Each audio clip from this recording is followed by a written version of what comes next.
Episode 3 of the Mars Total Beginner playthrough tutorial thingy. Let's get to it. Someone told me that these radiators out there, convection radiators, are very ineffective on Mars, even though there is atmosphere. So I will shortly switch those out against the radiation kind. And for that I let the station temperature rise somewhat. How high is it by now? Oh, 26. I've turned off this chip, else the cooling would kick in. I don't want that. So I had to open the floorboards here, which then gave me the idea, maybe I want to turn this thing on and off with a switch. I've never done that. Let's see if that works.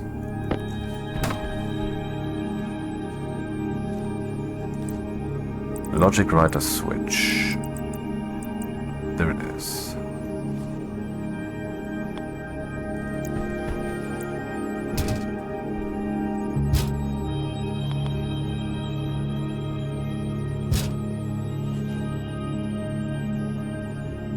Yeah, that seems appropriate.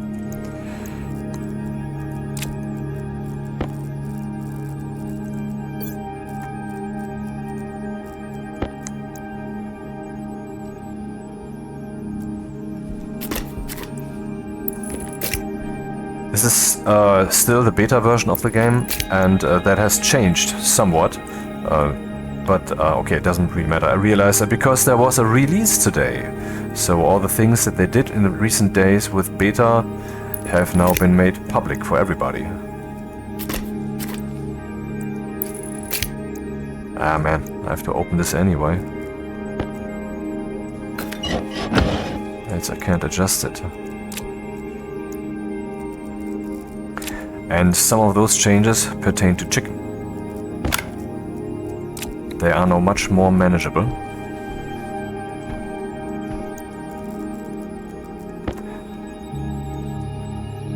So, what do we want to address?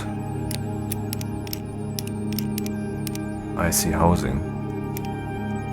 Yeah, this, like I said, is addressing the things with their unique identity number. So, if I would now go and rename this thing with a labeler, I would also see a different name here, because the reference is not via the name. What do we want to write? We want to write whether it is on. And we have to turn it on to be able to do so. Aha.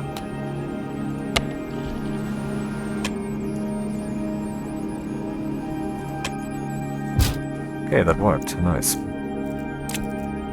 Yeah, like I said, you think, hey, this and this together should have this and this effect. Then you do it and it has that effect.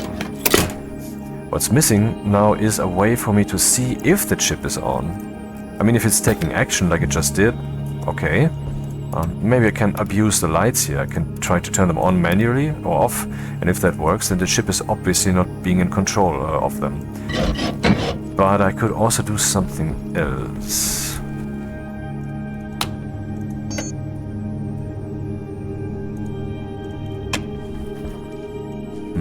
Where is it?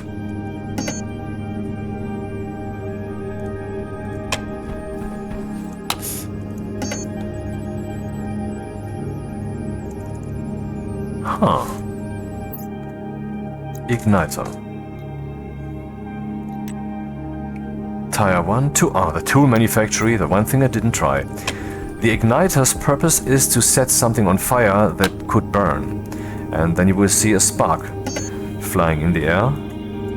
And by the way, just now, with this new public release that they made today, there is also an igniter for the pipes. So inside the pipes now you can set them on fire if there's something burnable in there. Just slap that on a pipe. And you can also now turn the pipes into insulated pipes. Here the gas pipes and also the water pipes, without having to swap them out. You just take the insulated pipe and then you stand in front of it, and then the tooltip will say so. That's what I gathered.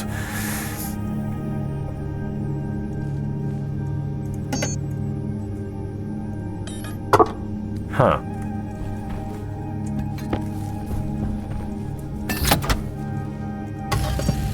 So why would I use the igniter to... What is happening? Basket?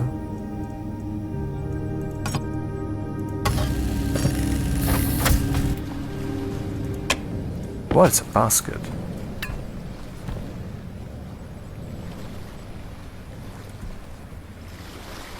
Oh, yeah, the basket. This is for baseball. You can count if there's if the ball went through, and you can show the score up there. I'm not a sports guy.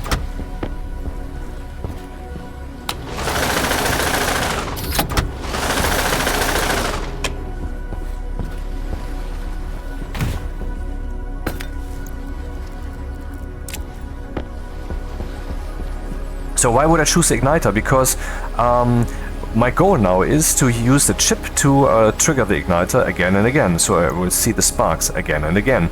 And the igniter, it doesn't even take any, what's the word? Electricity.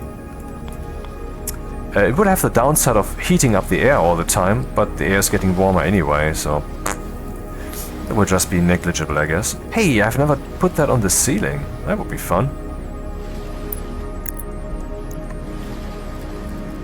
So here are my cables, they are still red.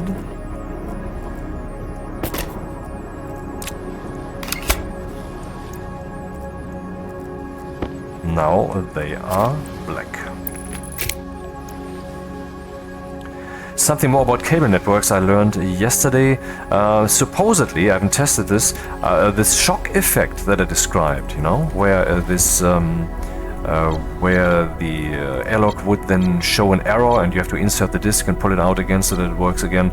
Or when the manufacturer is printing something and you're adding something to the network and then gets kind of a shock or whatever and stops printing in the middle of recipe and you have to start over. That effect supposedly is a matter of cable network separation. So when I would add something here or cut the cable, then we have maybe well, if I cut the cable, then this thing of course becomes two networks. And when I add something, the cable network also significantly changes. But supposedly when that happens here at the end of the network, so the rest of it stays unaffected, then that would not happen. I don't know if that is so, but yeah, that's what I've been told.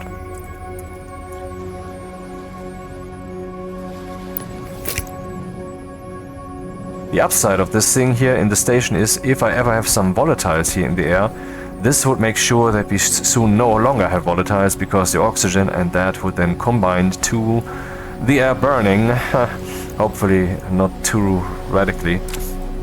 And so there wouldn't be a long build-up, and then at some point I use a manufacturer and... But instead it would be burned off constantly. Not that this is an actual concern, but there's a side effect.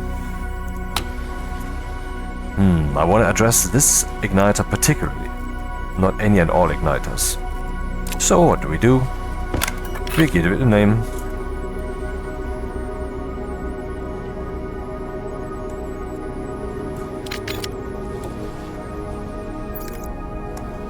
Item igniter? No, it must be the structure igniter.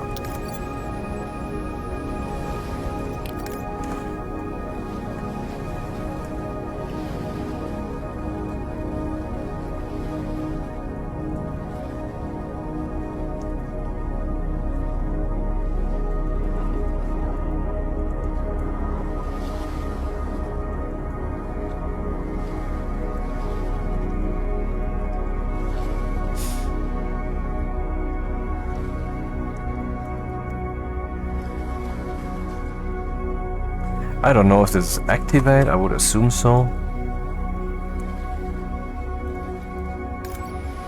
Export.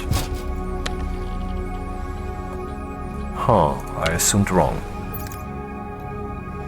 On, it's on indeed.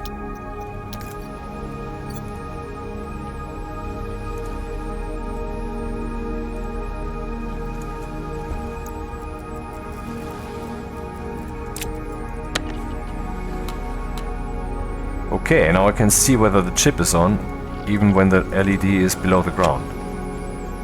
It's ridiculous, but I'm gonna do it.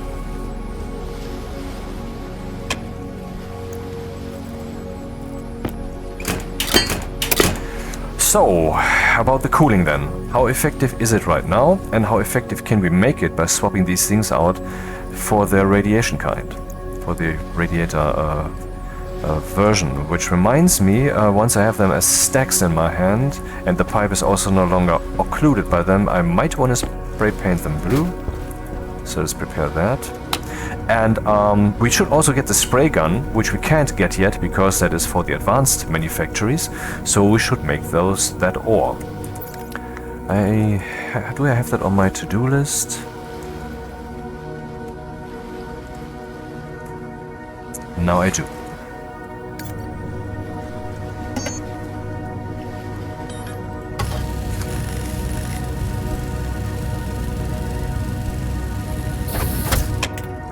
I have an interesting general quality of life tip for you. I mean, in real life.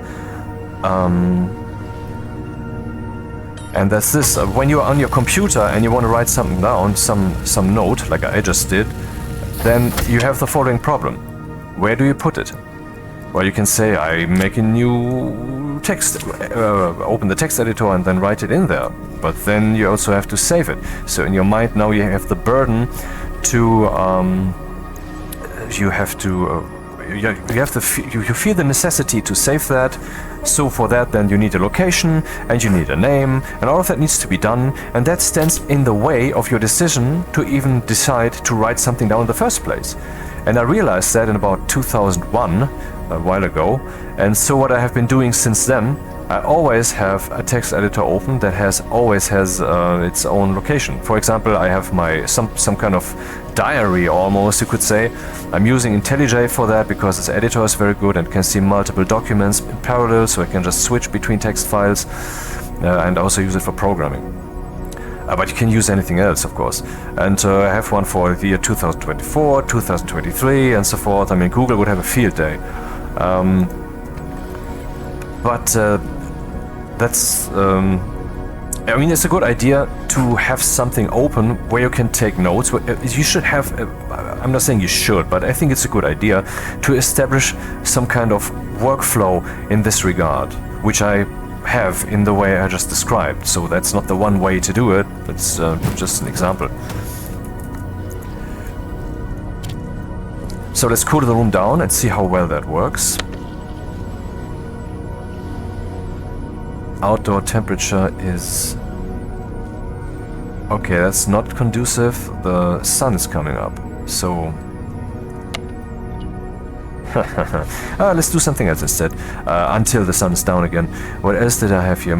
Upgrade manufactories. What do we need for that? Well, let's go not the way as in I tell you, you remember, but the way that you would try to find out. So let's go here, look at the fabricators.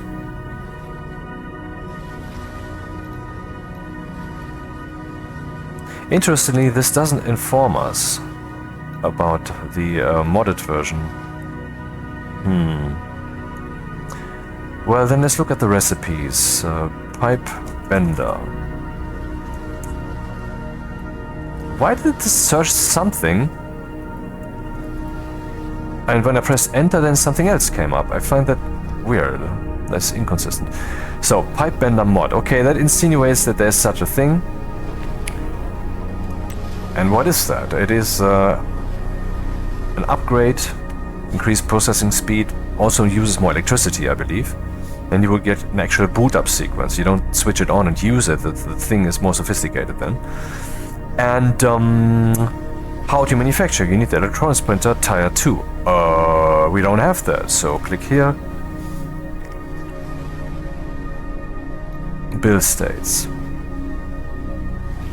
Manufacturers at Tier 2.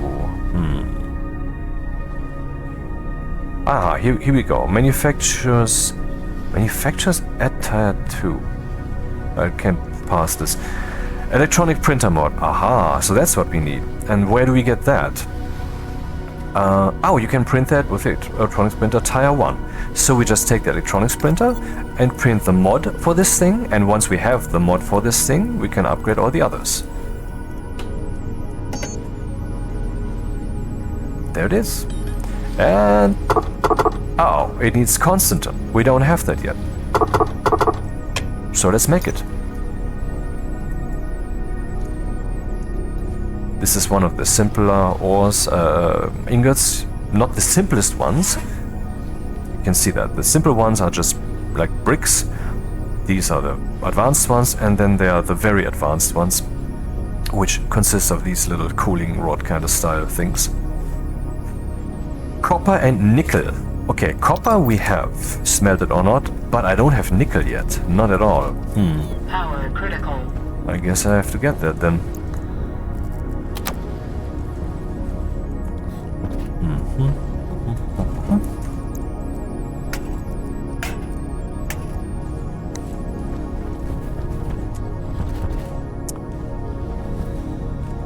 So that's the priority now. Let's do that.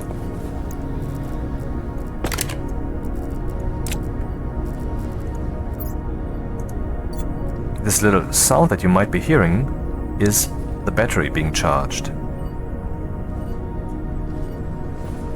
Oh, electricity. How much coal is in there? Lots of coal. Too much for my taste.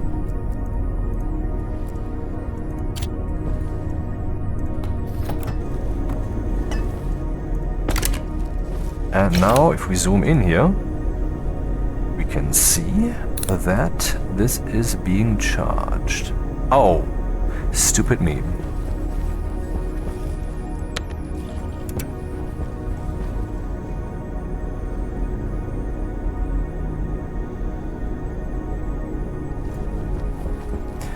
Well, it's not the best idea to have everything on one chip, but it's a good idea, I believe, to just do things and then later when you have done things to decide how exactly you want to manage them.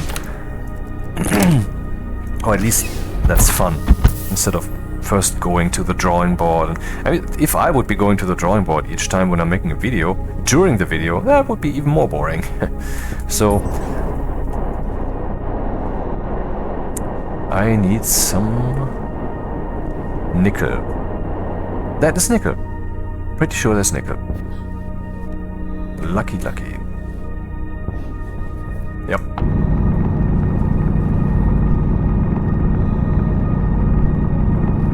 Copper and nickel, I believe 1.5, 1.5, yes, not complicated. What were the temperatures? 20 megapascals and up, and 1 kilokelvin and up. So the trick here is see that we have a lot of pressure in there. Lots of pressure, and then copper and nickel, same amount. Then we have constant. Very simple. I believe there's also an ore called, an ingot called invar, which is, I think, also something we will need soon. What is it used for? You can see you also need a pressure around 18 to 20 megapascals, but here is a narrow range, and in addition to that we have a narrow range in regards to temperature, so yeah, it's a bit iffy. For that you need iron and nickel. Also nickel, aha. And what is it used for?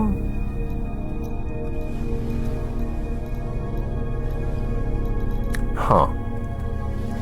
And by the way, there are some things in Stationeers, for example here visible in the Stationpedia, that are actually not really part of the game. The organic sprinter, for example, was a thing or is it? Is that something that can be built?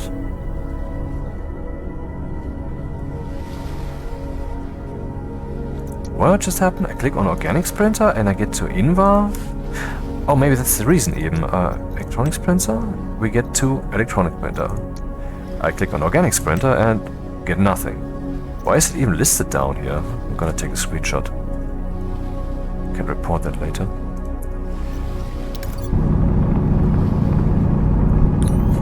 Yeah, invar, I don't know exactly what it was used for. Might be used for some of the things that we can then build with the advanced manufactories. I mean, obviously, but the things that you would then build right away. For example, the advanced mining belt, the mining belt Mark II, and the tool belt Mark II.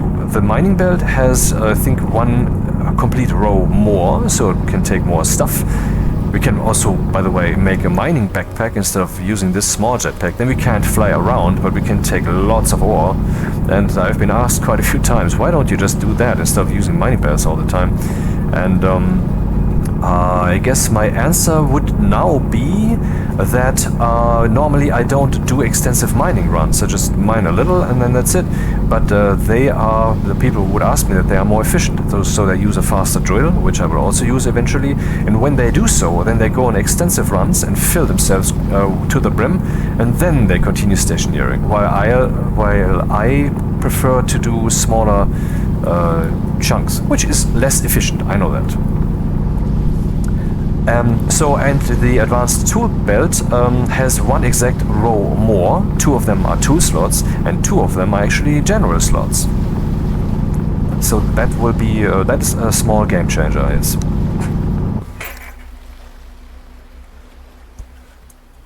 Makes things much more convenient. Hey, what's that?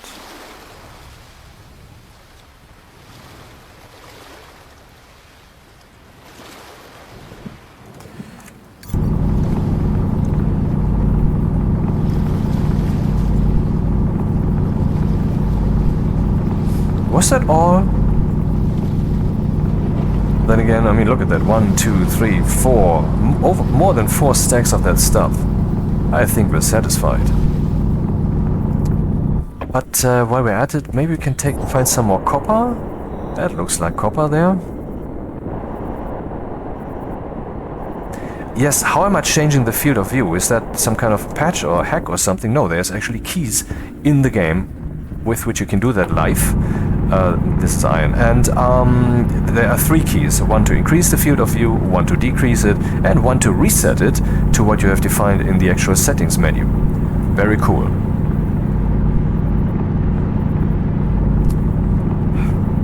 Thank God the field of view situation is getting a bit better nowadays in games. A bit better. But dude, that so drives me up the wall. I mean, we have only this narrow interface here. We have the images that you see, we have the audio that you hear, that is the output. And then we have the keyboard and the mouse, that is your input. I will not count other potential stuff like VR glasses and game pads and such right now. I will just go with the standard PC equipment. So that's the narrow interface that we have. Through this interface, we want to tell the computer what we are doing in this world, how far we want to jump, if we want to lean to the left and right and such in other games.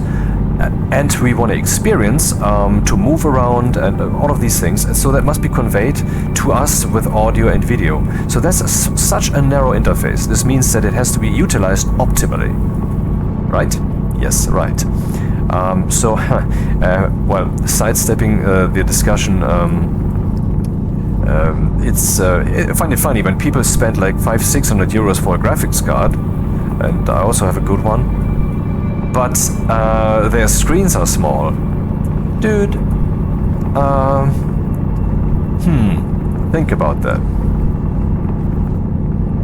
Anyway, so the purpose of...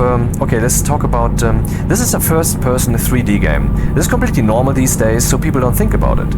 But I grew up with computers that had only 48 times 128 pixels graphics, which were only green and black, and very slow, and well, actually not very slow. That was actually real-time graphics, but the graphics were simple. They were not very sophisticated. In this regard, they were slow. And then eventually we had one quasi 3D game on Amiga and so forth.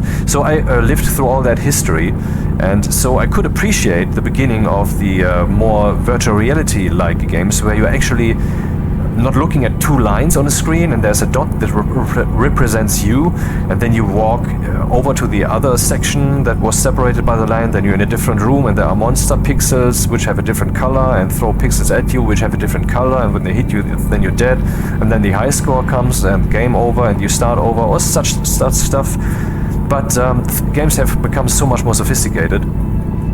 And so there was then the virtual reality coming in, the aspect of this actually being a reality that you can experience. So every little thing that was added in 3D games or games in general was appreciated. When, for example, the character would have an animation as if the character is breathing.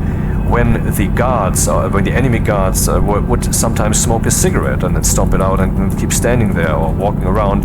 All of these little things were added at some point in the evolution of game history and were quickly picked up also by other developers because people liked them. So the collective will emerged that this shall happen, and they picked up on this and did so. Also, once you see that something can be done and how it feels, and now I want to look at Stationeers, which will certainly contribute to gaming history significantly. Once you see how it feels and that it can be done, this will motivate people to do it also. It's no longer, they don't have to waste time to make the prototype, they might not even think to actually do so. There are so many inspirations that I still have in my head that I haven't yet seen in games. I'm still waiting for that kind of stuff to happen. There is some... Isn't there? There's some copper. Good. So, interfaces... so there's more like a virtual reality by now. We have an actually 3D world, and now it's not a character that I'm looking at, I'm just looking from my first-person perspective. And the first such game that I know of that did that is one that I saw on Amiga, actually, and then there was, of course, Wolfenstein 3D, and Doom, of course, the classic Doom. So the idea of the 3D first-person interface, which is what we have here too, is to give you the visual impression as if you're really in there, because you're really perceiving this from that same point of view. So therefore, the idea is to replace your reality vision of the surrounding reality, where your room is in the computer, with what the computer wants to show you. That's only flat, it's only geometrically 3D, it's not actual 3D, but thank God we're getting there too. And I still can't fathom, why is it not yet standard for every last 3D game that you can just slap some stereoscopic 3D device on there and then you can play it in a true 3D. Why is that not yet the complete standard on an operating system level? I don't get that, man. And I think that, this has been said a lot by many people, and they were always proven wrong by what the market was doing, but I think the world, just wasn't ready yet wasn't maybe not even deserving of that kind of happiness or whatever, that 3D games will in the future be played in stereoscopic 3D, as in different image for the left and right eye, so you perceive it as with actual depth perception per default, or the majority. Currently it's still kind of a niche thing, so but it's becoming more prevalent. If only I'd know the Stationeers. I think it's there. Yeah, we can do the cooling thing now. Very good. So big screen size is important, because then your 3D, your real world vision is replaced more, obviously, so that you can experience the game better. It's more immersive. And the idea with 3D first-person interfaces obviously is to immerse you, to give you the belief that you're really in there. What does immersion mean? Well, immersion means basically to help you suspend your disbelief, just like when you're watching a show. If it's or a movie, if it's a good film, then the writer, the author, like I also am, will have run the simulation properly.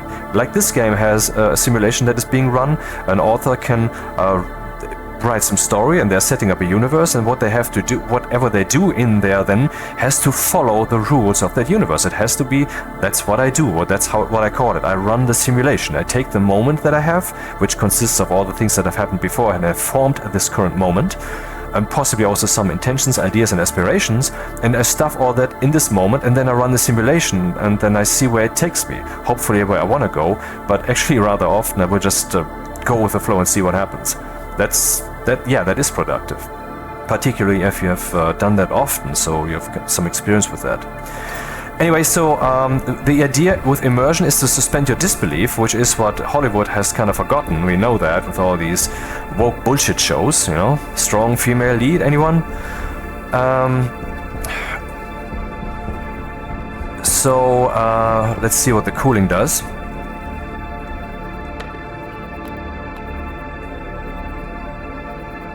Aha. The sun is still going down further.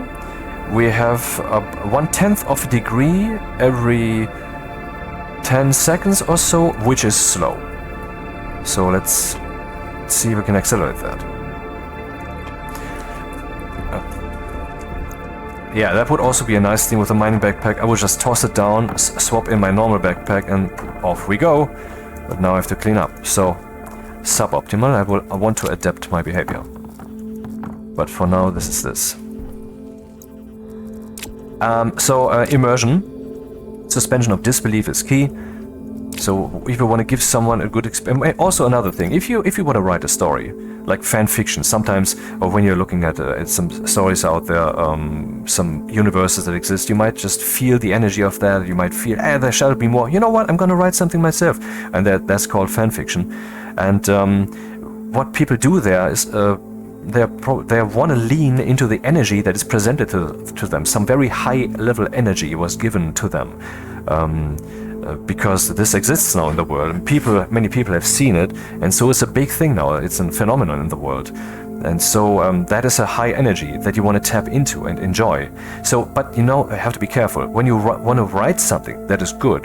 You have to write it for the audience, and this needn't mean that you have to cater to them. But I mean, it must be not to satisfy yourself, but to satisfy the truth. Yeah, try to satisfy the truth. Not necessarily the reader, because they might take offense at what you've written, but if your simulation is proper, then that's their fault, period. And also not satisfying your own needs, but try to just run the simulation realistically. If you worship the truth in this way, if you submit to the truth in this way, and you do it properly, the writing will implicitly be not bad. I believe in that. And I think that's also what Rocketworks kind of did here. Or maybe they didn't, but they effectively did it. It's something that I also want to do for the longest time, but I'm just not capable enough, / my time is not sufficient. I would just want to do something where you can experience a reality. If it is properly simulated, then something good will emerge from it. See also universe. And in the same way you can do it with writing. But now let's do the thing with the spray painting and such.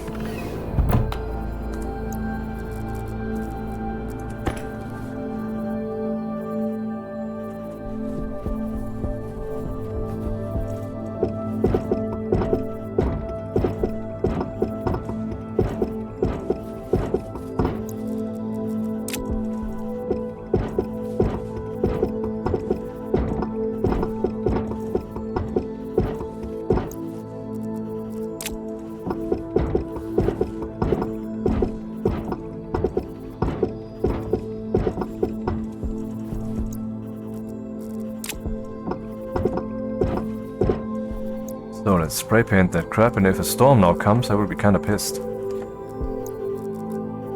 So let's save. Haha, efficiency. And a demonstration of inefficiency.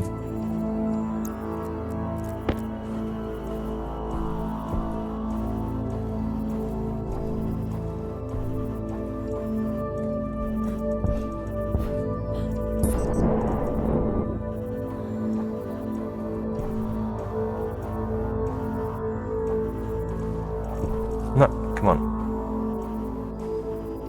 Thank God for this progress bar. Sometimes I would paint this on... Whoops, no, I don't want to. See, then you just abort and nothing will have happened. And also, no pollutant will have been excreted, so we're fine. Huh, well measured.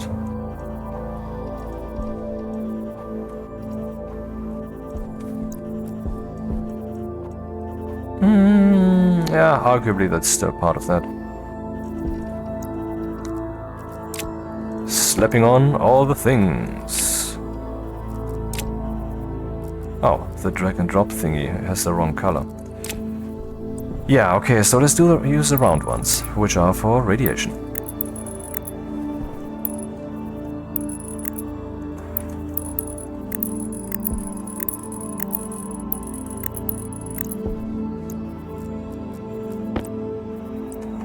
That is a very stupid behavior for some reason. Stationeers remembers what I have selected per stack. How does that make any sense, dude? I am using the tools, and if I choose this tool as my current most interesting thing, then that's what I want. I don't want it to be changed whenever I pick up a different stack. How does that make any sense?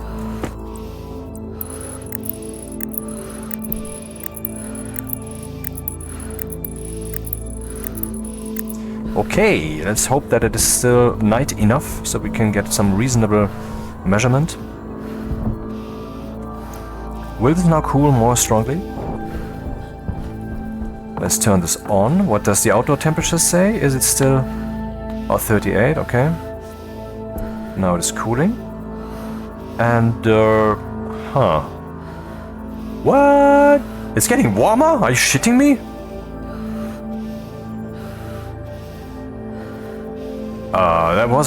That was not a success. It's getting warmer? Air tank low. How is it getting warmer?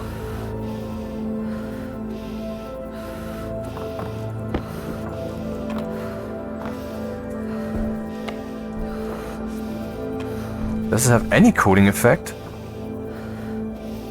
Yeah, we'll have to click the button. Before that, I won't see the actual temperature change. It's heating up? How is it heating up when I pump the air through those radiator pipes out there? That's completely wrong, man. Seriously, I'm taken aback. What's happening here? I can't fathom. Man. I know that these work well on the moon, though I wonder now, did they change something? Is this a bug? What's happening here? How is the temperature increasing? And it's increasing rather fast. I mean, this fucking shit is increasing. Look at that. It's 27.10, 27.11. Let's turn this off. And now it's not. So pumping through that cooling pipe out there at negative temperatures heats up the room?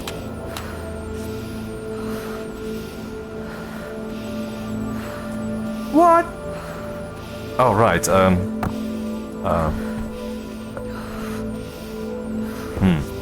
Yeah, when I turned that off, the temperature wasn't updating, so I don't know what my logic just did there. But anyway, it's getting warmer. How is it getting warmer? Doesn't make sense. In protest of this, I will now plant potatoes.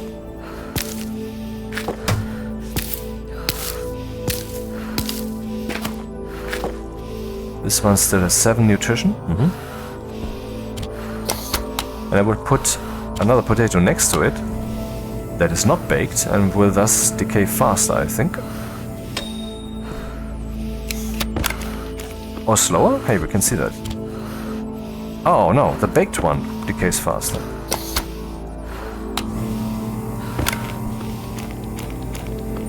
Hunger caution.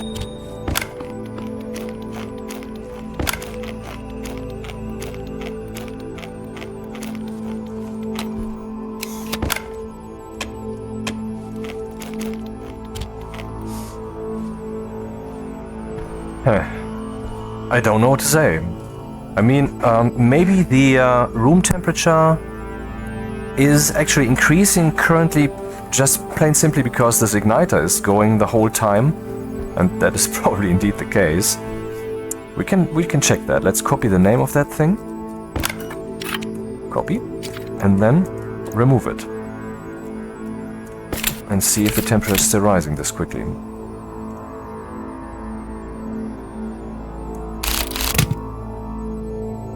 It isn't. Aha, the igniter is heating up the room. Relevantly. Now it might seem stupid to put it up again. But this is kind of in preparation for later when we might have more heat sources in here. The system that we install, why shouldn't I already simulate some kind of load, some kind of stress that we have to cope with? But why didn't it cool, man? They didn't do anything. Man, that is so irritating. Of course, we can make this thing super powerful by adding more, and I mean the convection kind. Should I change them out now? Yeah, I'm gonna change them out now. Yes, I know that's boring, but then we can at least reasonably skip this via chaptering in YouTube, you know? Like, oh, still dealing with that? Okay, click. You know?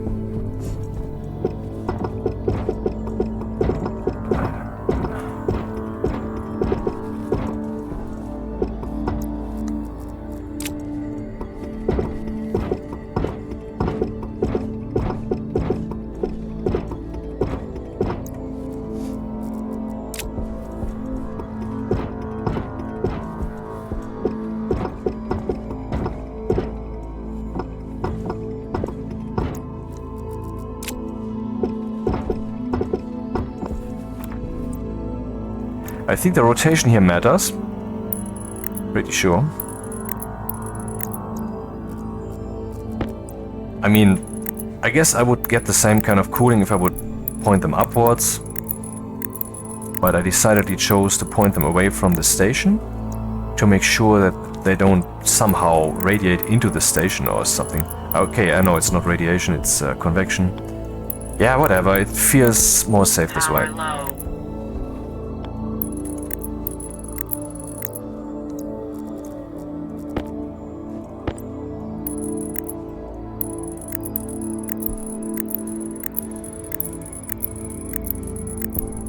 Yeah, that was less painful than I anticipated. Okay, let's check the agenda. We have done the writing chip thingy. Swap the radiators. Want to upgrade the manufactories, so let's make some constant, which we can do now. And I will make Invar once I... Actually, I will make Invar also. I'm pretty sure we need that very soon. So how do we go about this?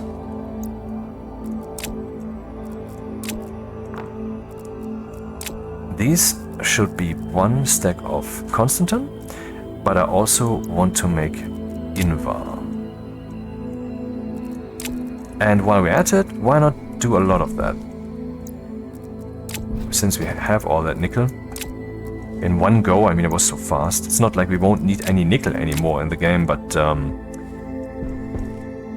oh, I might not have enough iron to make this happen. Oh, no, let's take this then.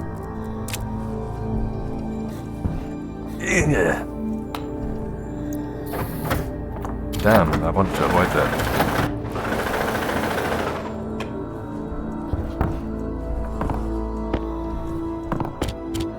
Lots of garbage, still just one little stack here. And yo, if you shred something, you don't get the exact same resources back once you have centrifuged that, but I believe it's half the amount that you put in there originally. And there's probably also some kind of rounding error involved.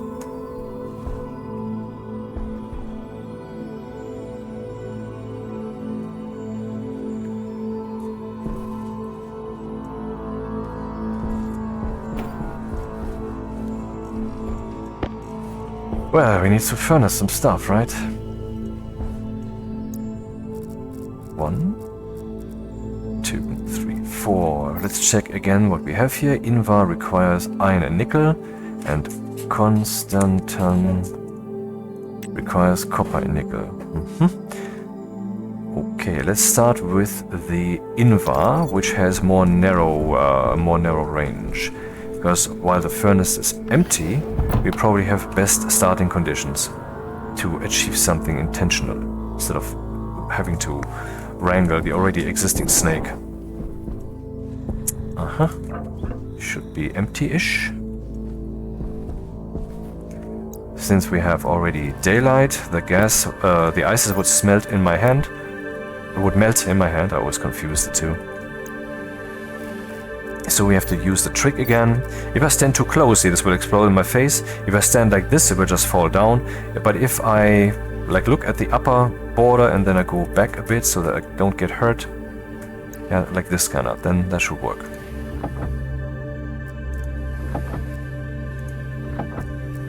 Is it already burning? No.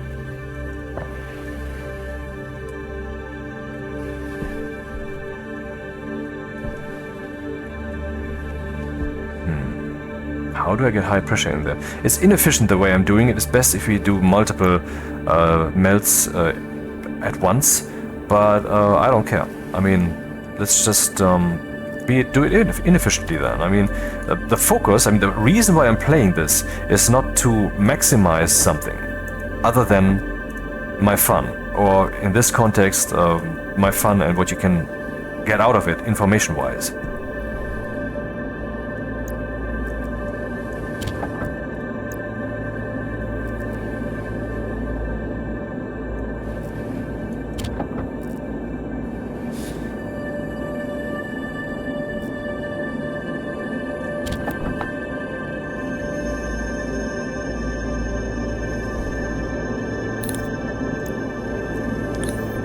I mean, it's day. It's really day, okay? And I need the fucking flashlight here. They really need to work on the lighting. No, this doesn't fly.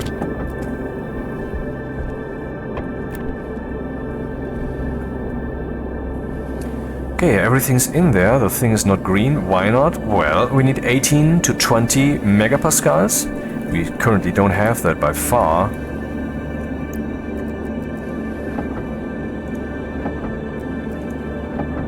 And actually what I'm doing is wrong. I'm increasing also the heat. Kind of makes sense. Could use some more of that. Yeah, let's put more of that burning stuff in there. I think that helps.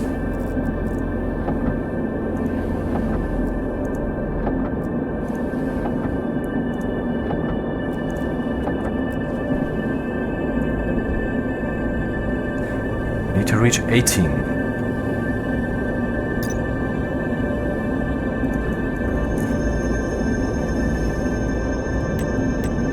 Iron, nickel. 18 to 20, 12 to 15. Air tank critical.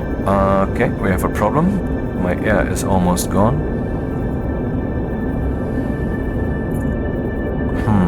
I could increase the pressure by just adding some more oxide.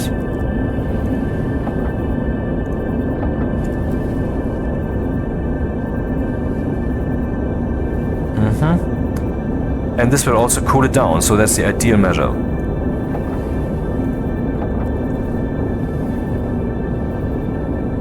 And green, hello. Invar. Now Constantin.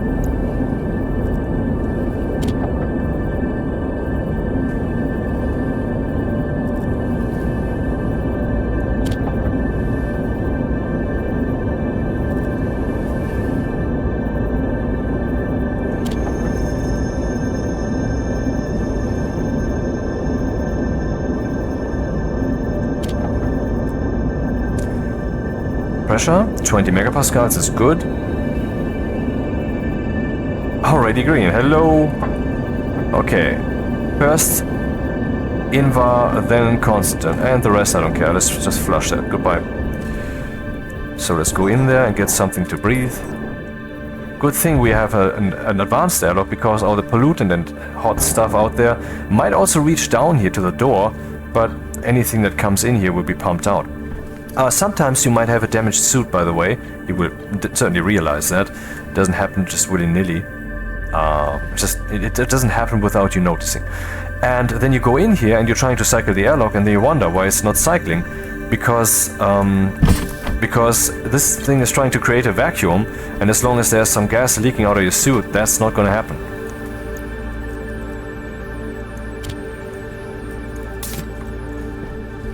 Okay, we're cooling down now. Slowly.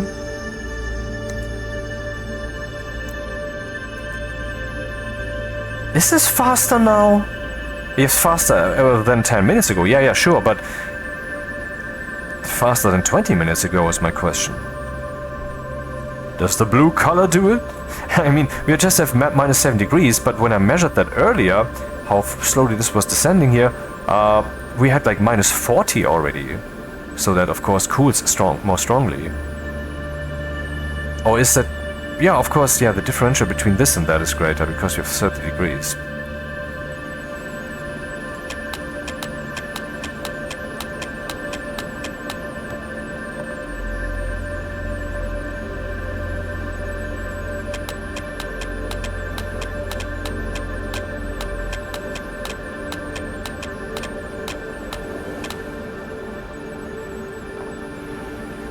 3 megapascals.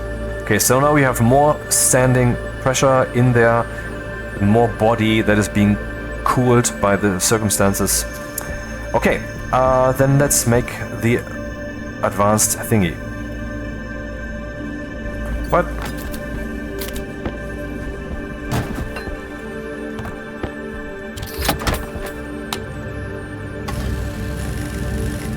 Electricity. Yeah, I want to make some solar panels, the kind that survives the the storms, and or rather, let's see.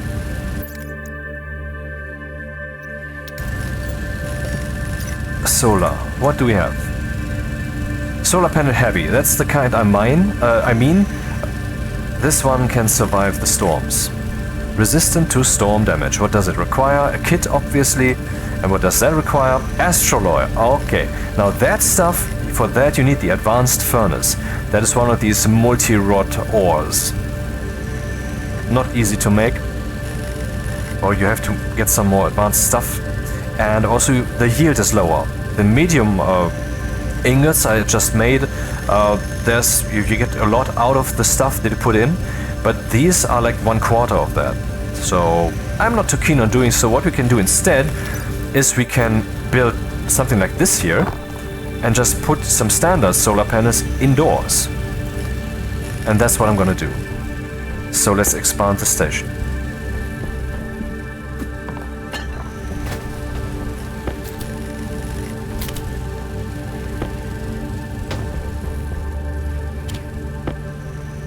Oh, we still had copper.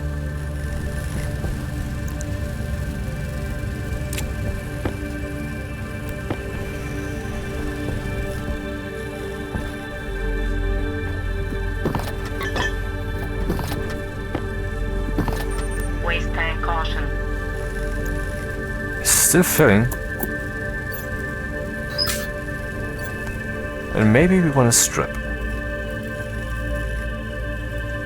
Oh. Yeah, it would be nice to have this thing where we can just plop that down and it will be recharged, right? Yeah, we need some kind of living environment. This is just my little starter room.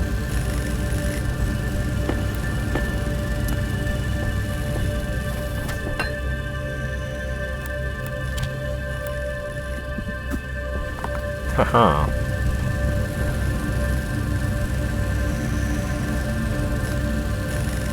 $50 degrees out there, still only cooling this little bit.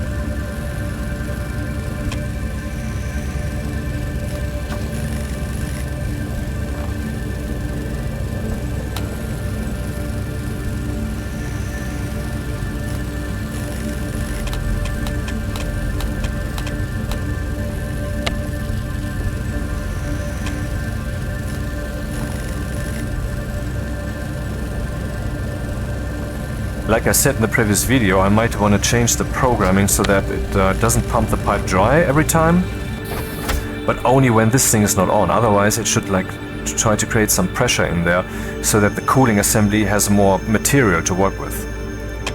And here it is, the electronics printer mod.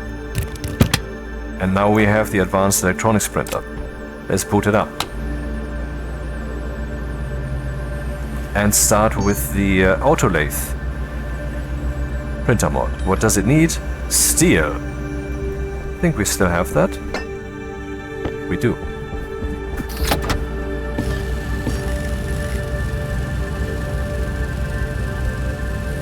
Now it should turn off automatically. Oh, 22, right, 22 was the threshold.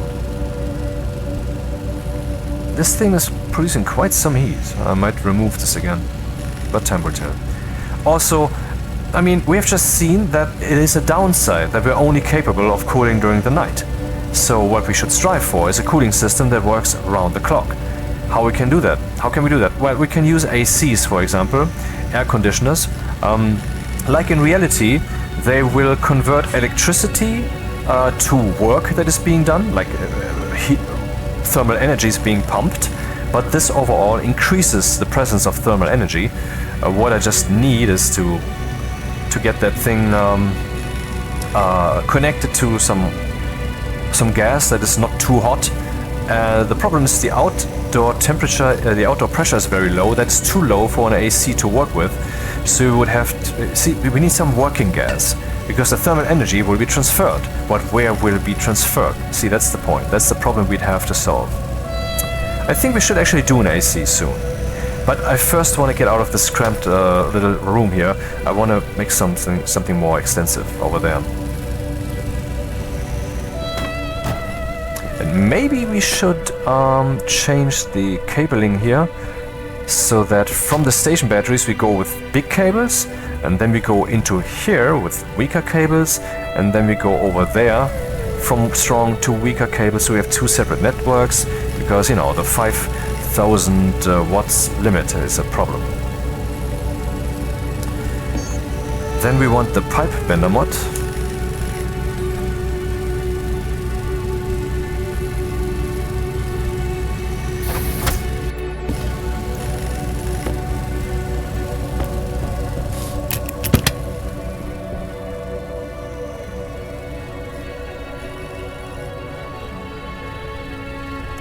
Would be nice to see how far the current smelting process is. Shall we do that?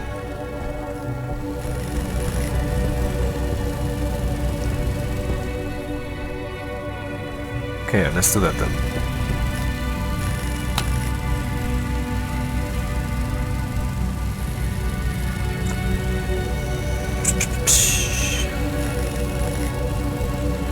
Structure diode slide, I already have. This would be a new such thing. This would be the...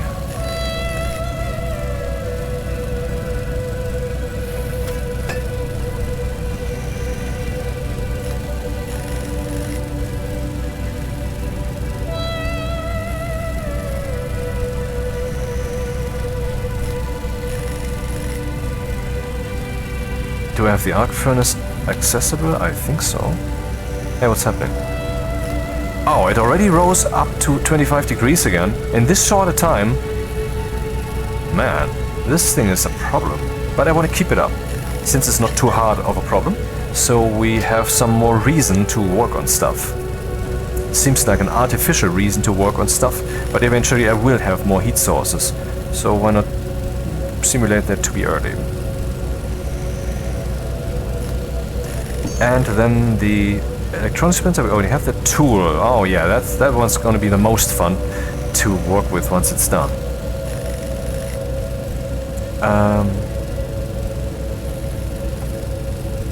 So we want to know from the arc furnace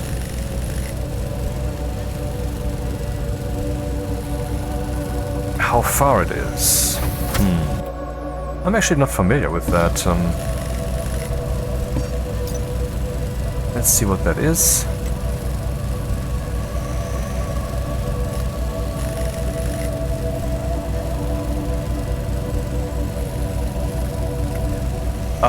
Yeah, I think we have to look at the stack. We have to look at the slot, and then we have to see how much is still in there. Max quantity, quantity. That would be it, right?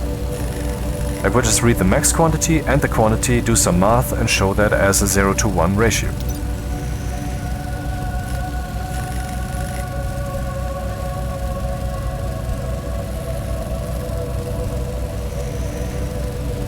I want a load batch slot. I explained all that in the previous video and in various other videos, so I'm not going to explain all of that right now. So, which slot do we want to read? I guess this one. And what do we want to read? The quantity. And then I want to write that to... Where do I want to write that? I don't have any monitoring device up yet, other than the housing, which is buried underground. Annoying. Currently showing this value? What value is that?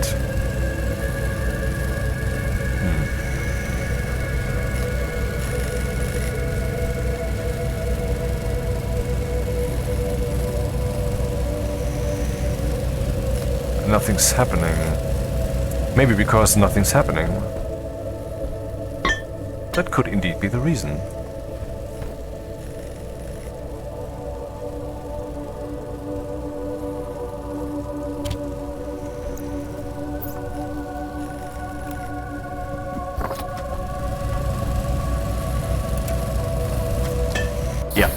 not the best idea.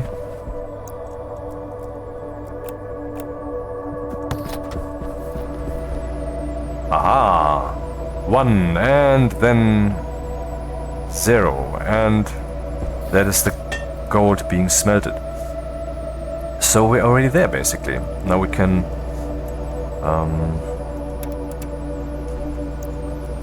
multiple things at once, as per usual. I want a light. Then we want to upgrade the pipe bender.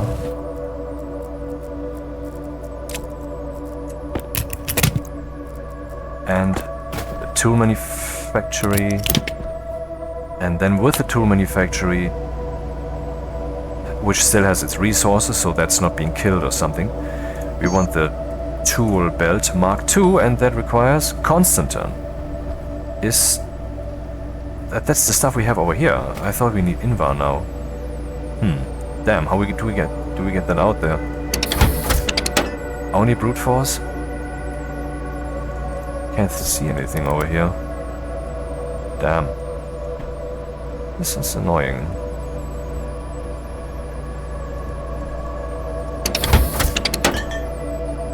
Aha. How much? 64. That's not too much, but let's be flexible anyway.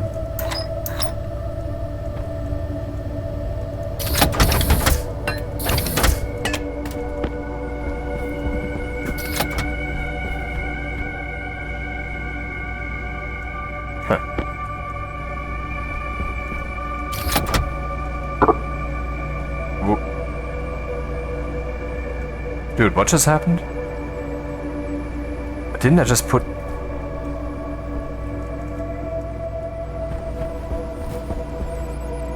Right. Did I do that with solder? Yeah, that's the problem when you don't have light. So not having light is a significant problem. Running around with the flashlight the whole time sucks. So that's not what I want to do. So we have to find different ways.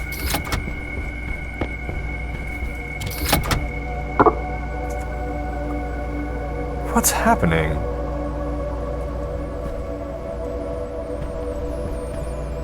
No, seriously, what just happened?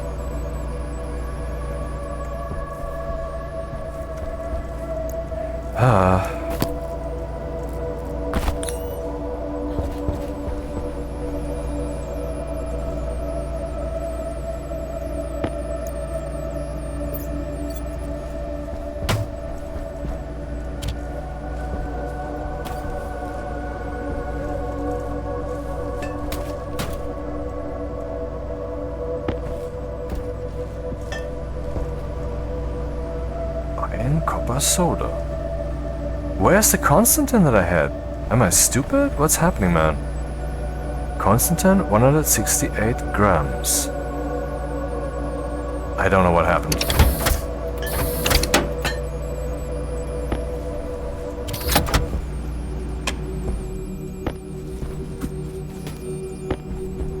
No idea.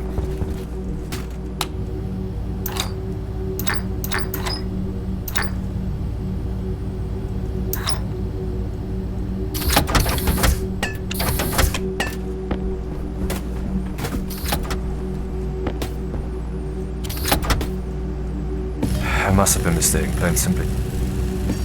That and the mining belt. Mark II. What does it take? Steel?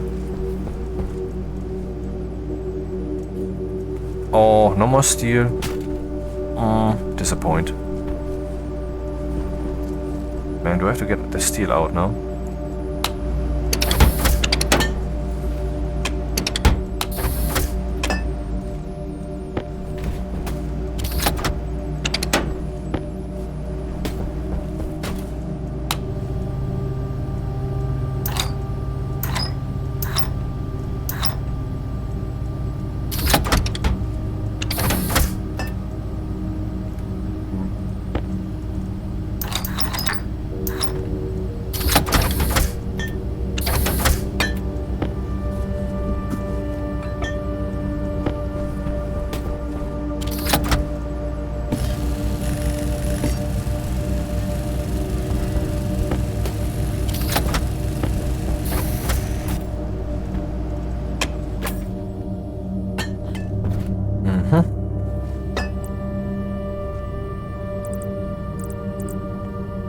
Diode slide.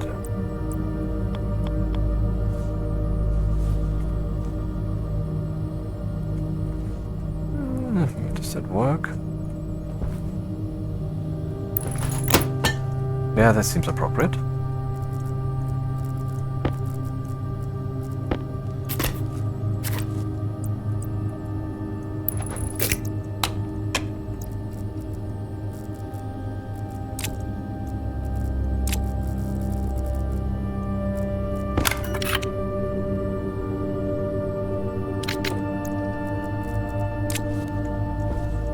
Okay, now for the big moment. Let's swap out the tool belt versus a proper tool belt. Or not. That's the tool belt. Tool belt Mark II. And now behold. Certainly something you want. So we just leveled up again in a way that is completely organic.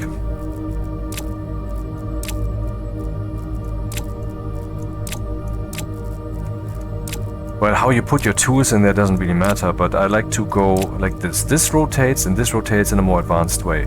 This crowbar? Where's my crowbar?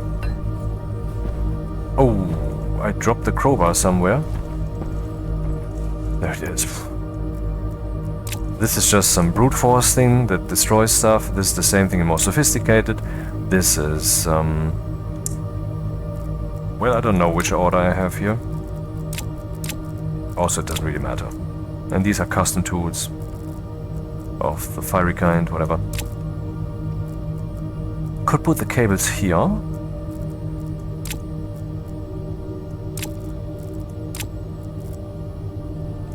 And then we have the mining belt. That's the advanced one. That's the simple one. Which we will of course keep around to store stuff. But this thing here, the tool belt, the simple one, I have no idea what I would use it for other than recycling. Now the diode slide. Let's see how full the furnace is then. What's the temperature doing? Rising. Once we have a better way to cool a station, we might also be able to apply that to multiple rooms, because this big setup on the right here is only for this room so far. What do we do in the next one? Maybe I should put up an AC next to demonstrate what that's like. Yeah, let's do that.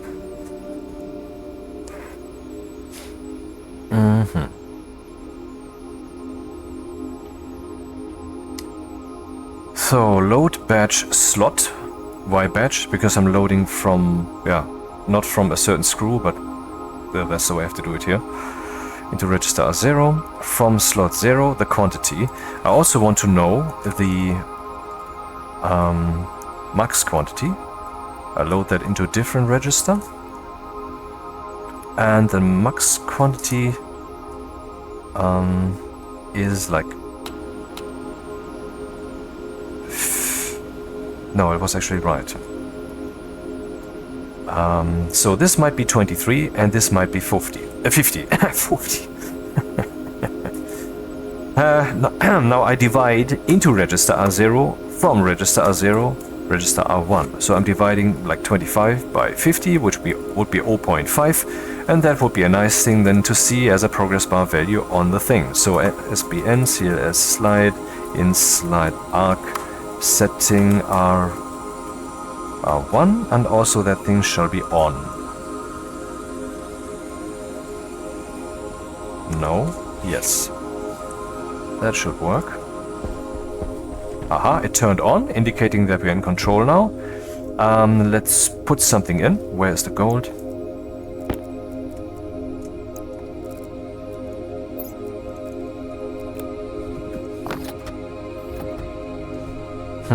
That didn't work. I did something wrong. What is it that I did wrong?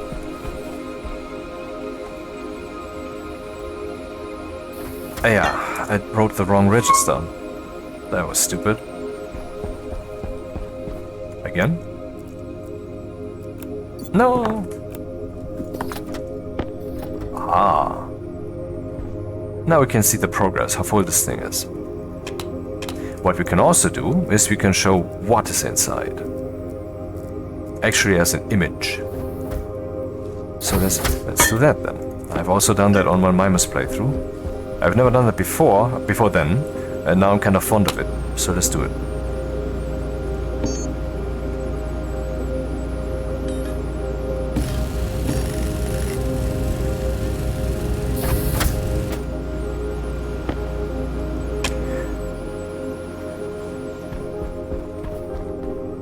Aha, we have a problem here. No more electricity. Could put up a few more wind turbines, but solar would be the better way. Wait, if I put the solar back up there, then I would have some awkward cable routing over the roof here. Maybe I should put up the solar park, or what it will be, over here instead. That was not what I had in mind. Where's the coal, by the way? I know there was coal rolling around in here. Was it inserted somewhere accidentally? That happens.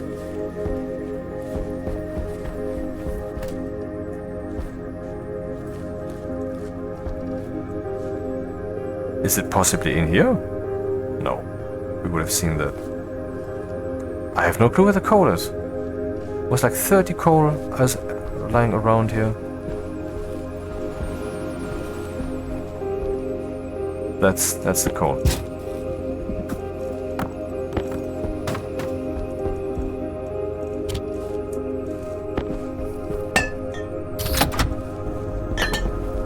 Do you have more coal? No, we do not. Would be nice if you wouldn't have to mine for coal this whole time. But I'm not sure if I should put up a deep miner now.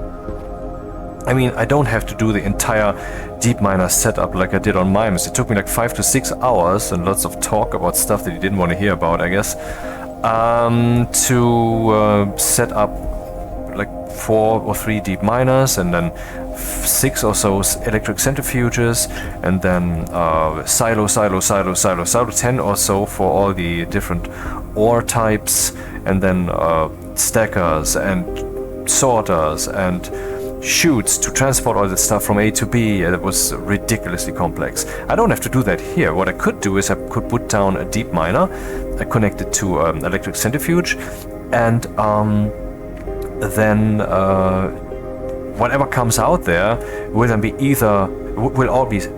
what comes out of the centrifuge might then be coal.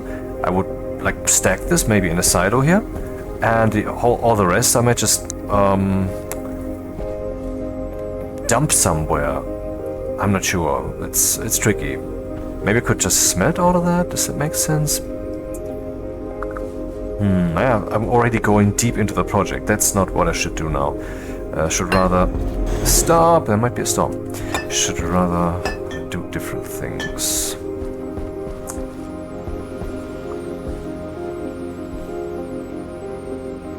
So that is happening. And do we have the console?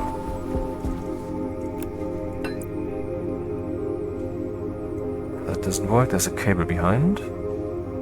That would work actually. Let's do that then. And for that now we need a hash display. So what boards can we put in there? What boards exist?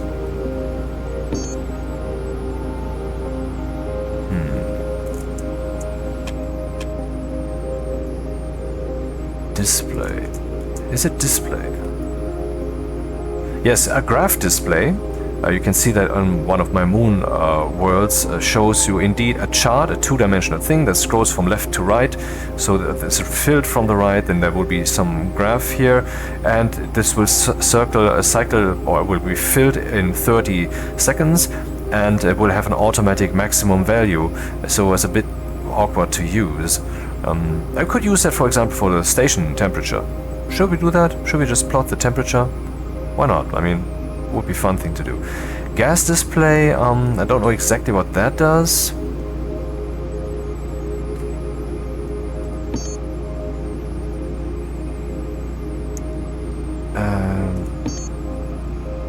No. Then we have the ship display. I don't know what that's good for. And the hash display for showing an image of a hash. We need gold.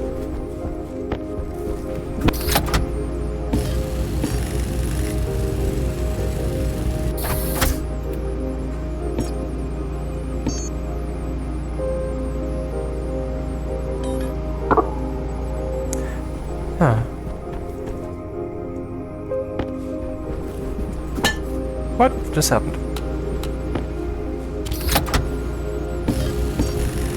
So, the ship display, what does it do?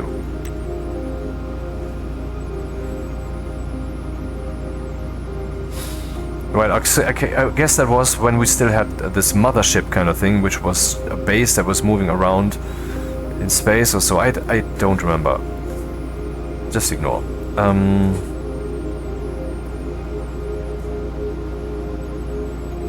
Then the gas display. Gas pressure or temperature of any kind. That is in one of the tutorials. The furnace tutorial.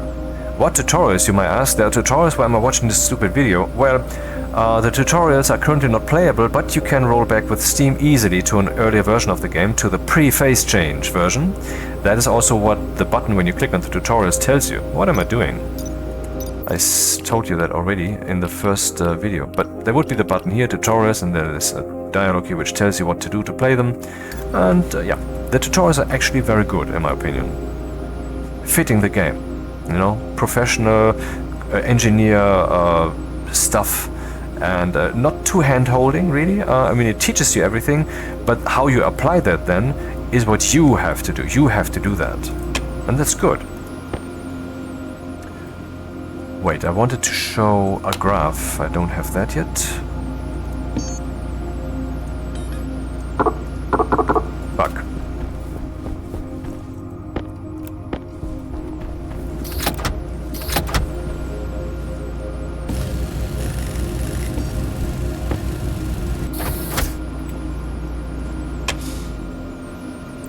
Where is there still room to show that? Haha, on the ceiling. No, no thanks. That's not the best place. Should I maybe move the table by one? But it's nicely centered. But let's move the fucking table.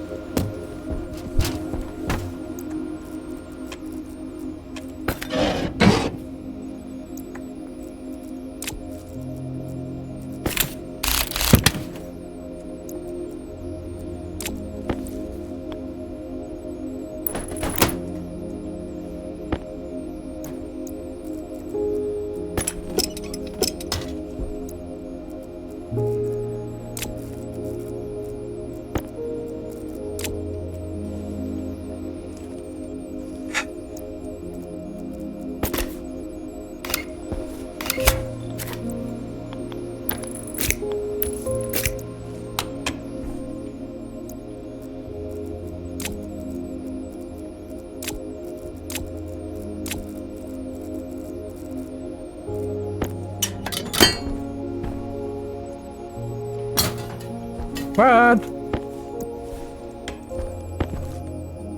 Do I want to spray paint the console? Well, I can do so later, so... Hey, this actually seems better. And there's still enough room for the door here. Ah, fuck. Super annoying, and there's no trick to get these out of there. Some air pressure might do it, but then you would need a ridiculous pressure differential.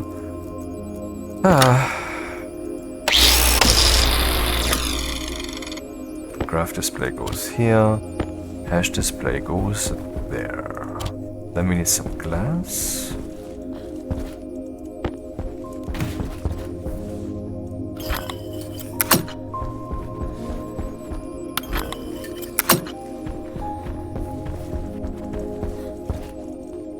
And some spray paint.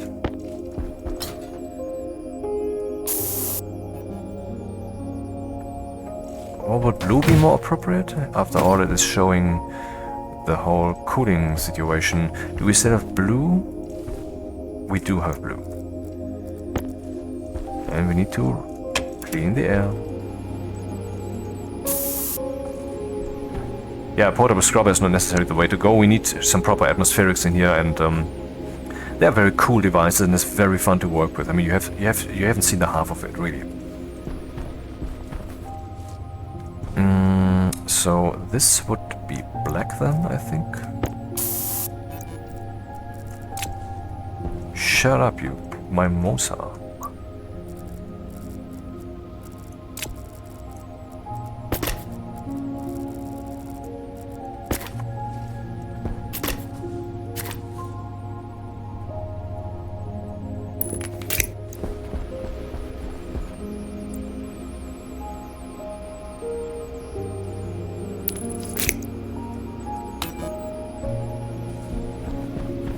Interesting. The graph has the same color as the case? That's weird.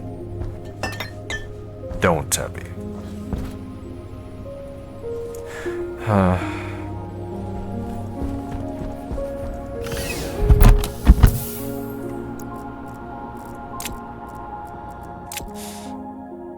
Yes, hotkeys for the tools would be appreciated.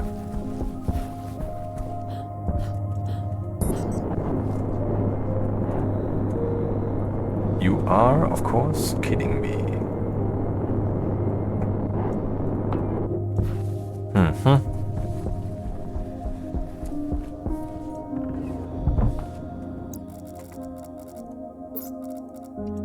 Oxygen low. Yeah, I didn't turn the things on. Oxygen critical.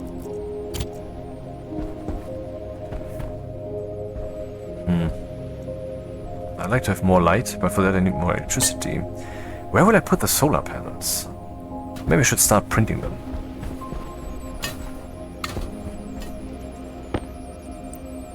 Large panel. No, I want the flat one. Why does it always show this first? Let's take a screenshot. I think there's a bug.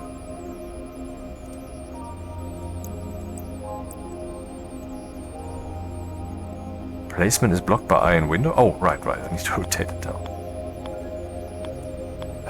Where's the right key?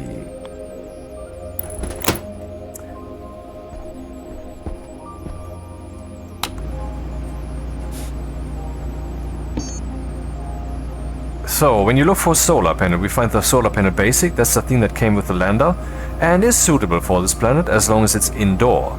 And I want to do something indoor too right now, so why not print those? Because they're just flat on their back. So I will miss out on most of the light during the day. But if I instead print this one, this can be oriented towards the sun with motors. And it's actually very simple to do. We just have to write the horizontal and vertical value, which you can get directly here from the daylight sensor. You might have to rotate those values, but since we're talking degrees, you can just add 90, subtract 90, and you know, go by what your gut tells you, and it's gonna work out.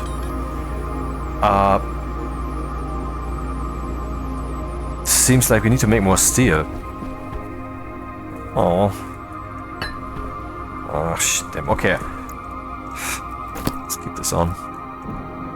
No.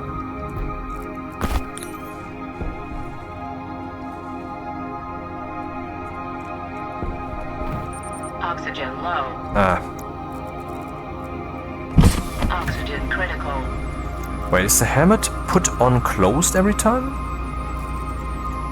No, the way it was.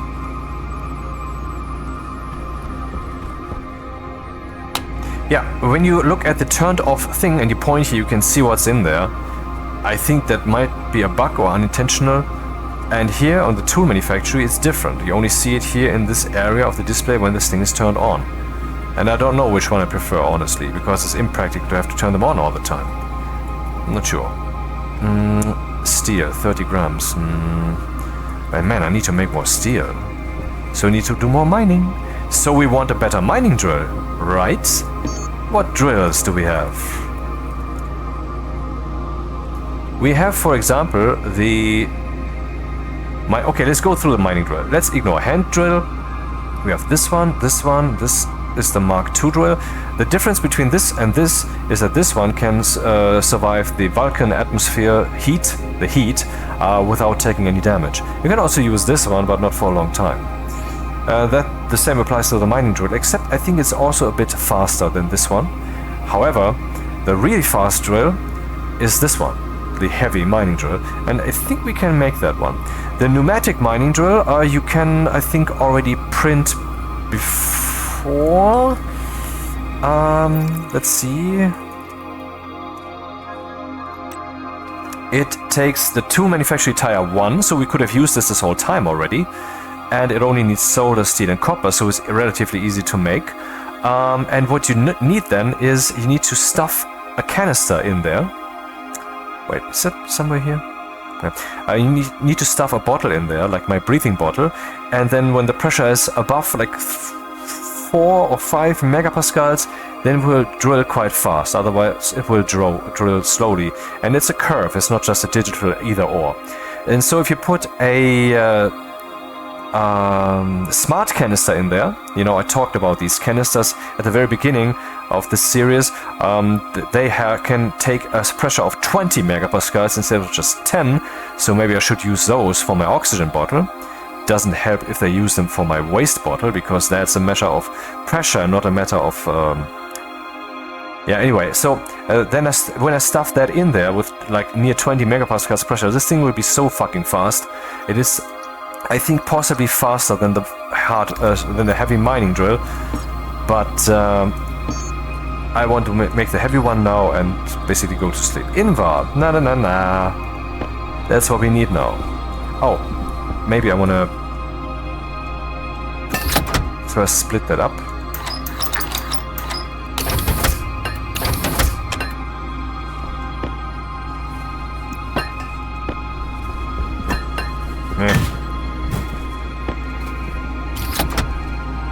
Electrum.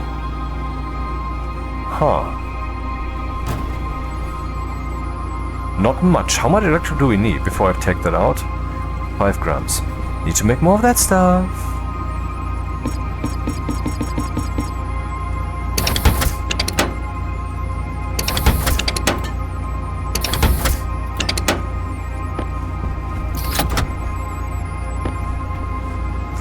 And all this back and forth seems annoying, right? It is annoying, but there are ways to work around that, and you have to make those ways happen. Or you don't, and then you live with the annoyance. Your choice. Soft pressure. It's no longer killing you, but there's still pressure here. Yeah, the heavy mining drill will need this battery. This one we will no longer need. You might think that this mining drill can then be disposed of, just shredded. But you shouldn't do that, because there's also trading. You can build a landing platform and some equipment, radio equipment, and then you can find traders out there in space, which you can then call down, which will land here. Then you can interact with usually a robot. I've never seen anything else, but I also haven't done that too sophisticatedly. Some traders need actually an atmosphere, for which they then have to build a hangar. Some need a landing strip before you have the actual landing pad, and so forth. And you cannot just buy from them, you can also sell to them, which makes sense, because how else would you get money? Here, that's the money that you have. 200 euros. On Vulcan, I believe you start with an extra such thing, and so that you have 800 on Venus too, I think. And then you can sell stuff to them. For example, a mining drill. Sell me a mining drill with a full battery, and you sell them that, and then you get, I don't know, 50 or so. Okay.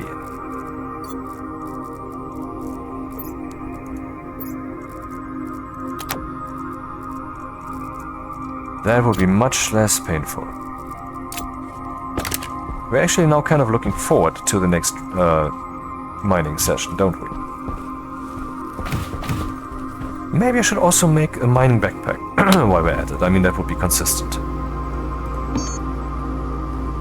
Hard mining backpack, mining backpack. This one needs steel and invar.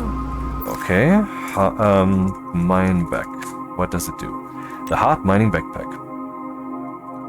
Here we have 28 slots for ore. And the other one has 23. Oh, this one only takes 6 iron, and the hard one takes 6 steel and 1 invar, but we have all of that. So let's make the hard one then. Hang the boards out of the window. Critical.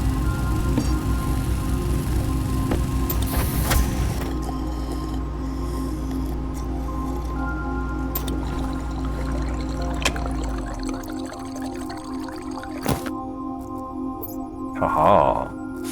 What you can also do, it's not quite the nicest way, is you can transport much more stuff by carrying such a thing in your backpack or some other inventory slot. But then obviously we're going into the realm of no longer realistic, you know, and maybe you want to consider such decisions.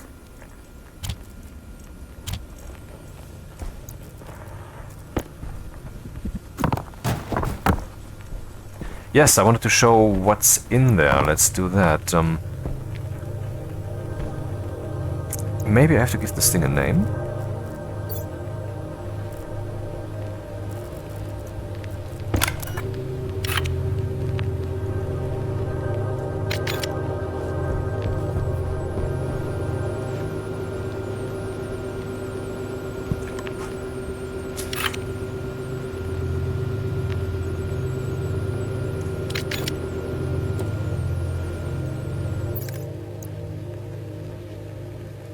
I don't know if the consoles, when they have a different display board inside, have a different name to address them then, but I guess not. So structure console, who thought that? Structure console.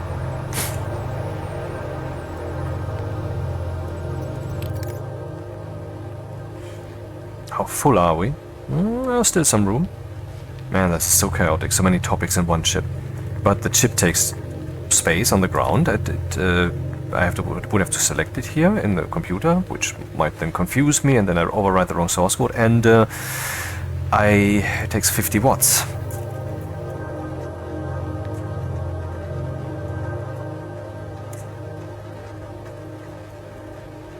Con Air. Haha. Nee, in hash.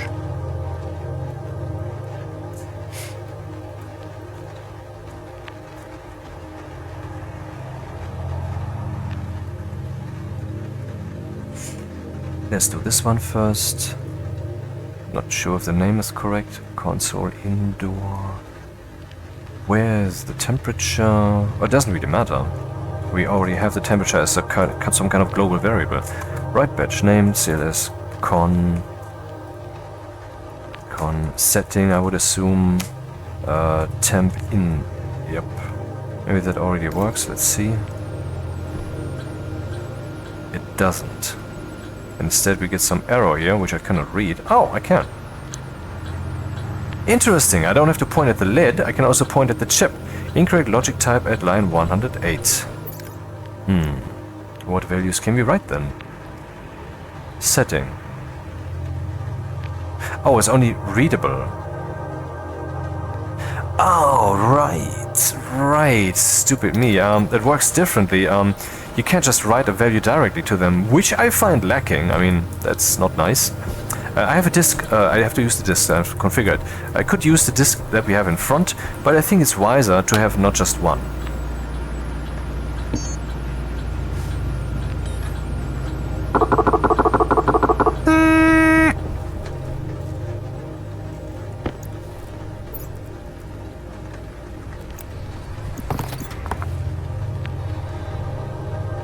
Right, it is not currently showing the content and not currently starting the thing because we are offline. The programming thing is no longer working. So I cannot write directly to the console. How do I do this then?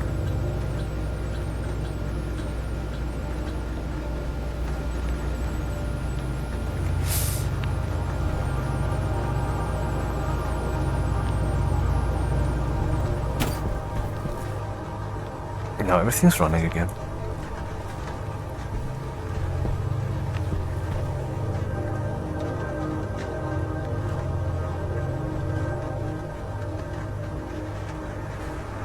We are on Mars. 5 gold. That's not nothing. What? Ah.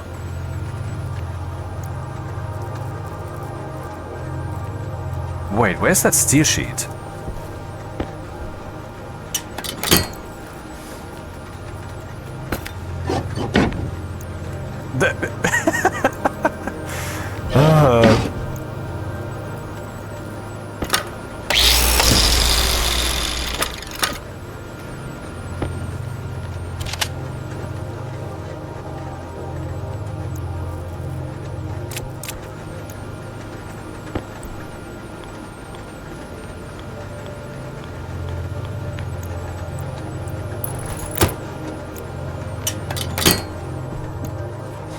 So what can we do here? We can select values. Ah, yes. So I can select value sources. Which thingies that are on this cable network, aka anywhere in the station, have values. Let's zoom in. The IC housing. The logic writer switch for whatever reason. I don't know why. And that's it. That's all the things. No, that's not all the things. There's more. The stacker. This is the current setting of the stacker, I would assume. Or the things that are in it? LED indoor, the value that it has. Hey, oh, that's awesome! LED indoor, that's the value we want to show. Perfect. 23 degrees. But now we can see that the temperature is decreasing slightly. But we cannot really see that. Because it will always be moving around between 20 to 30 degrees, so we cannot see much moving here. So this thing seems rather useless right now. But what we can do is we can use a different value source, and that different value source we supply with a number that is optimized for this thing. Then the value we're going to see here is going to be bullshit. But the graph is going to be meaningful. I've done that on the moon already. So I could, for example, make sure that the value that we're seeing here is one from 20 to 30, or rather...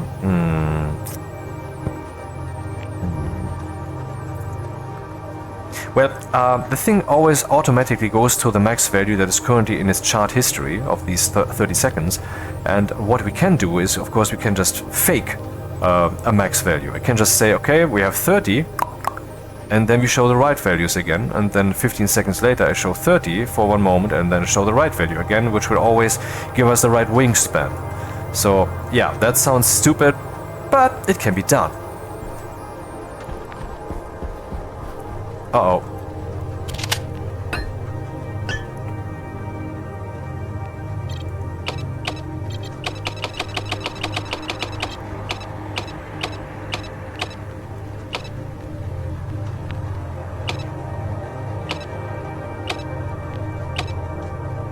Sadly, we cannot use the arc furnace here. So we have to make sure that the value exists in a way that this thing would say, okay, that thing I accept as a value source, and that this value source then holds the value that we want it to hold. And there's a way to do that. I already showed you the logic chips. There are more logic chips.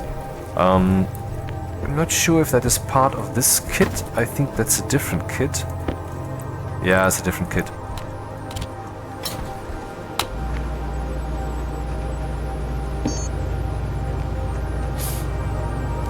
Logic memory. What is the memory?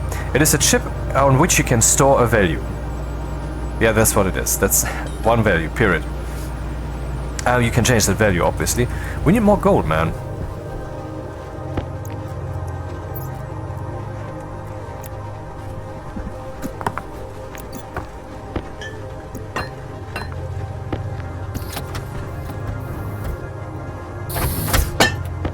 That was fast.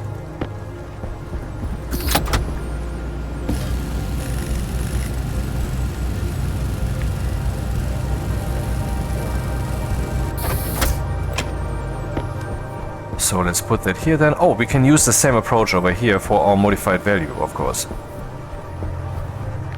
So let's put the chip somewhere here. That would be appropriate. Needs to have a cable connection. We can alter the value that's stored on this thing using the screwdriver, but we can also just write it, and obviously that's what we need to do, because the value on there is not a constant, it's dynamic, depends on what's in the arc furnace. So now that's done. Let's give it a name so we can address it directly. Why is it on the outside?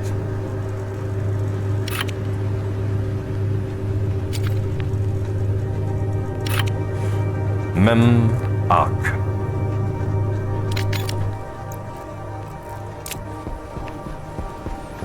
Let me guess. Structure logic memory.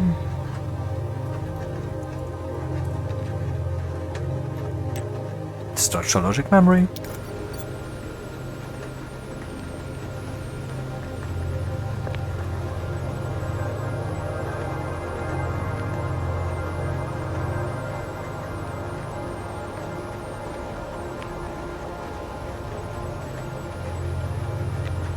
So let's supply it with a value.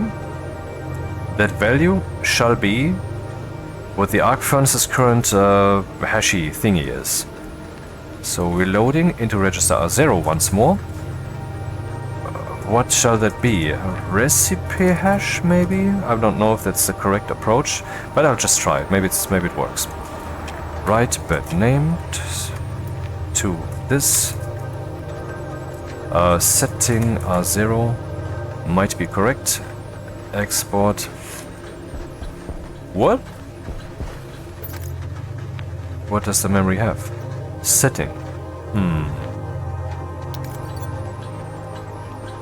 Error. Incorrect variable at line 110. A load batch slot. Recipe hash. Okay, that doesn't fly. We have to look at the arc furnace. What values do we have in its slots? Occupant hash.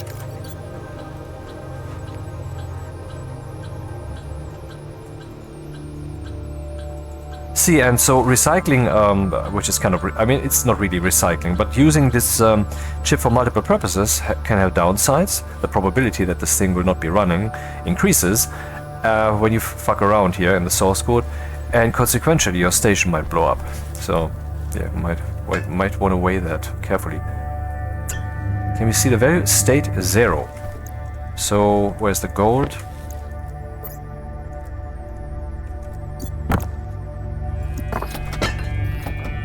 Aha.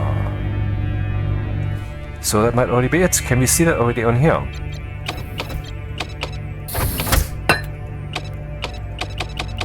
Mem arc.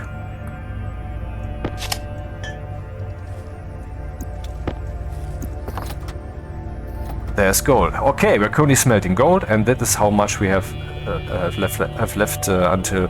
it's stupid that the name up there doesn't look nice.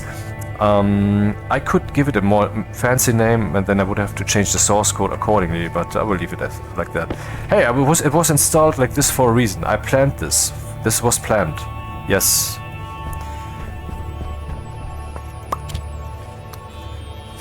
So, next step. Mining, while it's still day. We can see the temperature is rising, so the sun is coming up. We have programmed enough for now. Let's put that away. What? Oh, that was coincidence. We have the heavy mining drill. What do we want to mine? Well, iron would be important to make more steel. Coal would be important. Iron and coal is primary. I guess the rest is kind of arbitrary. Though...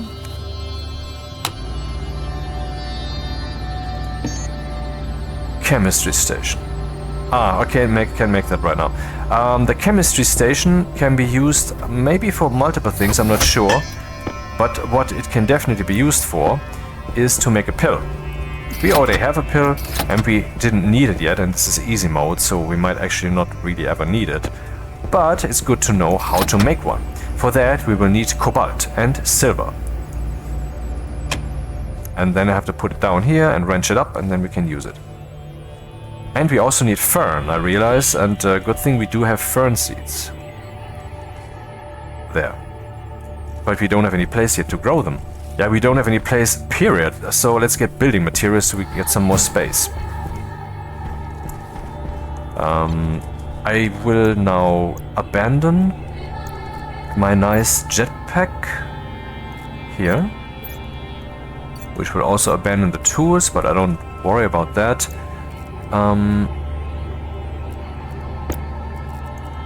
That's the first time that I do this. I've never done this. Okay, let's go.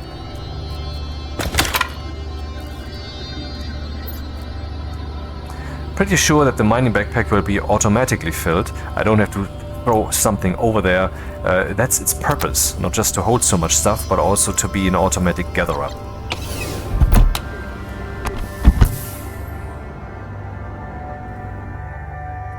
Oxygen low. Look up there. That is one of the... might be Deimos or Phobos, I don't know. One of Mars' moons. There's another one. I don't know where it is right now. And you can actually see the word sun or the word Deimos or what it is in the sky if you wish so, if you use the right lenses. Sensor lenses are not just for looking through the landscape. There's also one that allows you to see those names. And I believe that is currently a preliminary implementation. There will be a more sophisticated version of that later. And there's also a telescope. I heard of that a few times. It's relatively new.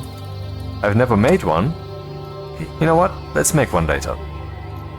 Kit telescope. Tier 1, okay. Steel electrum solder. Yeah, that's well within reach. And what can we do with this then? Telescope that can be oriented to observe celestial bodies. When within full alignment, will show orbital information for that celestial object. Atmospheric conditions may disrupt the ability to observe some object at some times of day. To collect horizontal and vertical values, you can use a rocket celestial tracker while it is in orbit, or a daylight sensor for primary body data. So in other words, the daylight sensor gives you the angles for the sun. We can use that for this, to look at the sun. Haha, very interesting. And the rocket celestial tracker, I guess you would have to have a rocket in orbit so that you can use it. In other words, that's not for us, but we can still use the telescope, I think. The celestial tracker can be placed in rockets and when turned on will provide data that can be used to orientate. Doesn't it mean isn't the word orient?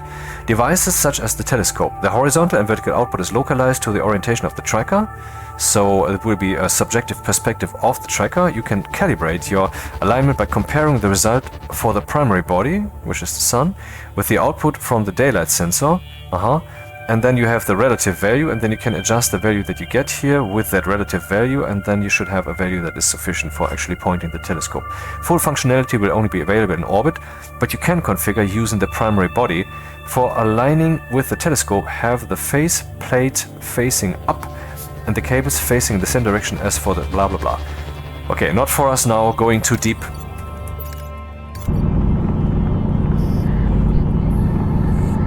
Yeah, that drill is a bit faster, and that will be particularly observable once we're digging some gold, because I don't think it will actually slow down. Let's see what's with the battery.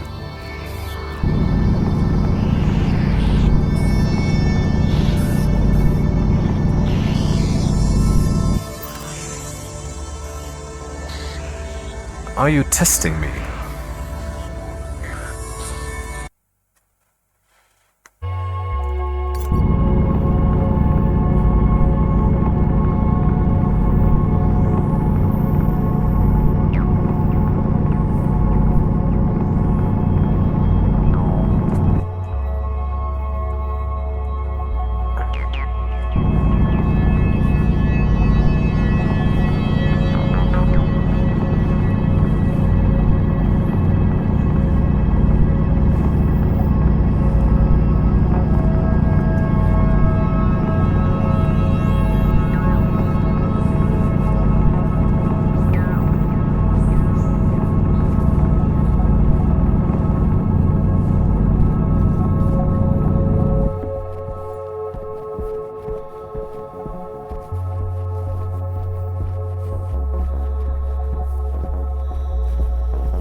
As you can see, it's all nicely being stacked in our mining backpack. And afterwards, I would assume, in the mining belt. So it's kind of green, yellow, you know, like a warning. The moment you see something pop up at the bottom of the screen in this layout configuration, you know, oh, well, it's time to go home.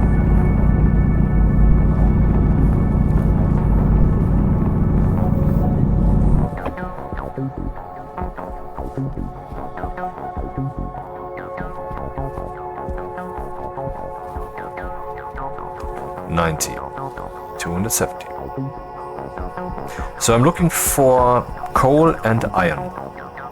The rest is optional. And I want to take a shit ton, if that's possible.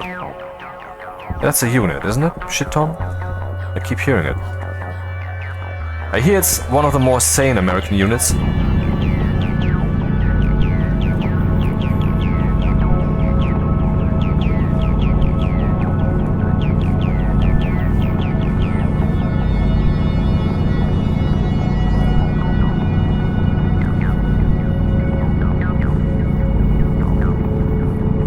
Okay, let's think about what you can do with atmospherics. There's various atmospherics devices, for example the AC, which we'll probably employ very soon. Then there is also the filtration unit. They all kind of look the same, roughly. The filtration unit allows you to pump in some gas and then to filter that, and then you get two outputs. One output is the filtered output, and the other is the rest. So, for example, you can stuff... it has two filter slots, actually, for convenience. You can stuff an oxygen filter in there, and then on the straight line, I believe, you get... which goes straight through. On the other side, the output is, I believe, that filtered output, so you get only oxygen there. And on the side, you get all the rest. And if you have an oxygen and CO2 filter in there, then you will get on the filtered output, the straight one, you will get oxygen and CO2, and all the rest goes out the side. Then there's also, of course, tanks which you can place, tanks which are stationary, can take a lot of content, and there's even a large version which has like 50,000 liters, I think. It's really large. And takes a lot of space too, but you rarely need those. And then you could, for example, gather nighttime air, which is cold, in that tank. And then you could cool your station with it. However, there's a trick here. Nighttime air gathered for cooling, what does that mean? Will you pump that into your station then? No, well, you can just use a thermal exchange. So you can just, but this means it heats up, right? And then what? Then you have to gather more nighttime air into that same container, which is heated up all the time. That doesn't fly. We have to kind of empty it again and then fill it up again with cold nighttime air.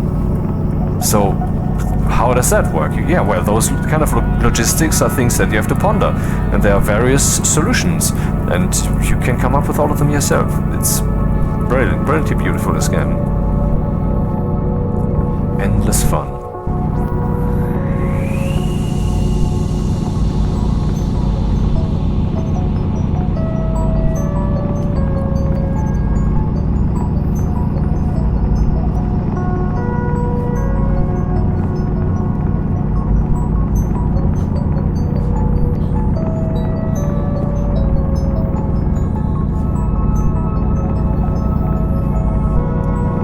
I've also seen some gold, I believe, nearby. And we can see how fast this drill is there.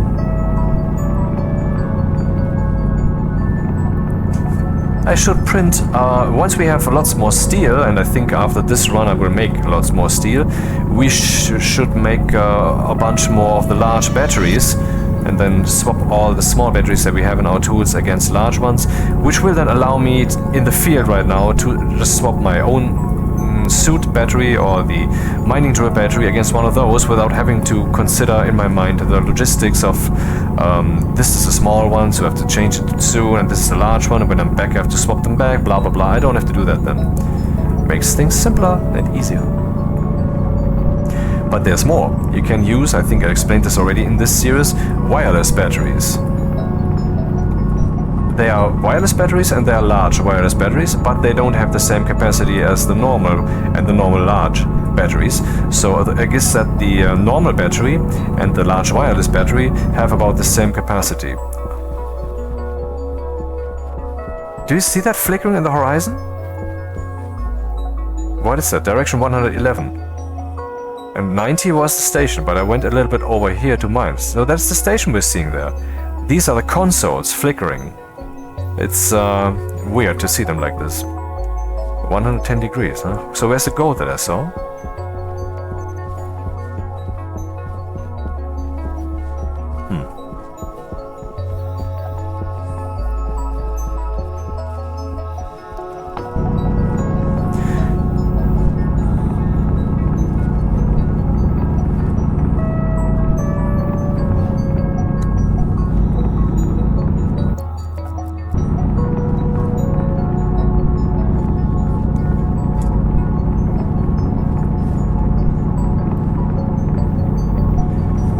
The Mars atmosphere has some carbon dioxide, CO2, and it also has some oxygen, I believe. So we can harvest either from the atmosphere, but depending on what's more abundant to us, what we have available more, we can convert one into the other. I can burn something in the furnace that will produce a lot of CO2.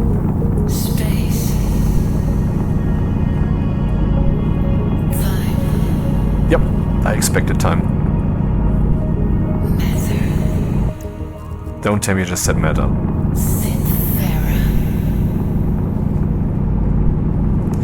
And you can use plants to convert CO2 to O2.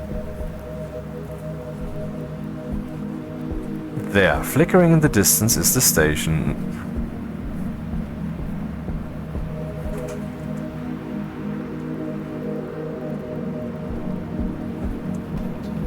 Funny.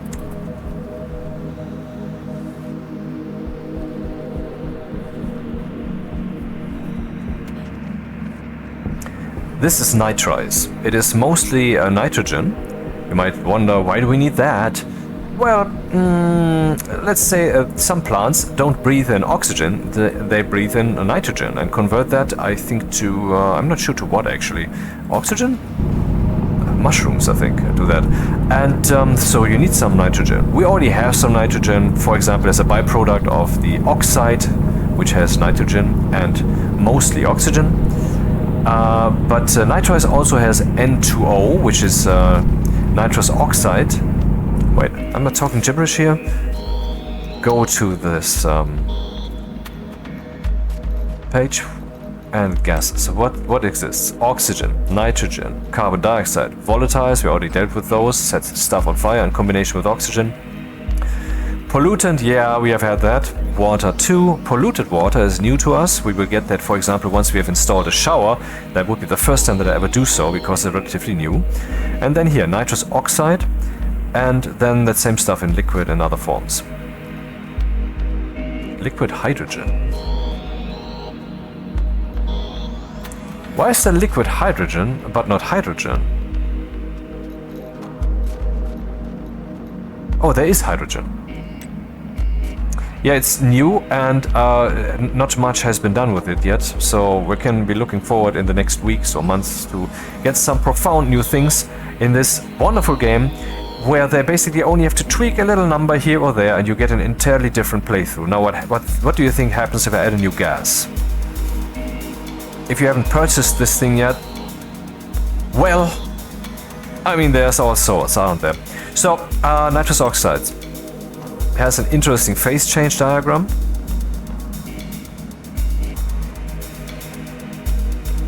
What is it? It's a reactive gas that will knock players out if inhaled. I believe that's laughing gas, you know. It acts as an oxidizer for combustion, so if you use oxygen, and now if you use volatiles, and this in a 1-to-1 mixture, then you will get the most powerful fuel, most potent fuel in the game, one of the two fuels that there are. And I've never done that yet. and at a lower outer ignition temperature.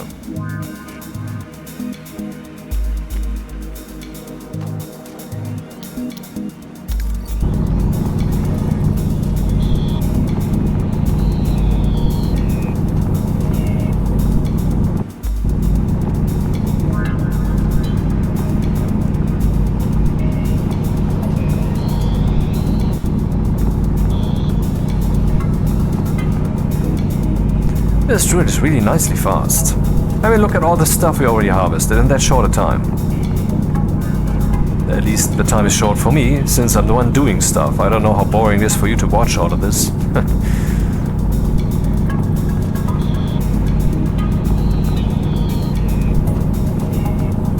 At least there's music. In case you don't know yet, it's radio. It's Soma FM, somafm.com. And they have lots of channels, electronic and drone kind of music, ambient.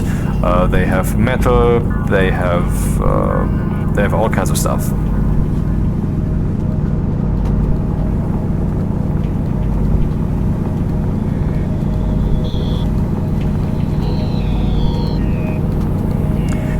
Interestingly, I didn't find much coal yet. I would have thought that coal is more abundant. Maybe it's just random. Maybe I will find tons of coal later. So, can we see the station? Oh, right, I cannot fly. I don't have a jetpack. That's the first. Should be this direction? Ah, there we can see it. Glittering in the distance.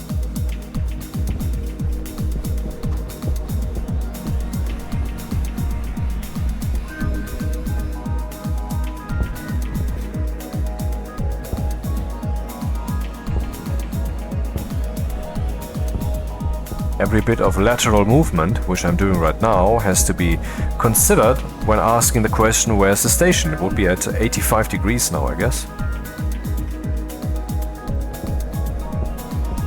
Oh no, it's here. At minus 51 degrees Celsius.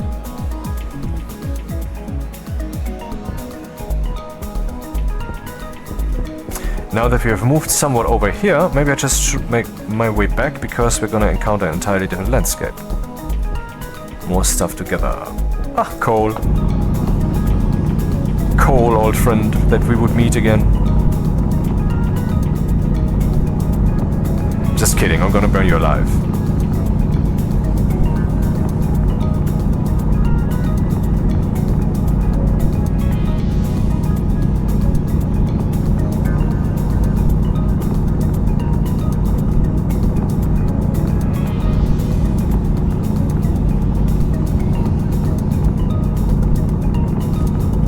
Haven't found any gold yet, and gold is still a bit rare in my repertoire, so yeah, we need to find gold.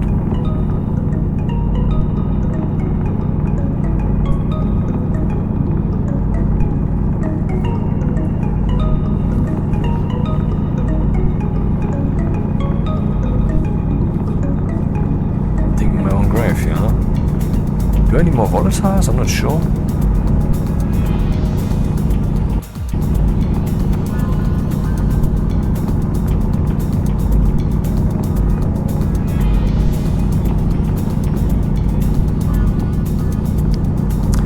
Well, how do I deal with that then, the nighttime air? If I really want to use a nighttime air for cooling, I don't really need that. You know, let's look at it like this. Let's say I put out the AC. The AC will then pump some thermal energy into the waste gas output. It won't pump gas in there, it will just pump the thermal heat in there. That's why you actually have to supply the gas yourself. And then we can just let that gas stay constant. You know, we'll just have a reservoir in there. But this means that that reservoir will become more and more hot. How do we deal with that then? Well, it will of course bleed some thermal energy into the atmosphere if I'm not actually using insulated, insulated pipes. But I can of course use pipe radiators. And we already have pipe radiators up. We have our cooling system already. Should I recycle those? I don't wanna. But anyway, let's say we have 20 degrees Celsius in our waste pipe and we have 30 degrees Celsius in our room. Now the AC can pump the thermal energy into that waste pipe, and let's say in the end we have 20 degrees Celsius in the room, but we have 90 degrees Celsius in that waste pipe. That can happen because it can indeed deal with quite some temperature differential, but then it will eventually become ineffective and not be doing anything anymore. But I mean, where do we have like 80, 90 degrees Celsius on this planet? During the night? No. During the day? Neither. In other words, to cool that down so that this waste gas becomes useful again for cooling with the AC is not hard. So we should actually try the AC very soon. Okay, that's a nice stack of coal right there. So let's go back to direction of station.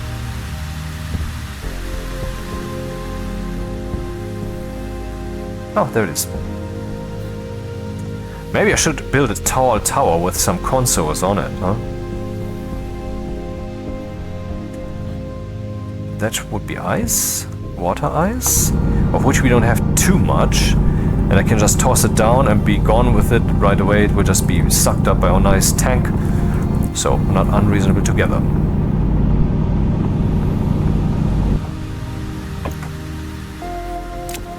No, don't get lost. I need you.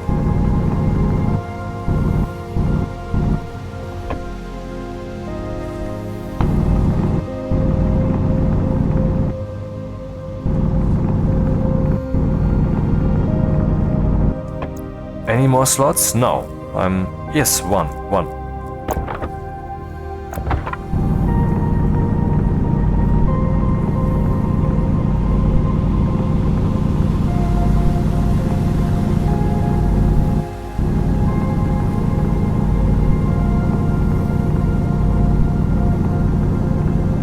We have volatiles, we have oxide.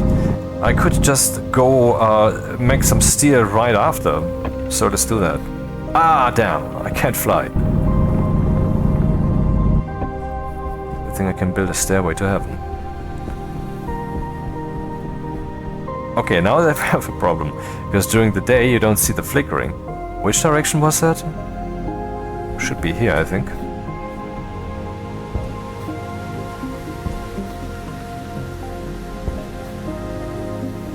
I think that's our mountain.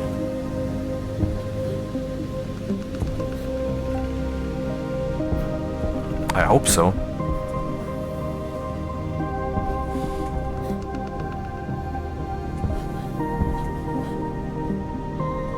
It's interesting how the light plays with those ices, particularly the nitrites.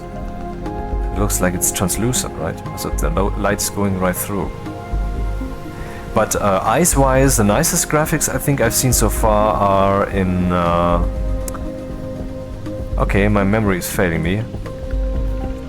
Stupidly. This first-person 3D space shooter where you move from map to map and the evil guys come, so you only have a little time. God damn it, why don't I have that in my head now? I'm full, I can't make use of that. Ah, the station.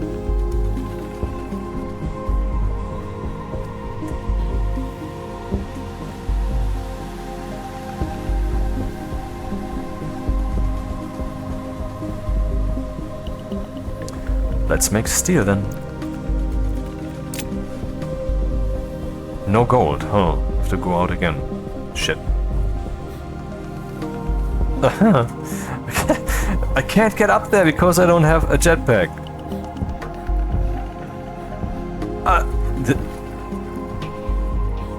Yeah, okay.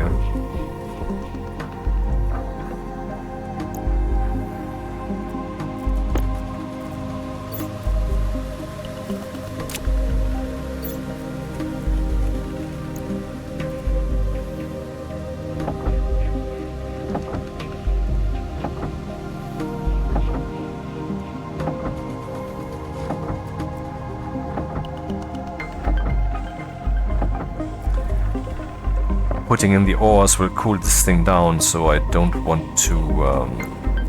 I want to have some reserves. 3 iron stacks and 1 coal.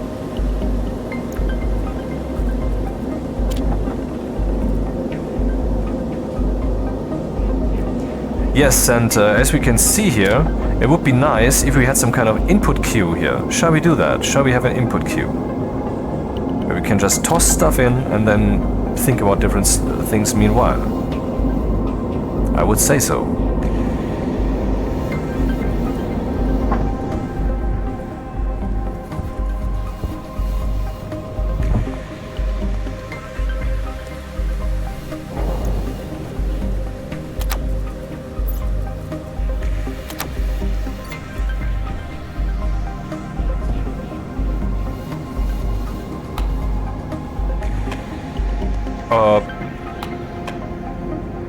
The what now?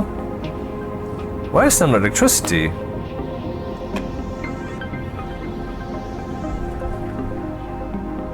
There is still... What the fuck is happening? Did we have a cable burnout or something? I mean, I can't imagine why. The load here is not high enough. Or the battery's so very empty. Yeah, that's what it is. The batteries are being charged minimally. There's not enough to boot up the thing. But good thing we don't have to care, we have enough coal. Okay.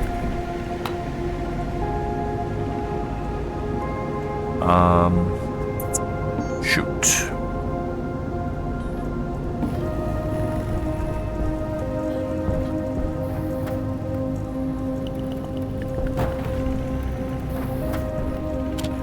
What?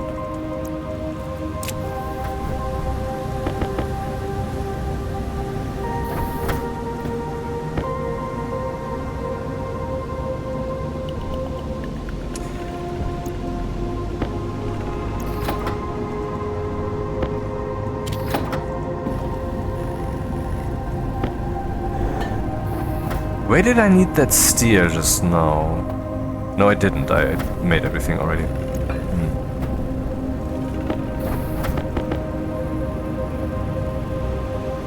Hunger caution. Yes, yes.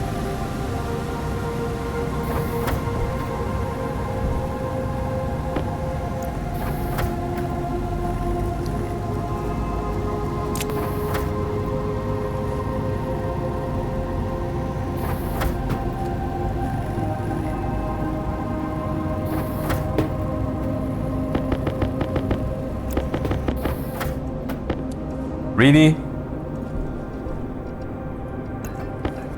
I was so sure.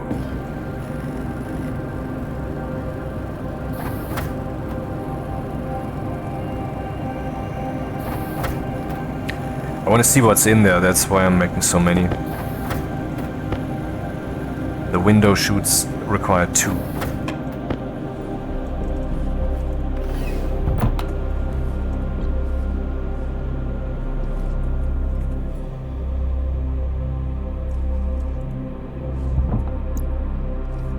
What's he doing now?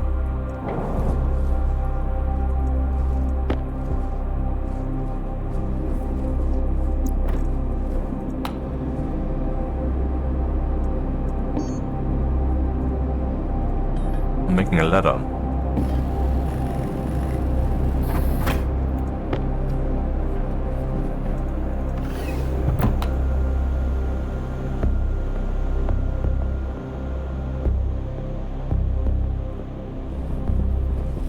Yeah, you start with a jetpack with maximum flexibility in this regard, but maybe it shouldn't be considered normal to be able to fly. Where would I put this?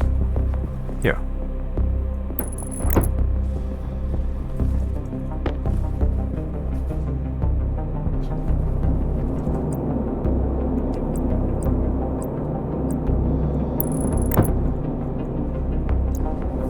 Oh. That doesn't fly. Window chutes means that the sun can get in. In other words, if I want to put ice in there, which I need to all the time. Yeah. Oh, I don't have my tools. Ah, shit. This is stupid. What do I do now?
getting cold.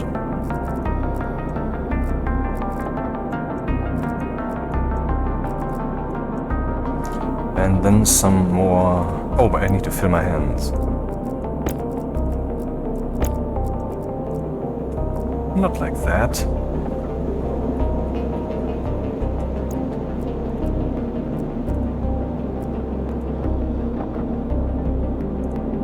Yeah, if I do this too fast, it will fall to the ground. So, another one.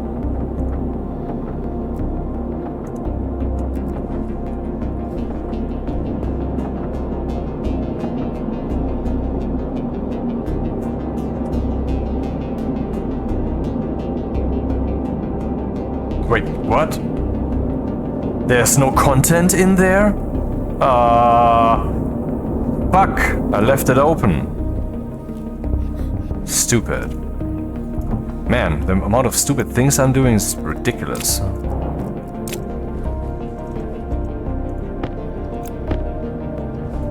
Shit. I mean, I can use the iron too. It's not like it's just completely wasted. Yeah, let's just leave it like that. It's not bad. But where's the coal? Here. And the coal now is, of course, degassed. And the other things, you know. And that gas will just be wasted. We'll just pump it out. I should basically have a 50,000 liters tank out here and pump everything in there. But that works.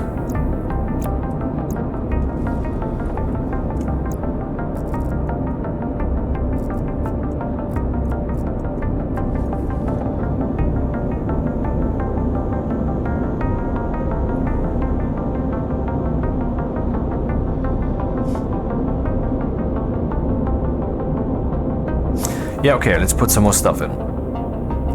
That's what the queue is for. 1, 2, 3, coal. 1, 2, 3, coal. And that's it, I guess. Or should we make more? Yeah, let's make more. 1, 2, 3, coal. Okay, that's enough. Probably need more heat.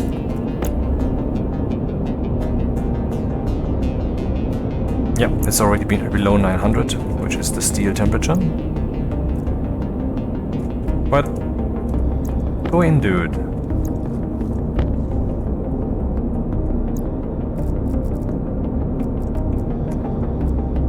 I was too fast this time.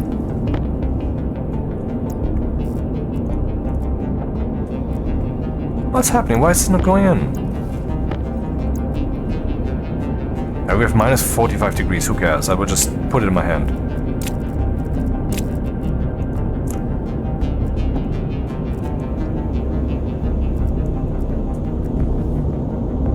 The pressure is rather high.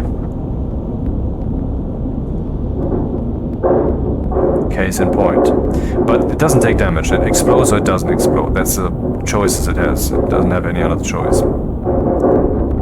Okay, that looks good. 2, 4, 6. Yeah, that's alright, but we need more heat.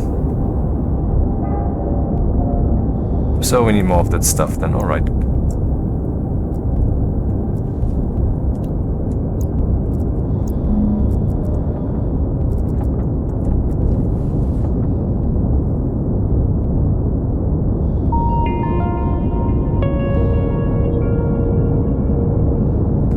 And we get steel.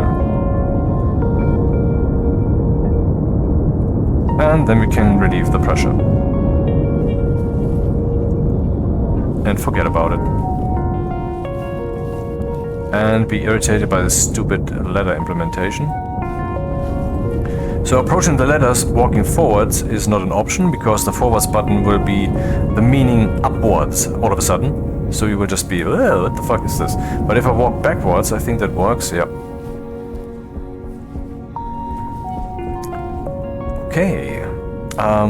What am I doing? I mean, as long as this thing's still hot, well, I shouldn't have made other stuff, but just not as in alloys. Does this work? I mean, the worst that happens is that it will just come out, and I have no problem with that.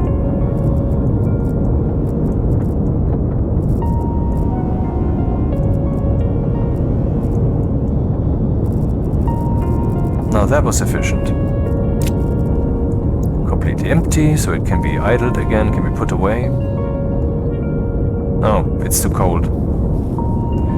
Not enough heat any left. This also needs 900. Okay then. No biggie.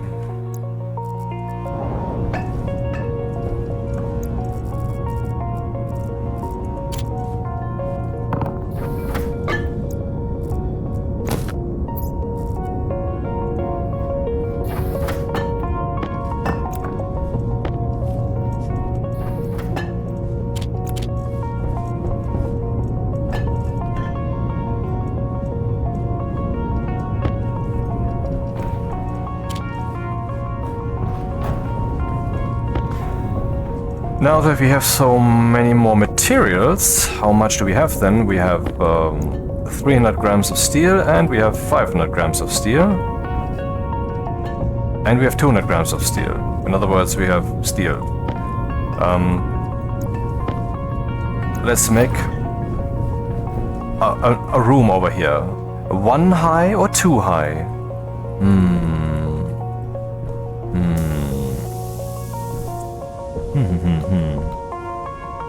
Or first a platform so that we can get some, yeah, the solar panels.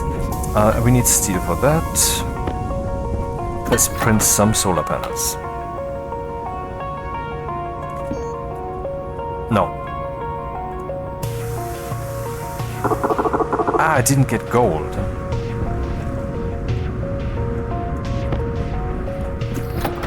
And copper.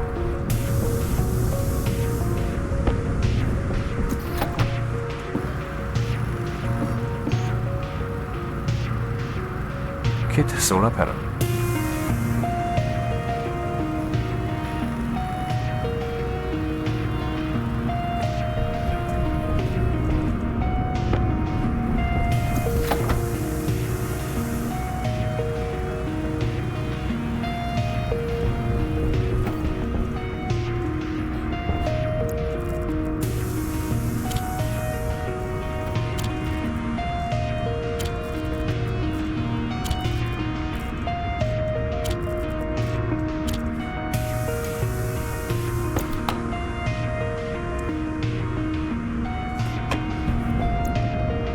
What's the temperature? Yeah, maybe that's not the best choice to do this now, but whatever. Doesn't have to be the best choice all the time.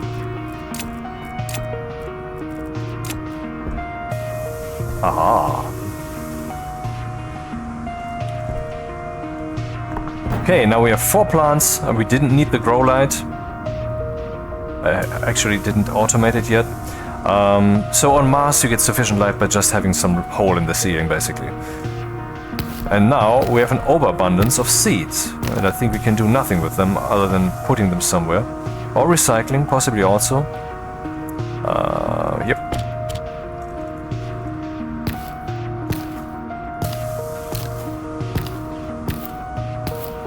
Eight potatoes.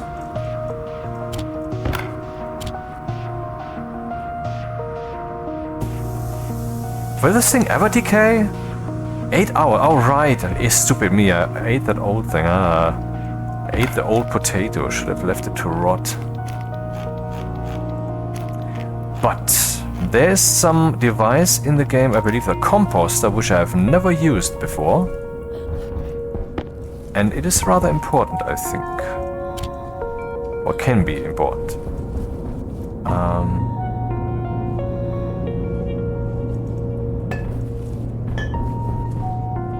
Compost. Oh, composite, lol. A simple composting device. The basic composter creates fertilizer out of organic matter. It accepts food, decayed food, so I could stuff a potato in, or biomass, which is some greenish blob. It requires a full liquid canister and a battery to operate. Oh, okay. Accelerating the natural composting process. When processing, it releases nitrogen and volatiles, as well as a small amount of heat.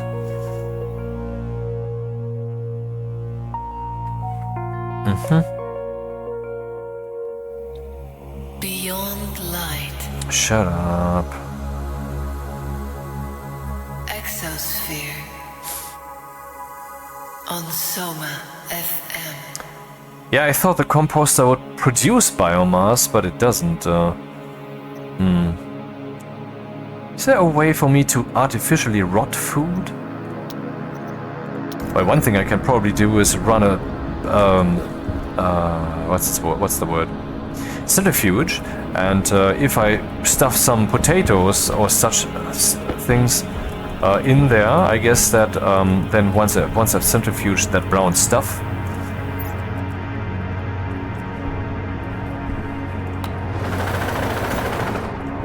that would actually be then biomatter.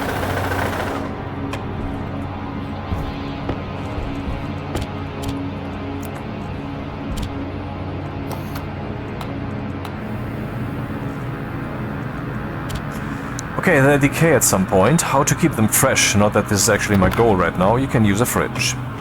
There are two types of fridge, the simple one, the advanced one, or the big one. The big one has more storage space, the small one only has, I think, 2 slots.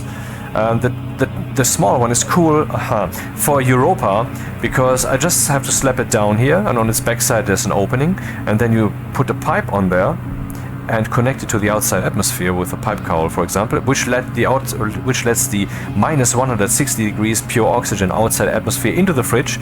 Though when you open the fridge door, you won't see that, you won't feel that. The fridge then will be able to cool the stuff that is within using that atmosphere which has been supplied. The large fridge, however, which needs electricity, this small one doesn't, works just by itself. It has an internal atmosphere.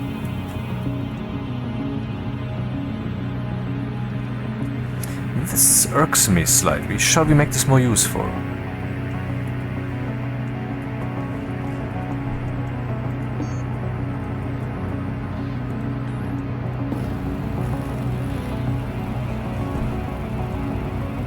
What's this? Oh, the chemistry station.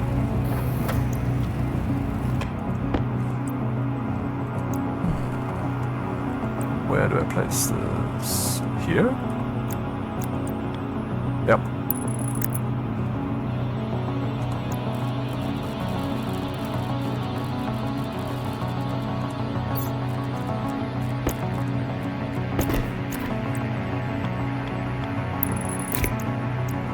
Find this mildly too active.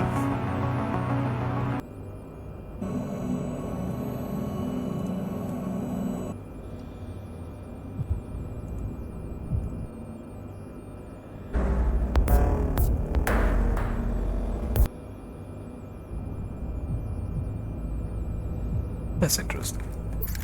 See, ambient music is best listened to actually not in the way that I'm doing it here constantly in the video, but in a way that you don't consciously perceive it too much. It's not in the foreground. It mixes with whatever else you're experiencing. That's the idea. That's also why Brian Eno made this track, Music for Airports. The idea is not for you to listen to this consciously and in a loud fashion, but for it to mix actually into the airport atmosphere. I don't know if the goal was really airport, or if the airport was just a metaphor, but in principle that's how ambient music should be listened to normally. So now we have this memory chip. Let's give it a name. Let indoor, let outdoor, cooling. Do we care about that? No. Let's call it mem indoor. Con indoor. So we want to read the value of memory indoor. Where is the disk? There is a disk. That's memory arc. Did I connect this?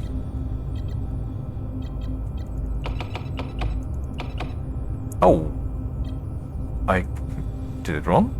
Oh, right. The cable is not going anywhere. Crap. Damn. Hey, what's that? Oh, I thought it was the lamp. It was silently flashing. The silence of... No, I'm not gonna go there. Hydration critical.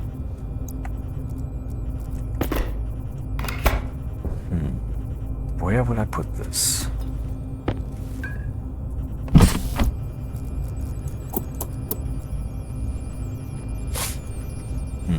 That looks good. Except for one little thing.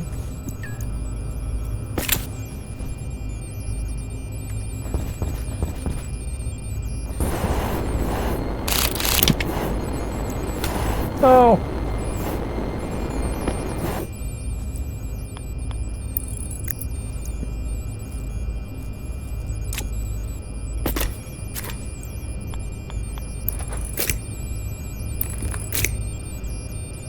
Dude.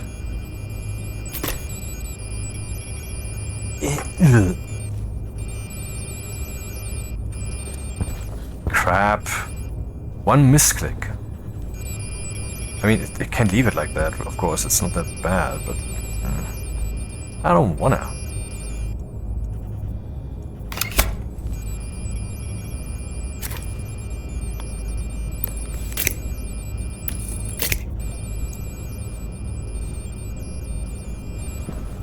Ah, I have to rename it again. Where is my wrench?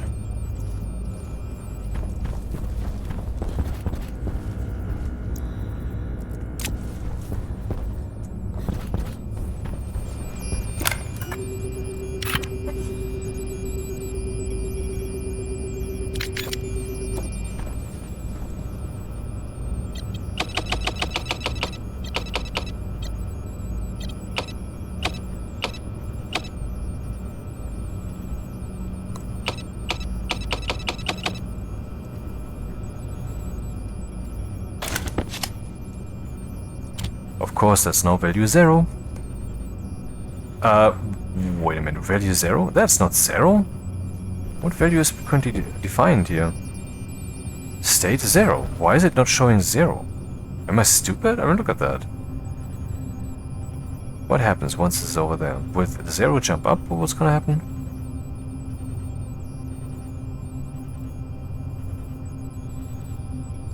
$12?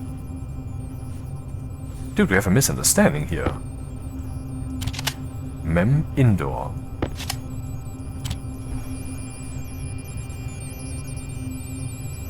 Mem indoor state 0. What the fuck? What? I don't. Oh, something's wrong here, man.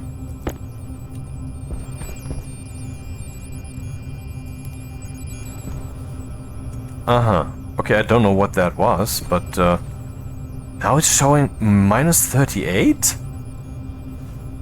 I set it to minus 100. What is happening?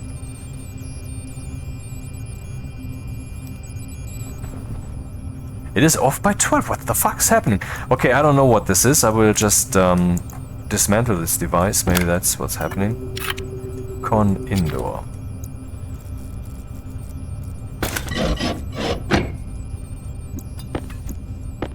It would be the first time ever that the screwdriver does something.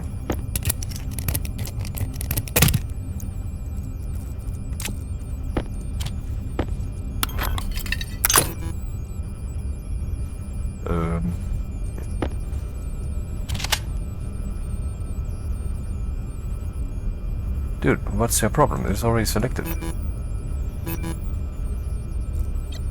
I mean, the consoles are considerably buggy, but I haven't seen this bug yet. That sucks. Okay, I guess we have to make a new board. This is annoying.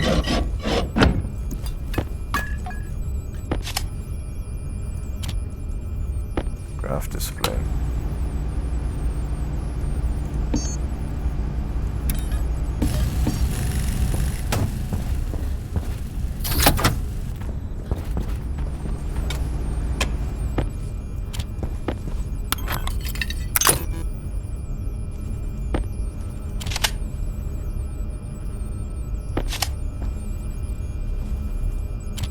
Well, it does seem to show the correct value now. Okay, now let's fuck with it.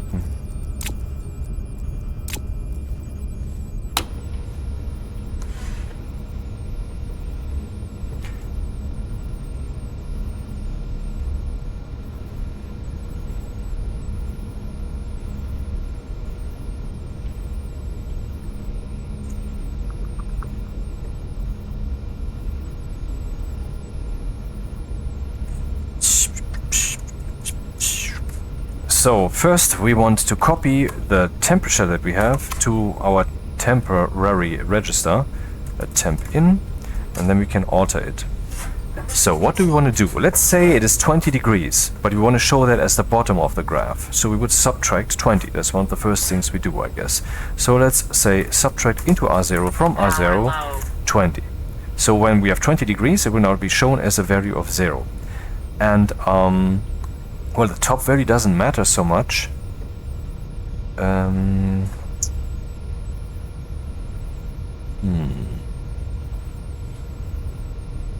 well, just go with the flow, see what happens. And then I have to write that. Write to mem ins mem in... Was it setting? No, it was...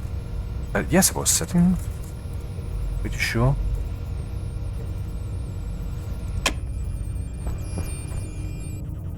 Okay, now we have 5.32 and that is 25.32. Okay. So the upside then is that if this thing moves from 5 degrees to 4 degrees, we will... hilarious. We will actually see some motion here. Whereas if it would have been moving from 25 to 24, we wouldn't have seen much because the vertical range is so... you know, now it's a bit expanded. And on my moon base, I actually had a strict 23 degrees Celsius situation, which would then be cooled down to 22.9 something. And so this would show up, you know.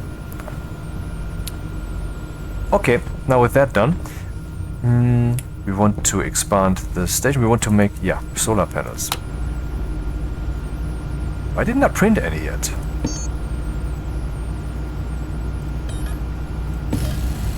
Because I don't have enough gold. So we need a platform.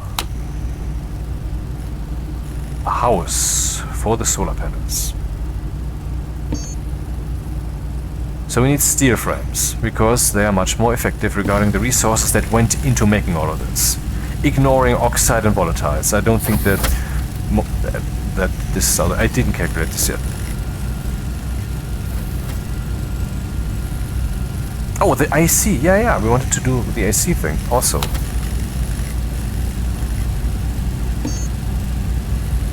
And that is part of the kit atmospherics.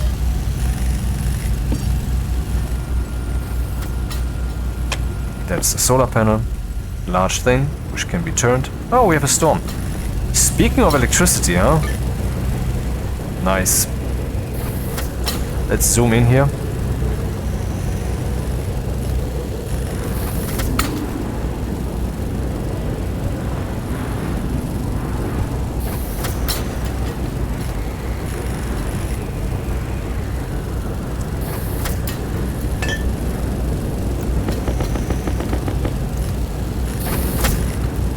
How large shall we make the solar panel hall? I don't think we can place a solar panel in every location. I mean, they even cast a shadow upon each other, one that does have an effect. So, I'm not sure. 10 by 10? 20 by 20? I mean, this is overkill, right? But, I mean, expanding that hall is also annoying. 10... Let's make 10 by 10. Which is already pretty large. So we need 100 of these. What does the resources say? The resources are saying that 2 times 100 is 200. So yeah, that flies. And then let's go through the atmospheric stuffs while this thing is printing. The first thing always suggested when you're trying to build a kit, one of the kit atmospherics, is the AC, indeed, the air conditioner. So that's what it looks like. Is there not a spot here where it's a bit more spacious? Maybe I should replant some stuff, huh?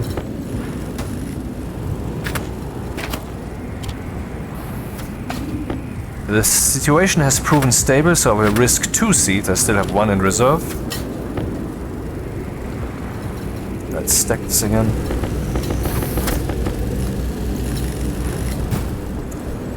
So, the AC. That is what it looks like. Here at the front we have a panel where we can actually turn this thing on. The switch at the top, but also at the panel itself. I find that a bit weird, but okay. And they can adjust the target temperature. On the right side, the arrow shows where the gas goes in. On the left side it goes out. And what you can just do is you place this thing down and you slap a passive vent on the right side and on the left side. And so, in a way, the input and the output side are almost connected then, because it's the same room, right? And this is actually inspiring, isn't it? Because what you can do is you can just have a loop there with made of a pipe, and you fill that pipe with like 2-3 megapascals of, for example, pure oxygen, because that's flexible. Cooling oxygen down too far will not make it liquid, because it has such a convenient phase change diagram. And so that would be then the loop that this AC would be cooling. And so then you slap the next AC behind it and connect its waste pipe output to this pipe I was just talking about, and so you would have one AC cooling the next AC. And chains like these you have to build, for example, for Vulcan, where things get really hot.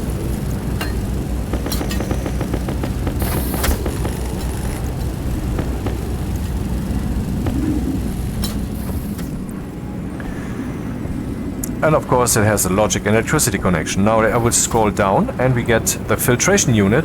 First impression, same thing, but no. I already talked about this. Here you can see the 2 filter slots. And maybe you have observed that at the top there's something that looks like a slot for an IC and 2 screws. And yeah, exactly, that's what that is. It's exactly like an IC housing, except it only has 2 instead of 6 screws, and it doesn't have its own setting value that you could use. So you don't have a convenient debug value there. Moving on to the electrolyzer. You can see on the right side a water input. On the left side, not a water output, so that would be gas then necessarily. And what does it do? Obviously it turns water into gas. What comes out there on the left side is fuel gas. It turns water into a mixture of 66% volatiles and 33% oxygen. Convenient, no? This sounds as if we could maybe also turn that backwards. Yes, we can. The H2 combustor, we can use that to turn fuel gas into water. That water will then come out in the form of gas. That's why there's no drop here on the left side, because it's going to have about 2000 degrees. We're talking about combustion. This thing will burn that gas. And it's also not just water and gas that comes out there, but also other stuff. Just like from the furnace, when you combust something, there will be some byproducts.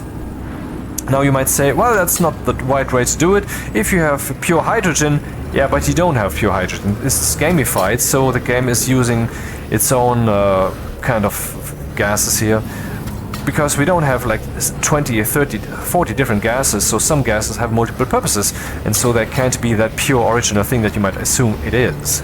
And there's the nitrolyzer, which is into which you feed nitrogen and oxygen, and which that will turn then into nitrous oxide, into N2O. So nitrogen and oxygen, and both of that is in the oxide, right? Exactly. So you can use oxide to create this N2O stuff.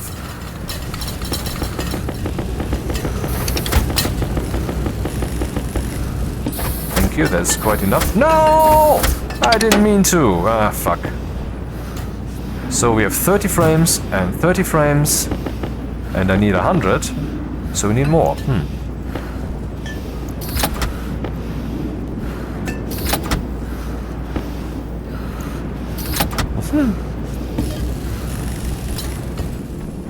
So, shall we install an AC for testing purposes? Well, now I have this nice cooling setup. I could fill this pipe with a lot of oxygen. From where would I take that oxygen? I could also use nitrogen, I guess. And there's such a thing as specific heat, and so forth. Truly, I don't understand this stuff. I have some loose understanding, you know. It's like when someone explains something to you and you kind of grasp it, but later, if you would try to reproduce it or build upon it, you couldn't. That's the kind of understanding I have, yeah. And probably 90% of everything I told you so far is just that.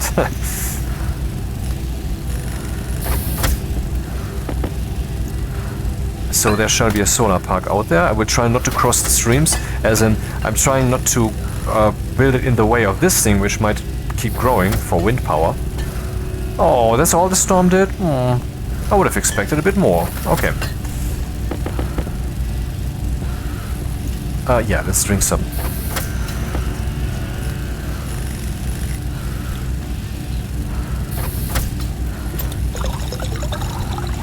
Is there still water in the rooms there? No, it all went away into our nice storage here. Now we have 100 liters. But this is a bit more than 1/3 of what we can take, so... And now here we can see how the temperature is dipping down. Interesting how it is dipping down strongly, and then it is like flattening out. Now of course there's this thing also in the mix. We can see it arriving at the gas sensor here.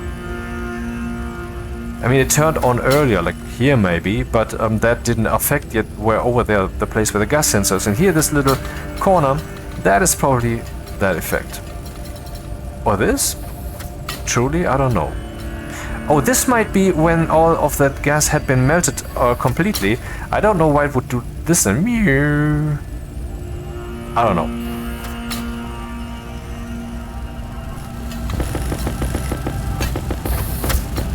Printing too many of these is not so bad, because you will need them again and again and again. So a 10 by 10 area. A real solar park. Let's make one just now. But we need some gold to make that happen. Wait. 30. 30. 30. Add 4 more, please. And then we need to... this needs to be airtight, else there will be a storm inside. I think some people rely on the soil there, but this is not actually reliable, and I want to be sure, so I will just seal it up entirely.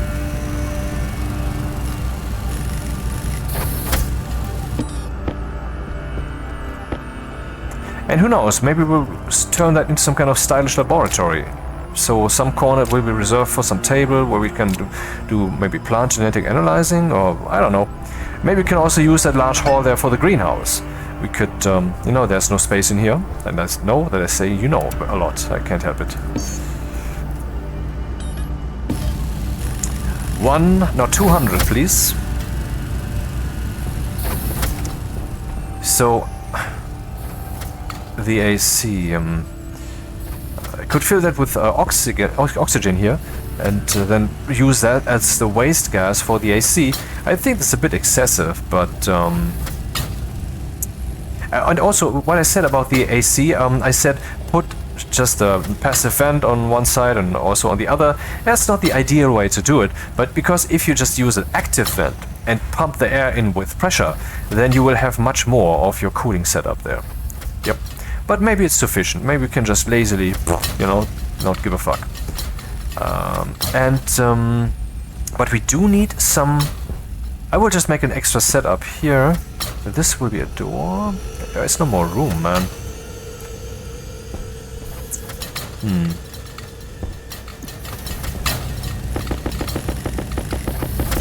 A stacker would be nice here, huh? You cannot place a stacker directly adjacent to the thing. You need a chute in between. So no, this is a no-go. Can't do this. 1/4. Where will we put the AC?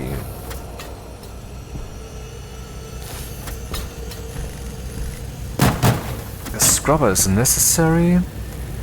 We could also make our own with the filtration, you know. You can just place the filtration unit, see to that there's something on the inside, for example a passive vent. An active vent would be more effective, of course, but then you have to put up with the air in the room constantly streaming towards that place, and maybe much of it will then be stored in the pipe instead of being still in the station, and sometimes that might be different depending on timing of when the devices have been turned on, and so you don't have a stable pressure in here. So that's all very makeshift. What you would or what you would want is some kind of more dedicated, more firmer solution. Central air, basically.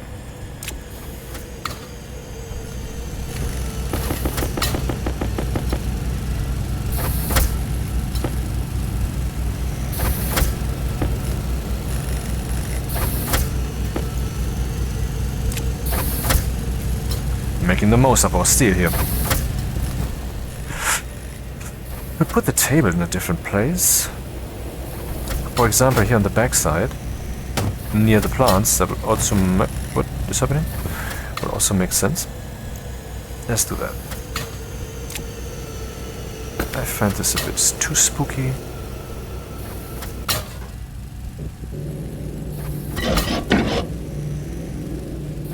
Want to see where the cables are.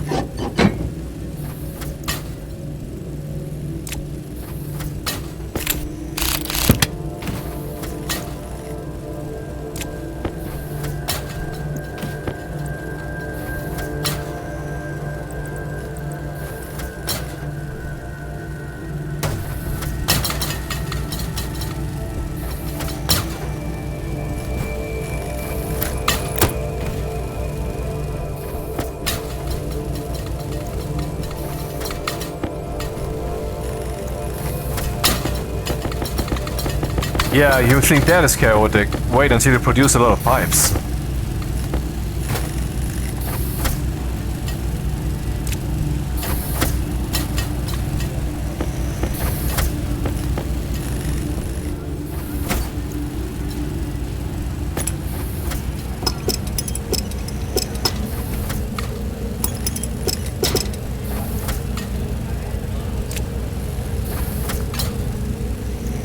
Instead of building here, I should be out there mining. Damn.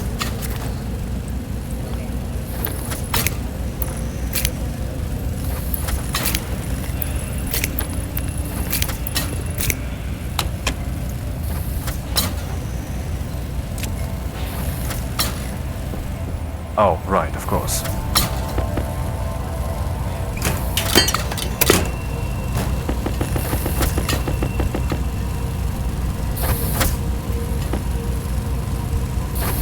Five more, then we can make our little solar park out there. Okay, what I'm trying to do will mean a lot of welding. We started with about 5,000, I believe, and now we're at 3,000, and look at this small station. I think I will actually empty the entire bottle when I do that. We should prepare for that. Ah, shit, that had to happen.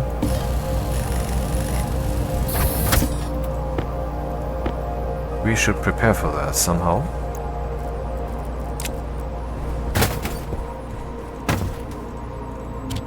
How? Instead of making the solar park, I should first expand this back here, which means that our nice 10 by 10 setup that we have right now will no longer work. Therefore, I will now go out and place them down as some kind of blueprint. 10 by 10 is, I wouldn't say excessive, but it's also pretty large already. So, where will we go?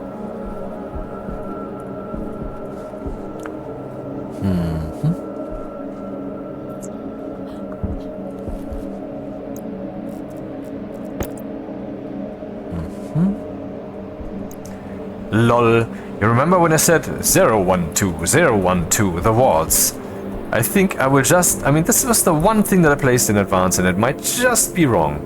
Because maybe I want to place Oxygen critical. this cable in between to connect the solar park with the rest of the world. Hilarious. Where? Right.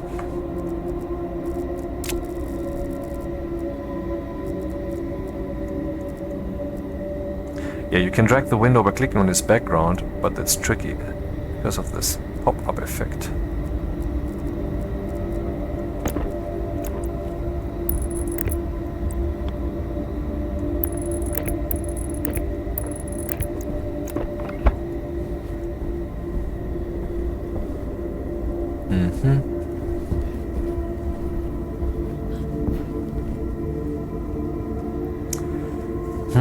I also have to consider that maybe this will... See, that's the thing. I'm trying to be efficient, trying to be effective. So I combine this with that, and it's all tied together in a neat knot.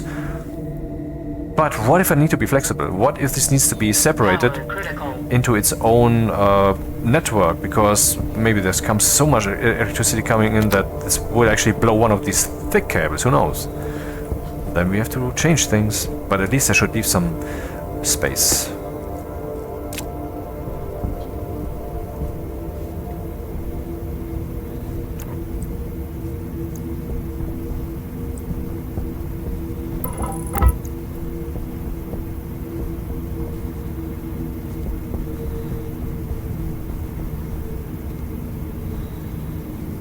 One small corridor between the two?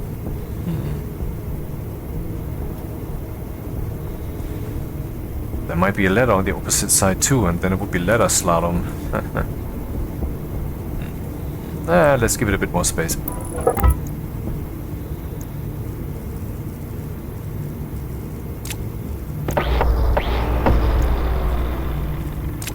And where will I build it? Maybe just in parallel to these. This is then my power generation. But here I could have another platform between all of this so I can walk properly in a civilized fashion. Yeah, but still, okay, this is what it is. I found it.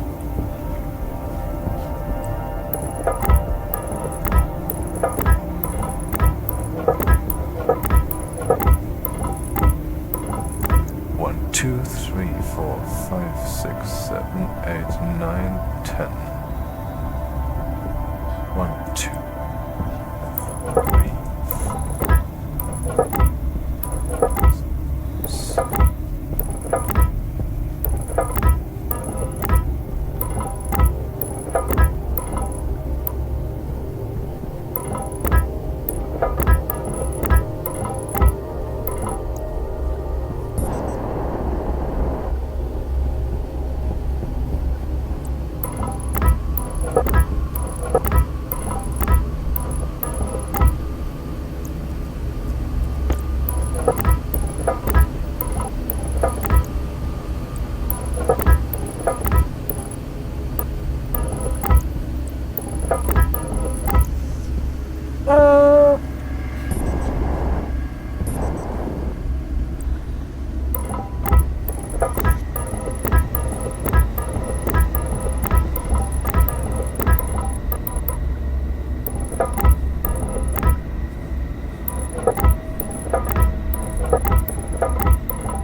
Yay.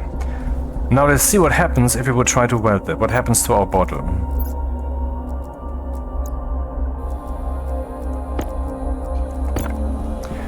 I could also use the arc welder. Man, I could just make the arc welder instead of wasting all my fuel gas here. But let's, I want to see.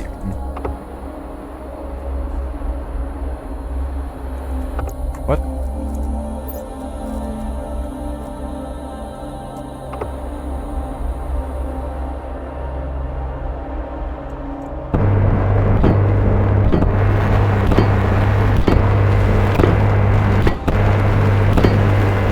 Okay, you can tell this wouldn't work out. Let's make the arc welder. Could also make fuel gas, but I think it's easier to just make the arc welder now. Downside of the arc welder is that it doesn't set things on fire.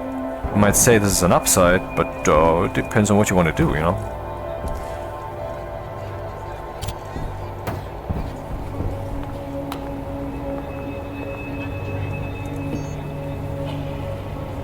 Mark II. The only difference, as far as I know, is temperature survivability. Electro. I need 2 more. And I mean, like, the amount 2, not the thing that grows. Okay, really?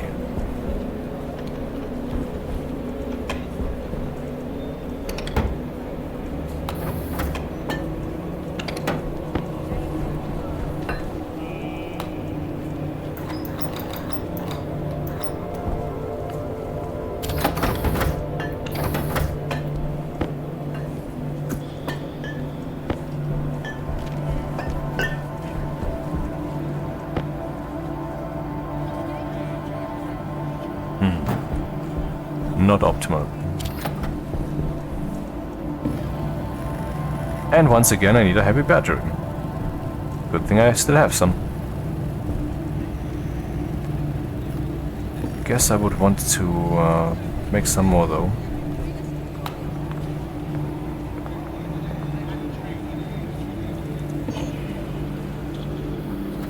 What about a battery cell nuclear? Well, you need inconel and astraloy. These are the 3rd level ingots, not so easy to make. Or should we go wireless? Need gold? No! Oh, come on. I don't have any gold right now. Or do I?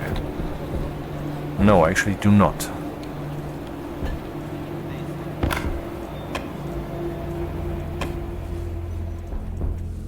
So what can this thing do for us?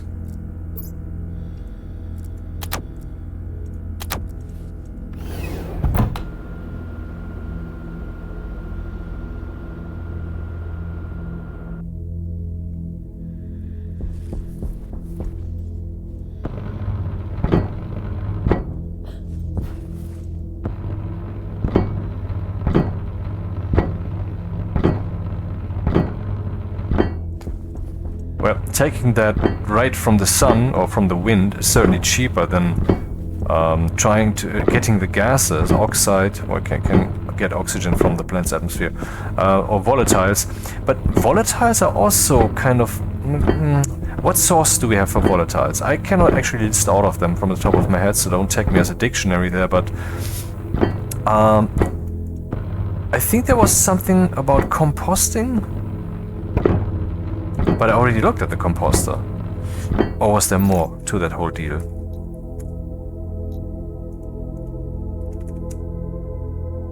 Advanced composter. Oh, look at that. The advanced composter creates fertilizer out of organic matter. It accepts food, decayed food, or biomass. It requires water and power to operate, accelerating the natural composting process. When processing, it releases nitrogen and volatiles. So yeah, there we have a source for volatiles, which is just let some food rot. And what does food need? It will need CO2, which we can get from burning stuff, so that would be volatiles and oxygen, or just from breathing stuff out. And I think that there's actually plants that breathe out CO2. I'm not sorry, I don't know. Maybe. So that would give us volatiles. And we wouldn't have to dig for those. And we have infinite CO2 in the planet's atmosphere. It's not much, but I mean, as in pumping that in is slow, but it's infinite otherwise. So basically you could say, by this very extensive chain then we have infinite volatiles available. And infinite oxygen also, because in the planet's atmosphere. So we can make infinite fire, and that sounds like hell. So.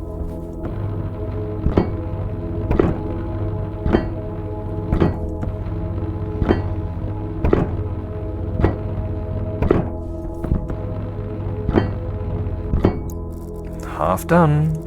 My battery is also half done. Let's just swap it out before I stand there naked with the last 2 things in front of me.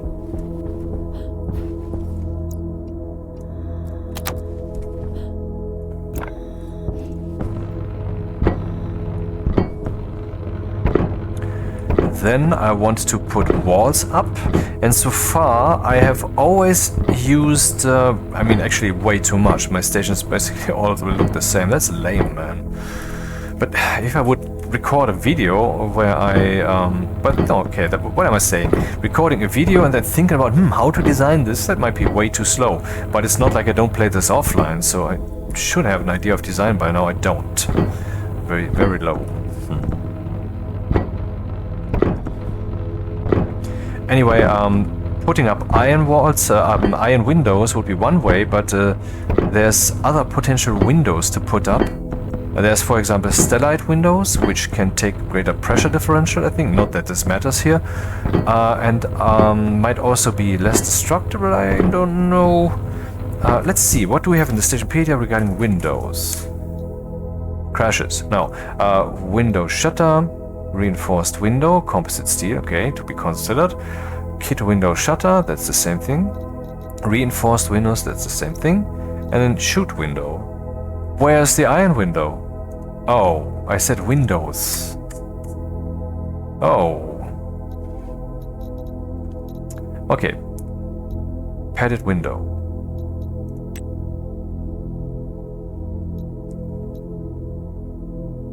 Only design choice, I think.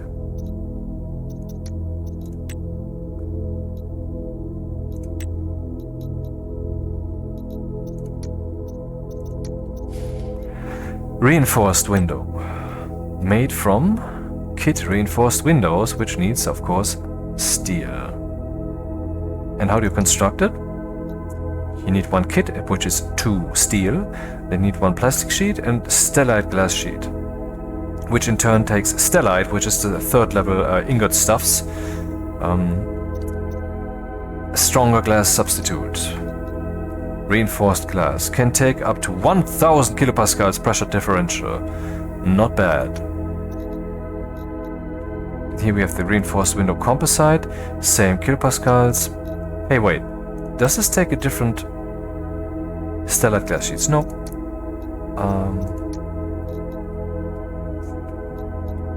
Then we have the iron window, which we know so well. Then we have the composite window, which takes a kit wall of some sorts, plastic sheets and glass sheets.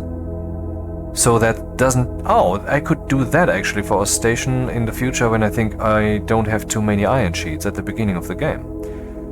Takes a kit wall, which in turn... Oh, okay, never mind, it takes steel. Yeah, right, there's only one wall type that doesn't take steel, if I have seen that correctly. Great. Oh, the wall cooler, should we use that? Well, I think it takes 1000 watts. When it's really busy, not the base level.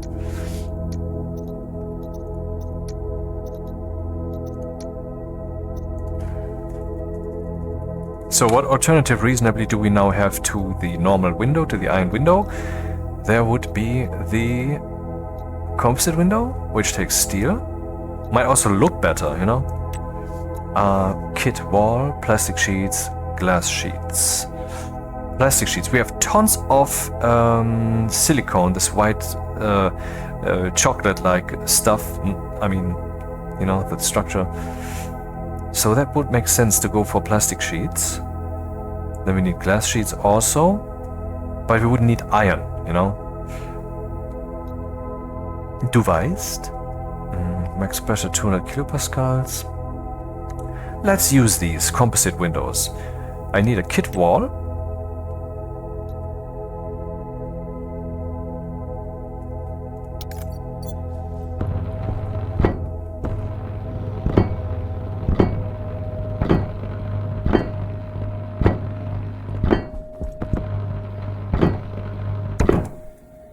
Excuse me?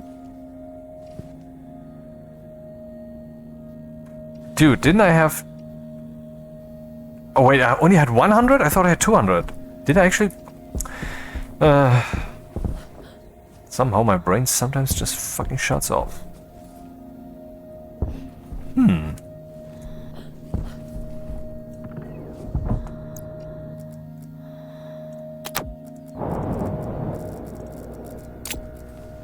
Arc welder is more clean. If I weld in here, I believe that has 0 byproducts. I think so. Maybe some heat, probably. So, we have plastic sheets already. Not too many, I would assume.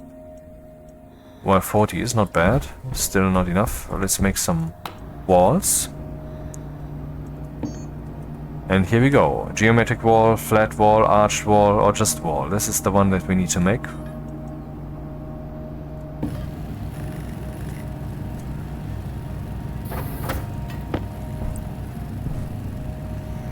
Composite window. Okay. And of these now, I would like to have 100 plus then the 10 of each side, 140. We need 140 of these. And we need a second auto lathe, it looks like. So what can we do meaningfully in the meantime? Mining. We can do mining. How much will it produce? It will produce 118. So then we already have 126. That's nice. Okay, let's go mining.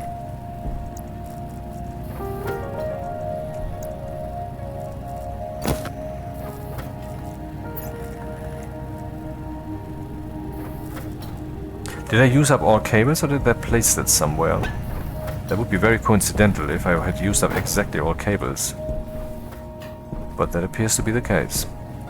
Temperature? Okay-ish.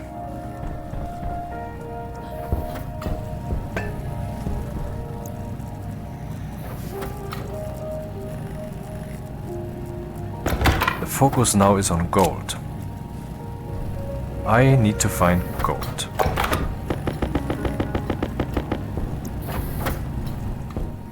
Oxygen should be enough.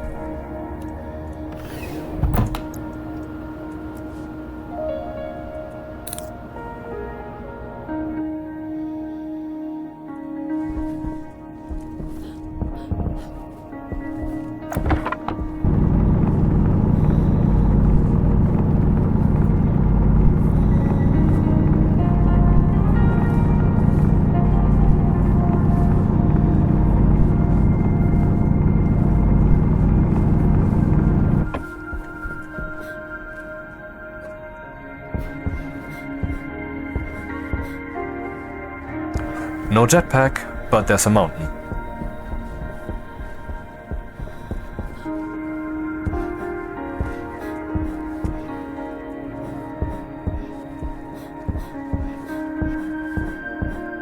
Bunny hoppity hop.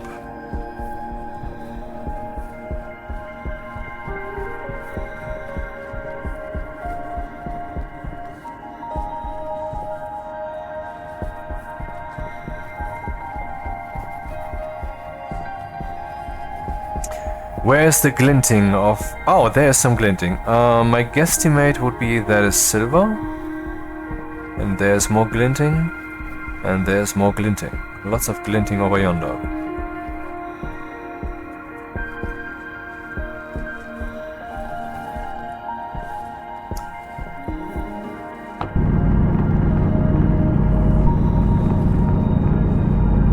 I want to mark this mountain so that I can see from afar that this is our mountain.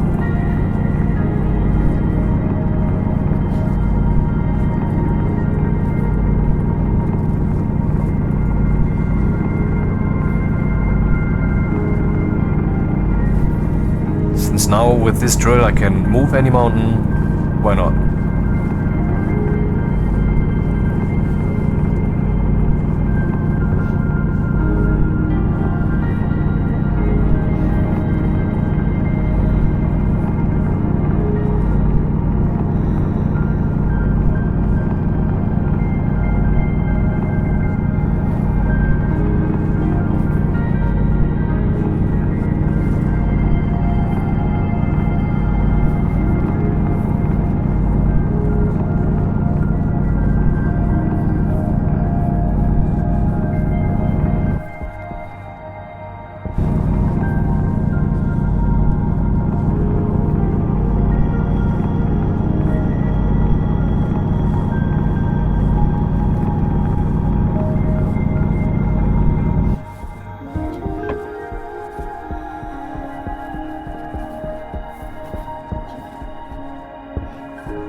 Huh, not very well marked. But discernible. Also, direction of station 250.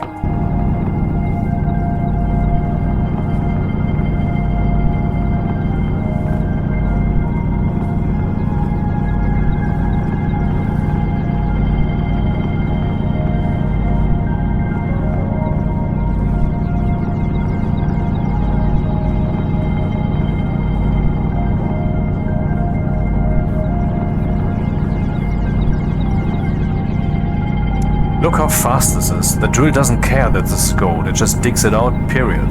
The heavy mining drill. And for that you need the advanced toolmaker, and for that you need the advanced electronics printer, and for that you need constanter. And for that you need the furnace. And you need... what's its name?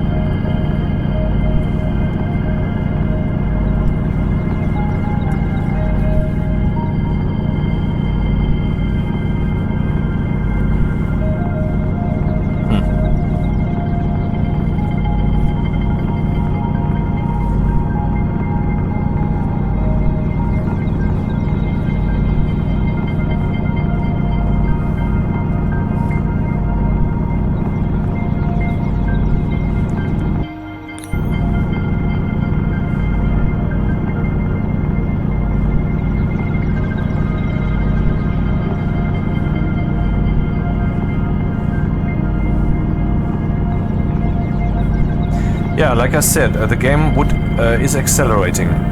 We are now digging faster.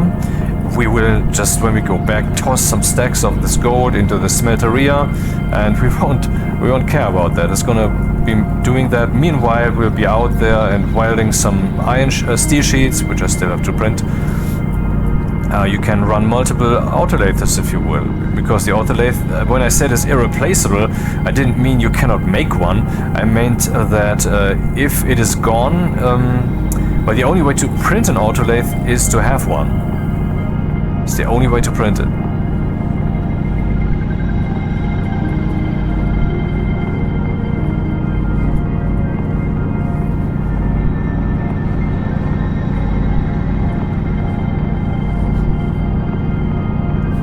And we haven't yet really played with atmospherics yet. The filtration unit. Some small gas tank in between, like I'm already using for the water storage. And then some gas canister holder for my breathing air, for example. Stuff my bottle in, the thing sees what bottle type it is, if I program it so, with cabling and detector and such. I mean, the detection is in the canister holder. And then I can just refill my gas tank by plugging the bottle in. And if there's something in there, I can maybe also say, okay, first you empty that, and this emptying goes into a different pipe system that will go into one that mixes into one large tank that I might have with all kinds of stuff in there. And from there, then I can draw using filtration units whatever gas I need, assuming that any and all gases are in there. Maybe it's better to actually separate that into different tanks, but I'm thinking nitrogen and oxygen and CO2. Nitrogen and oxygen can reasonably be put into the same tank, definitely, because when you cool that down as fuck, it would still stay in gaseous form. The phase change diagrams of both are relatively similar in that regard. See, these kind of plans, that's things that you can make, and then you build it and it works and it's awesome, but you think, hey, it could be done better, and so forth. This is the puzzle that you have ahead of yourself. And I mean, if you're still watching this video, I don't disagree. I mean, I like that you do that, and also I haven't yet explained all the things. But at some point, certainly, what I'm doing here will be taking away from your experience. It will give you answers that you could have found yourself. You could have been the detective who finds out who did the deed, you know. But instead I told you who the culprit was, and you were like, yeah, okay, I know, now I know what to do. But maybe you wanted to solve that yourself, huh? Something to consider.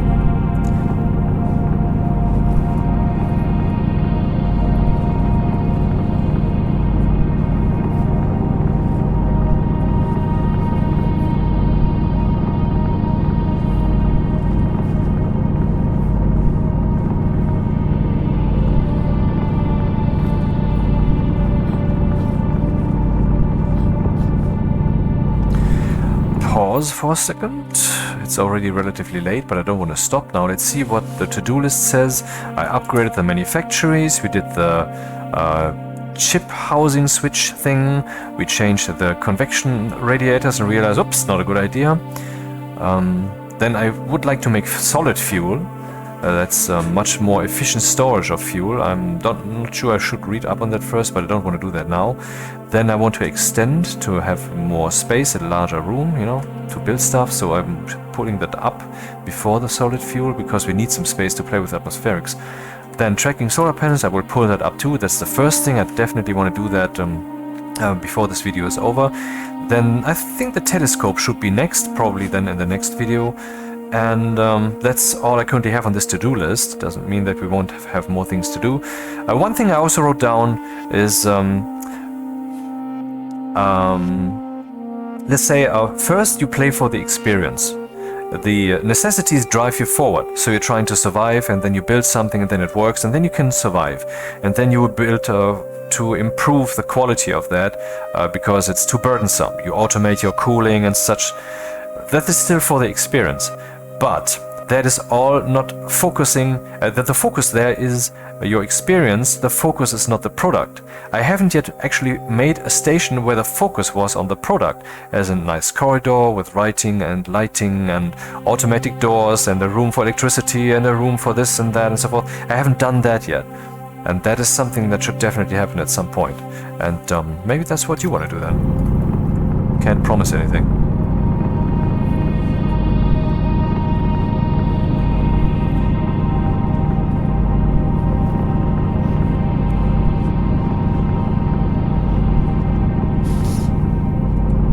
What was that? 250? I've forgotten where the fucking station is, man. There's a mountain. Oh, there. I think I can see a little dent up there. 250, yeah. Well remembered. So over here, I think there was more glinting stuff, but my assumption is that will be silver. Not that I dislike silver, but I'm not here for silver. Coal? Yeah, give me coal.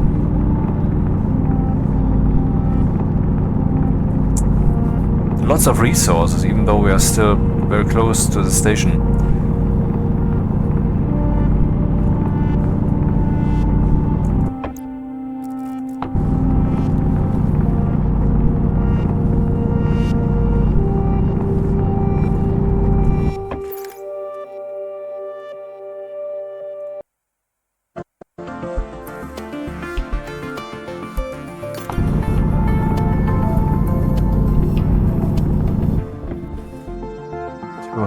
Is there, and so the glinty stuff should be here.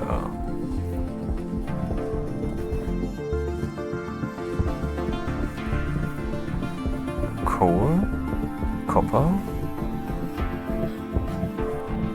Copper is actually pretty, wow, look at that, pretty welcome.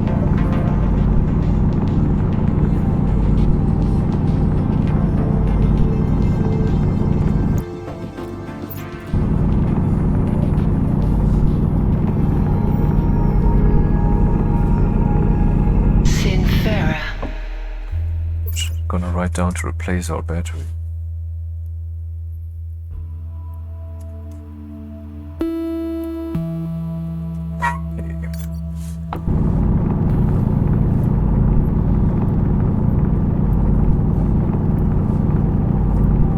I became a pretty organized guy like 2 decades ago when I had some things to cope with, and then I said, dude, I need to get all of this shit done. And I've experienced that I am not 100% reliable. I mean, everybody forgets things, right? Particularly if I plan, yeah, I'm going to turn off that electric generator, but I'm going to do something meanwhile, and then you go back there and realize, oops, okay, all coal is gone now. So maybe you should have set an alarm for that.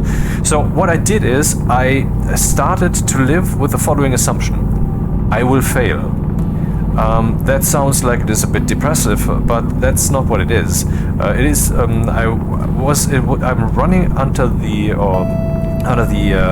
realistic assumption that I cannot function perfectly, but there will always be I mean, maybe I can actually function perfectly. Maybe everybody's mind is utterly, totally perfect. Who knows? Maybe the reason that we are sometimes forgetting things is that the world is somehow interfering with us. I mean, we are part of the world. The universe is within us. We are inside of it. We are one with it. And so it doesn't really matter where that problem is coming from. The point is it is happening. And so I started writing things down and making sure that I don't forget things. By now I've also written a reminder program that is pretty awesome, that I'm relying on heavily. And so I'm saying that it is a good idea to assume that you will fail, at least insofar as you should assume that you need to write it down. You need to set a reminder. You might think that this will make you less capable because then you're leaning into that, but there's also the other side of things. So just like with the violent video games that supposedly make you violent, but what if about all the people who have played those and then maybe, you know, their emotion was vented instead of them actually going over the threshold and saying, well, I'm in the United States, so shooting weapons are easy to come by, and so relatively easy in comparison to, for example, Germany or other countries. This is not my position on guns. I'm just saying this is a fact, period. And so, anyway, so it can go in both directions. If you set reminders and such so that you don't get lost, then you lean into that. But on the other hand, this means that your mind is now more free. And that's what I did. I went like, I mean, imagine the computer, now independent of writing things down, the computer is kind of an extension of ourselves. It can be seen as we can be seen as cybernetic organisms to some degree. Like when you put on glasses, then you're no longer just a human. You're a human with some technology on your face, albeit primitive technology, but still. And the computer is a more advanced such thing, which you also don't wear inside your body, but still kind of a part of you since we're using it so heavily. And so you can use it to remember stuff. It's kind of like yourself. You have memories, you have things that you want to do, and you can also, the computer has memories, and the computer can also want to do stuff if you program it so.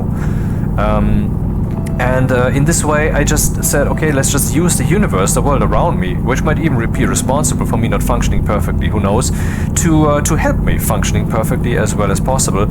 So I just use it as an extension of myself. I write things down, I set reminders, and that's a good, groovy way to do things. Then your mind can fully focus on whatever you're doing because you have no load whatsoever regarding the things that you have to remember. You will be told, like someone stepping up to you and saying, dude, you need to buy some stuff in town.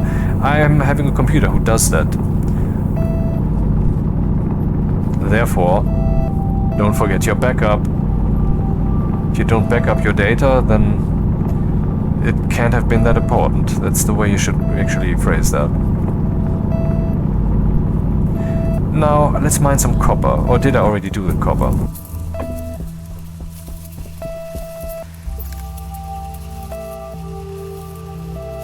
The annoyance is strong with this one.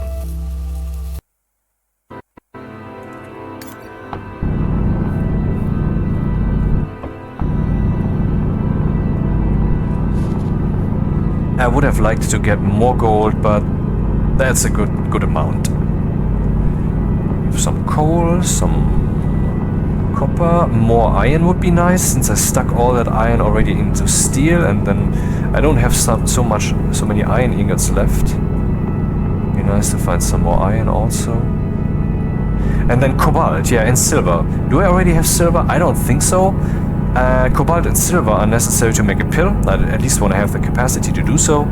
And now I'm currently growing fern. You need 10 fern and 1 cobalt and 1 silver to make a pill with the chemistry reaction kind of thing that I placed there, the chemistry station, I think. And the recipe must be precise. That's another one of these quasi-magical devices that give you the experience, that get the job done, but they're, I mean, in a real such device, you should, for example, be able to remove if there's some ingredient that is too much, as an example. Or you should not be able to, well, maybe in the case of that device, yeah. You should be able to, I mean, if you run it now and then the recipe is wrong, then everything will just vanish. It will go away. I wanted to say it should be impossible to turn that on then, but that's stupid. In reality, that would be also so, and the product would just be balked. But here you don't even have any product. So yeah, no, it's very primitive still. And certainly Rocketworks is aspiring to improve those things. You just can't expect that to happen on the first day. Man, are they active in recent days, right? The whole February or so, you wouldn't hear a peep. And now it's like 2 updates a day and beta updates and 3 official updates a month, and glorious.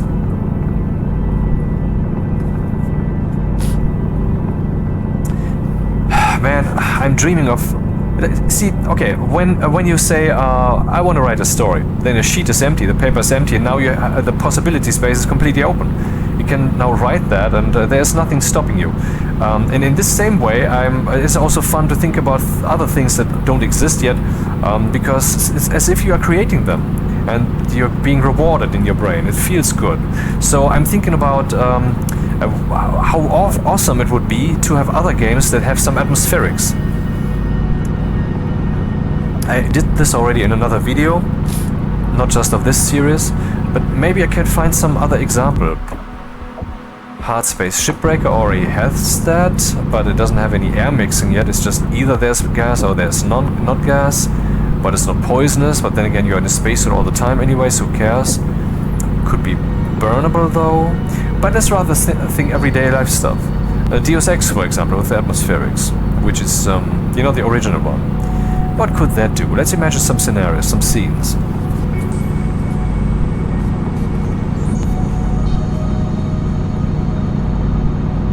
For example, when the rocket launcher goes off of one of those robots, then the air would be heated up incredibly, particularly when that thing explodes.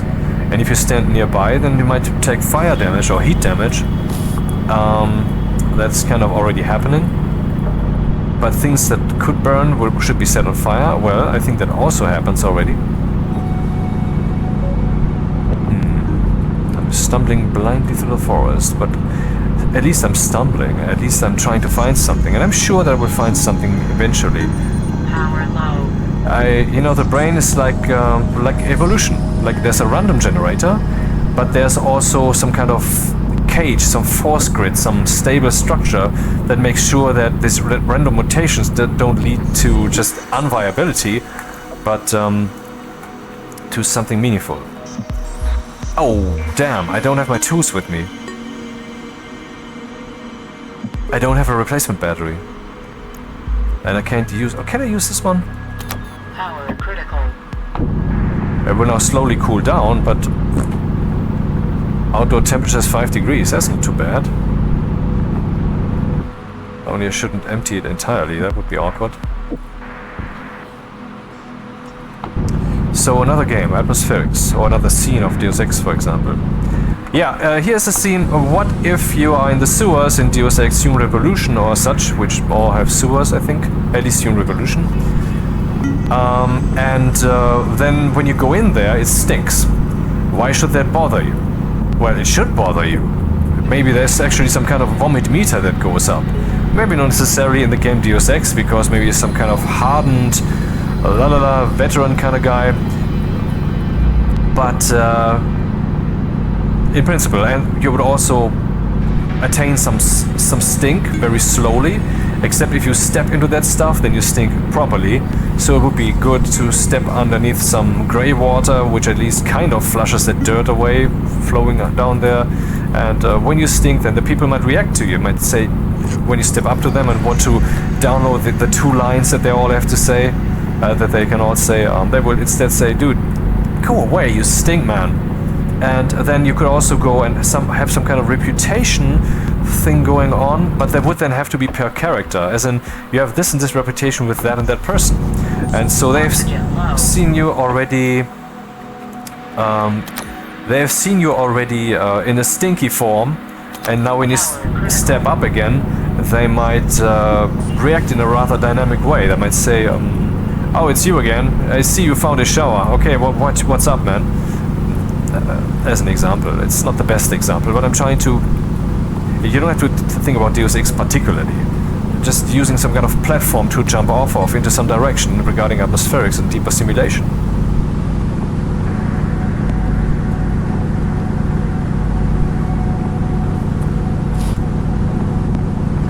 So, smell. Smell would be a nice thing to implement in a game. It's not so hard to do if once we have the concept of atmospherics going on. If we say that there would be, for example, the smell of cigarettes, then that smell of cigarettes would be particles or just some data to be transported with the air, with the wind, with the gas motion. And for every little bit, you would have to do the calculation. So let's think we have two world blocks, and they are now about to exchange pressure and atmosphere. So you would have to do that then for all the gases, for all the smells that could potentially exist. So the more variance of smells you have, the more you would have to do that. And so the more the processor would be loaded with that. Oxygen low.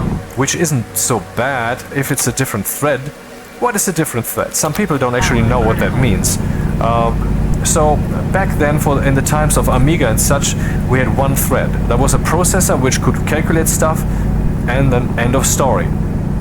So if you would have a multitasking situation, and the Amiga could actually do that, there was some operating system which could multitask, you have time slicing. There's some program, which is the operating system, which runs a bit of your program, and then after that it runs a bit of another program, and it could actually, I think, not even interfere with those. So if the program was not willing to let go of the processor, multitasking was fucked. But anyway, that can be solved by means of interrupts and such. There could be some timer that is a hardware device, and you can program that timer to interrupt you. An interrupt in the processor is when an event happens and the processor is programmed to react to that. Back then in the 68K Amiga processor that worked like this, you had some memory range where you could, let's say at address 10, just to say a number, at address 10 you would write an address that would then be executed. And address 10 was reserved for, Oxygen low. let's say, the Power critical. vertical blank interrupt or something. I don't know if it actually had that.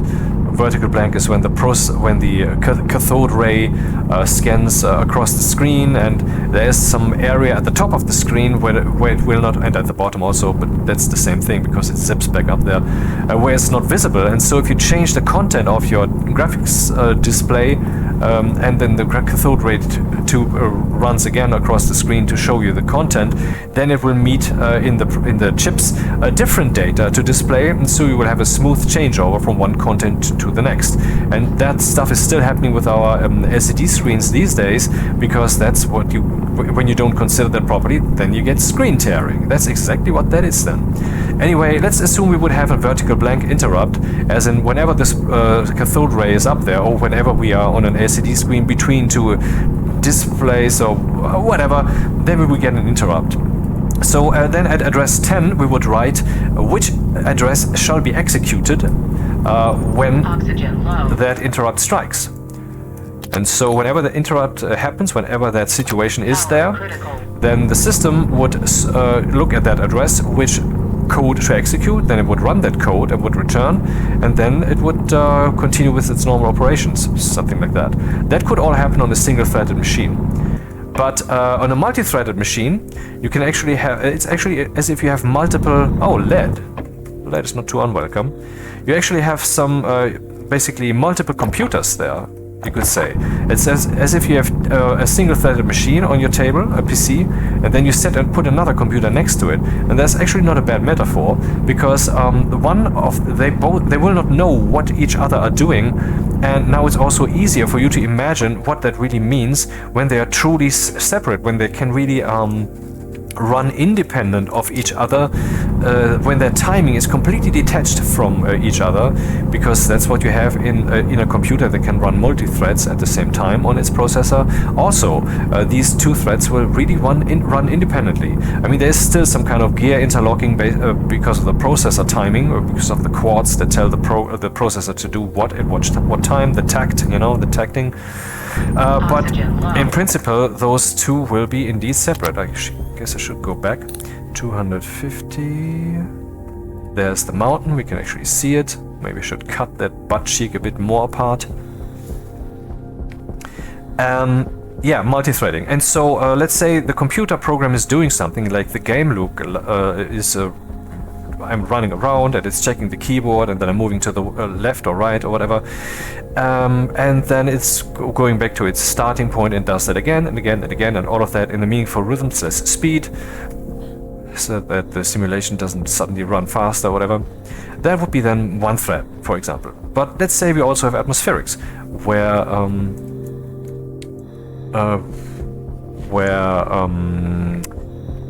the world grid's gas situation and temperature situation would have to be exchanged with each other. That could run on a separate thread. So the program that runs the actual the game itself. Is this the wrong mountain? I can't find the butt cheeks. Oh, there they are. I am looking for the butt cheeks here. I hope you understand. Lol. Let's dig that a bit deeper. Power critical. At least the insinuation of butt cheeks. So that would be completely independent. I mean, almost. I mean, there's still some slight connection going on, I think, on some level. But in principle, yeah, it's like two different machines, and they do stuff independently. But this also applies to the memory. And so if one thread does something to memory content, the other thread might not actually see that in time. Ah, no, damn. Fuck. Damage.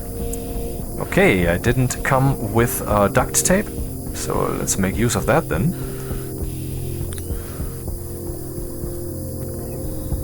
Now we will actually witness what I said before. This thing will not cycle because it never detects the airlock to be empty. I just clicked it, so that's now working.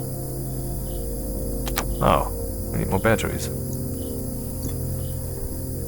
Discharging? Why is it discharging? Because we don't have any coal here, so let's just burn some. And I don't know actually how that is on a low level, if that is also happening, that the memory is not known by the various threads. Sorry, I cannot tell. But at least in the Java programming language, that is implemented so that when one thread is doing something and the other thread wants to access the same kind of memory cells, it will not necessarily see the same thing. But then you can synchronize them so they can talk to each other. But that's beside the point. The point is that you can have a simulation of atmospherics going on that will not burden the rest of your game. So if you still have a thread if the processor still has an extra thread free, then you can use that to run atmospherics, and the processors are certainly having more threads by default these days, and I think that trend will actually continue as also the programs are of course utilizing the available threading more to run more efficiently, and the operating systems are doing that. So it makes sense to assume that this will also then lead to the processors by default having more threads. Therefore, it is reasonable to assume that in the future we will have more that there will be more threads free that can be used for game simulation, for graphics calculation, and of course also for then atmospherics. Therefore, I think that in the future games will probably have atmospherics. It's more likely. Yep. And that would be wonderful.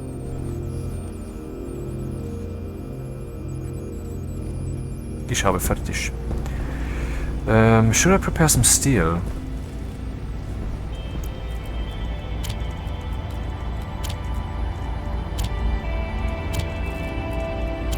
I need a different storage system. Maybe a silo?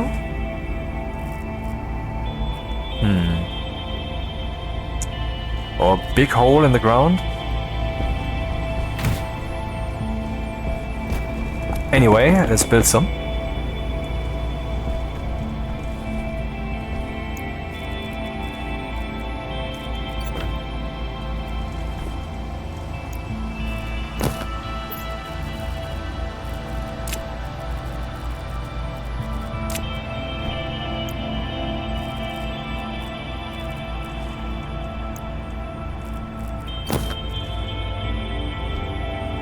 The The spacesuit is now slightly damaged, and I'm pretty sure that it is now less insulating when it comes to heat. I'm pretty sure I've observed that multiple times. Now we need steel sheets. And for that we need steel. Good thing we do have that. I know we have steel. Hydration critical.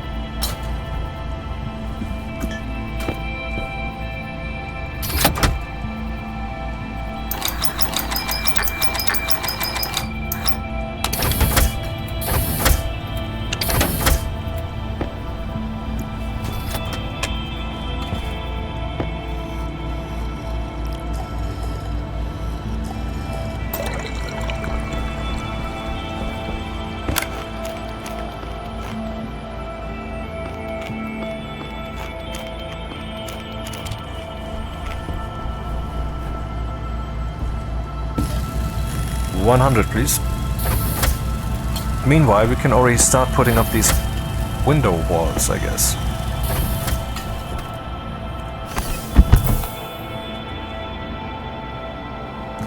So I want to get that solar panel show on the road, and then that's the end of the video for today. How long is it? Oh my god, 4 hours already? Time is fucking fleeting.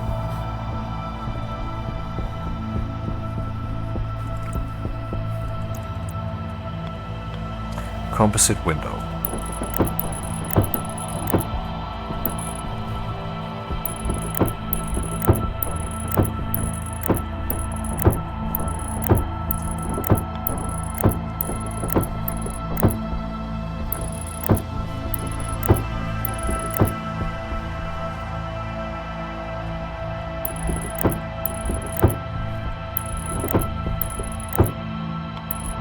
And an entrance, yeah, where would that be? I guess I will make them between halls, and what does that mean? Well, I think that I will put some other building over here, I don't know what it should be yet, and then between them should be the entrance.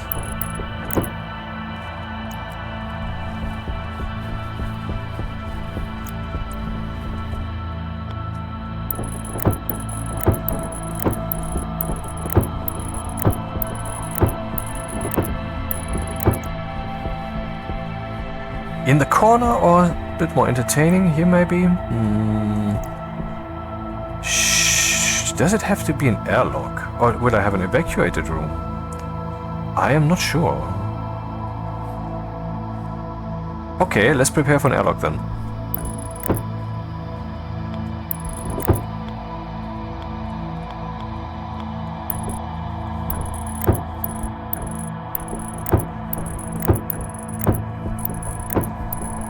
Might have enough sheets by now.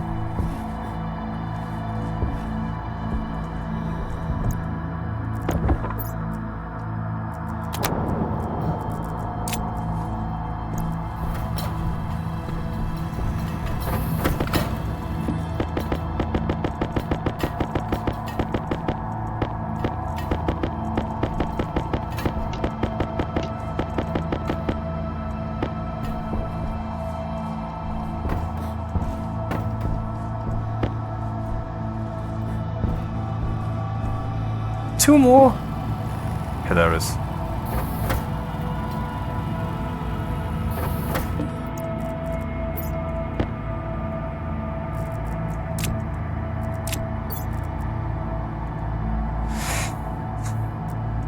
And plastic sheets. I don't know if I need many of these, so we'll just be conservative.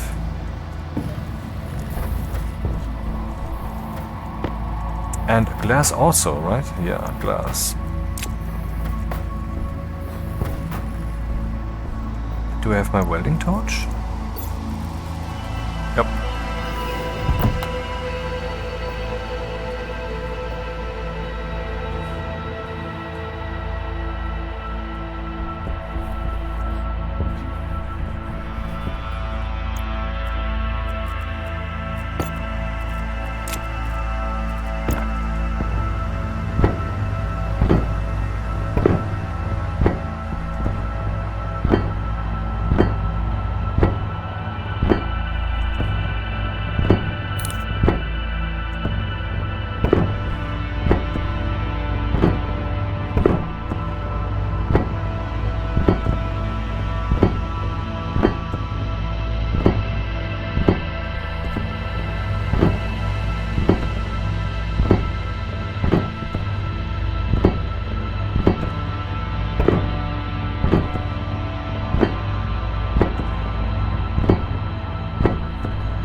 Huh?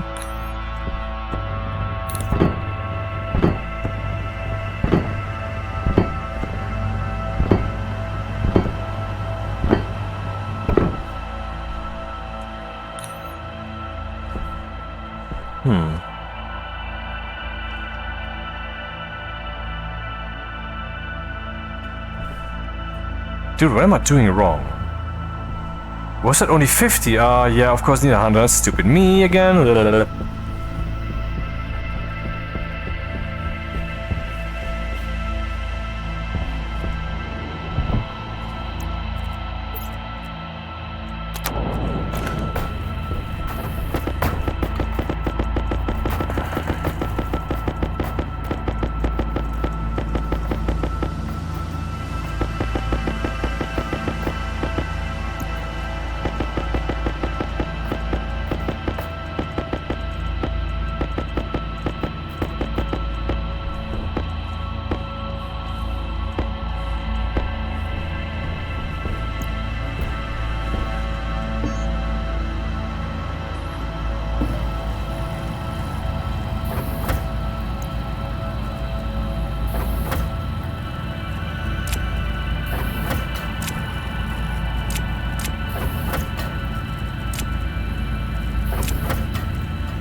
First I want to see what that looks like, so let's complete the airlock window thingies. Aha, you just place that?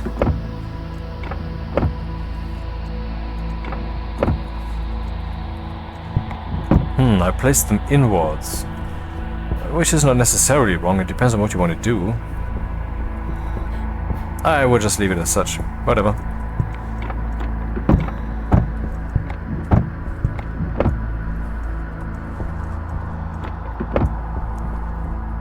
Funny how that sounds.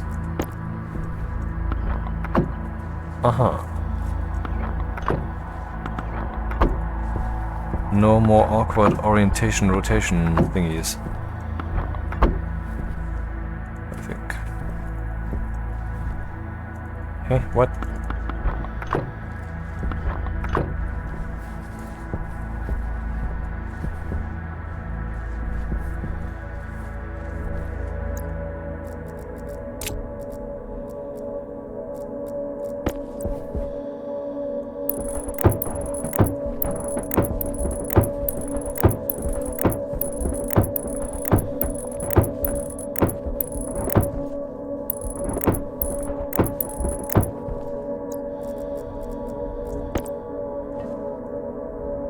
Dude, what?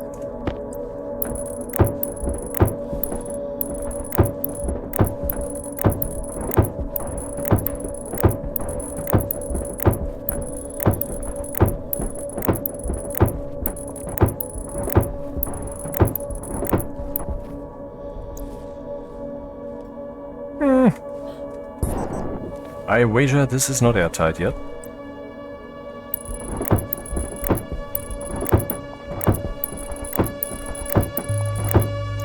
Fuck.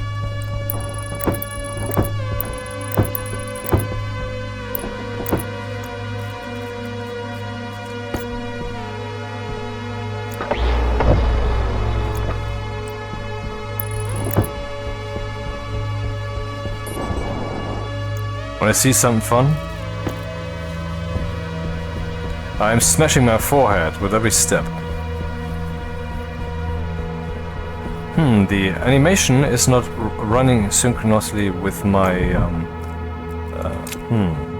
steps.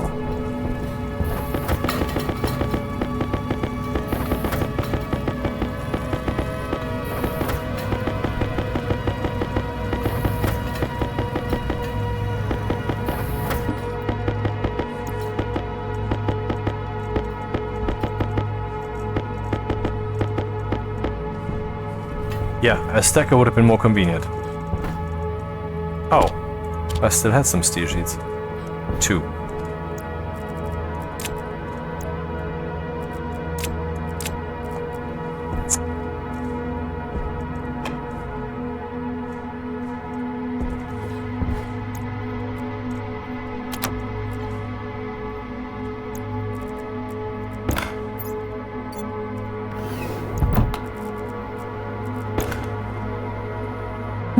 I'm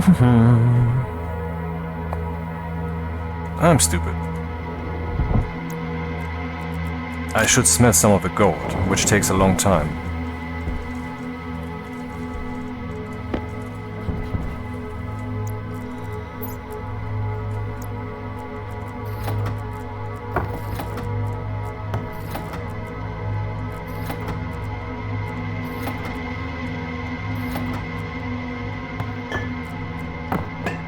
Oh, it's full.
Oh, did I forget some?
$30 maybe? So another stack. Did I forget to take that with me, or do I actually have to make one?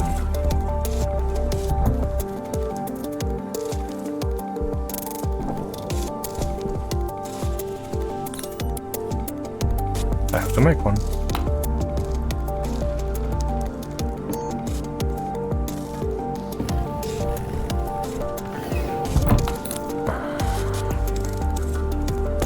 Oh, I need to make glass.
Too many.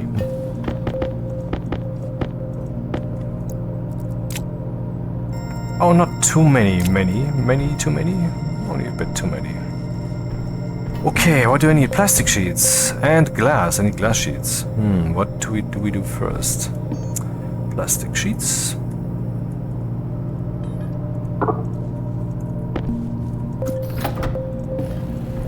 Okay, can we do something meaningful in here right now? No. Maybe I want to top up my oxygen. Air tank critical. Let's analyze what the situation is in here. 25 degrees, bit warm, but alright for breathing, okay. We have 5% CO2, which is considerably less CO2 than we had before, I think. Maybe we can check that. 5.52. Open. Now we are at 6.3 or so percent. I wonder why the pollution is now gone. I mean, there was pollution here. Maybe it's just too low to still be listed. A thought which I find a bit disturbing, honestly. Because if it's there, then I want to see it. But then again, they thought about this. They decided it shall not be visible. It probably also doesn't factor in the simulations, implementation stuff, floating point and such.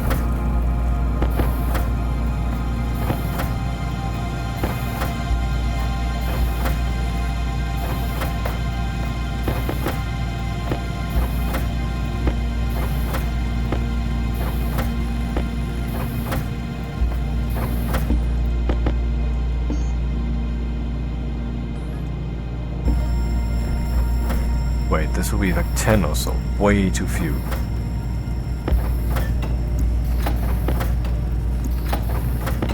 Yeah, let's take some width while we're at it.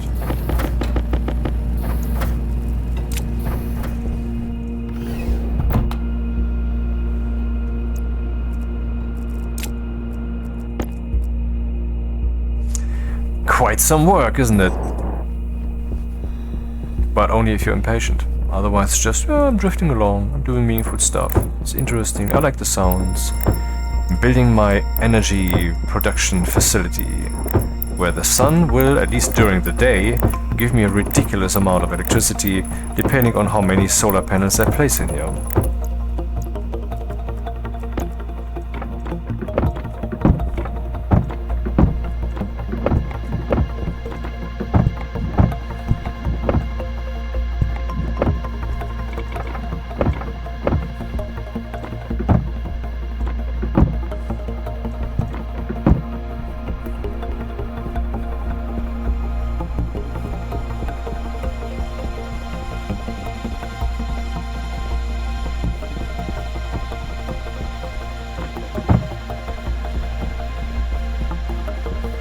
Looks proper, now I need to put the glass in.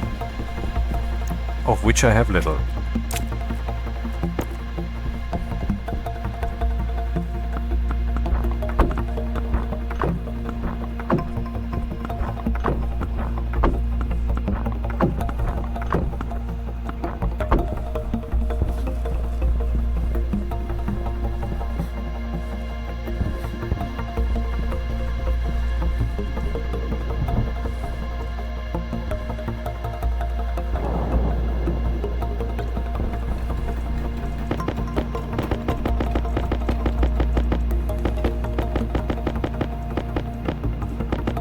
Way too few. I need way more of that stuff.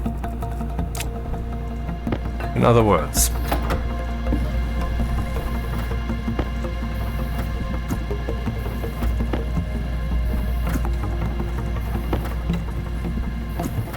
Oh.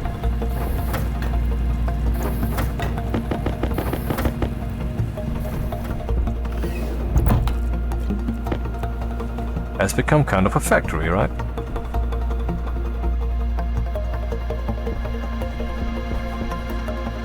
Yeah, what's still a bit missing from Stationeers really indeed is some kind of goal. I mean, certainly there are tons of goals here, but there's the question, why would you build a station, you know? Not that it's really necessary, because at some point you're so involved that it doesn't really matter to have a purpose or not. I mean, the experience is deep enough. But for example, what if you make a hotel? What if you have guests? I don't know if the guests would actually be visible and doing stuff and you could interact with them, that's a different story, but let's say you would have to build facilities where then people can rest, there will be enough oxygen, there will be possibly some hazards sometimes, so the establishment needs to be equipped for that, but if the downtime is at too low pressure or polluted air or temperature wrong is too much, then you don't get 5 stars or whatever. That would be one thing, for example. That doesn't exist. But we're still in early access. Yes, unfathomably that is so.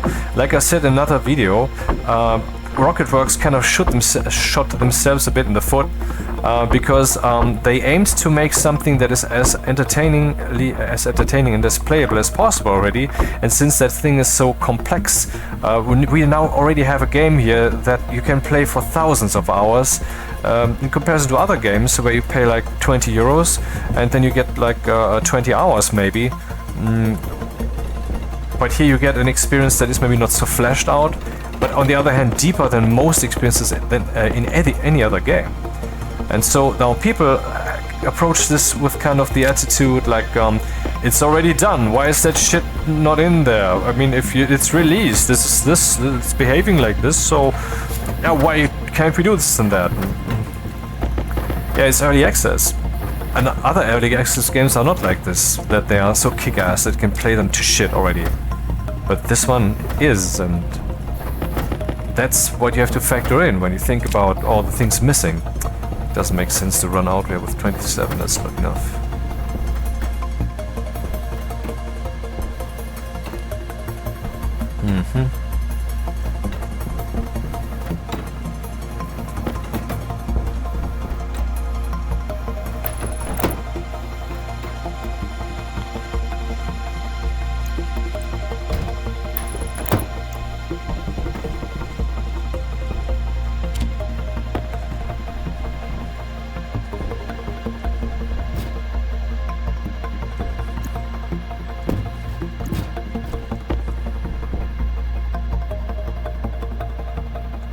Aha.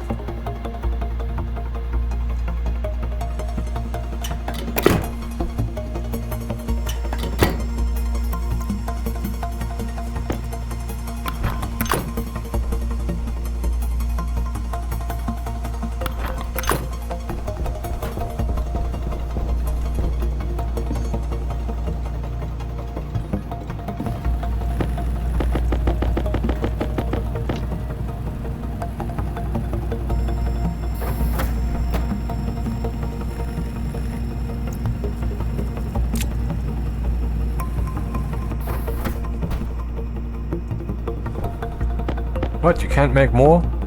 Need more iron. These two are for here and for later. Manual hatches. And then I need 2 for that airlock. And I need an area power controller so that they can be powered. Despite everything. Oh no, I don't... No, not more. 2 doors only. Thank you. Back to what you were doing. Glass. Shit. Another stack of gold before we can get to the silicon. I don't think there's some smelted silicon already. No, there is not. Well. Or actually rather not so very well. Then let's continue.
A proper airlock would then have what door? Electric, yes. Should I use composite doors here? I mean, I can look well into the thing, so the doors themselves don't need to be glass doors. I want to mix things up, so let's use composite doors. How does construction continue? Welding torch and plastic sheet, I have that. At least I thought so. Where's my welding torch?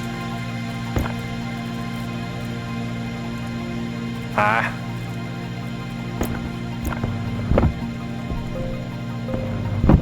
And now I need glass sheets? No. But it looks as if all walls have been closed up already. I will later do the gas test. I will just drop some gas and follow the lines and see where they go.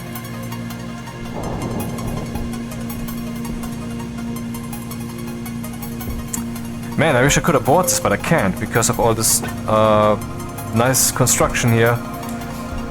But okay, we need solar panels, right? Let's make solar panels.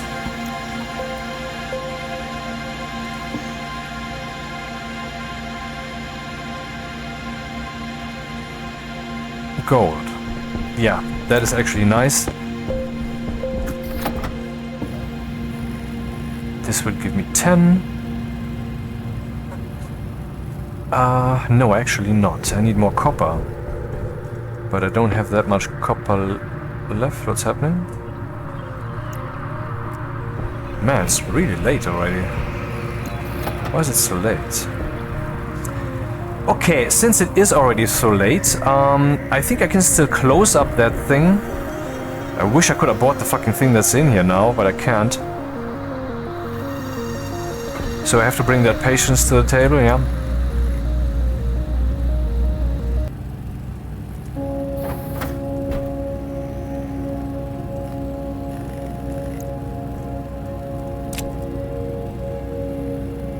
I want to close this up and place these things. I mean, if there's a storm and the room is not closed, they will take damage, I think, because the storm will also be taking place inside. Or will this not be the case? No, actually no. The room is already defined as a room because all the walls are there. I think the damage wouldn't be taking place. So maybe we can actually do this already.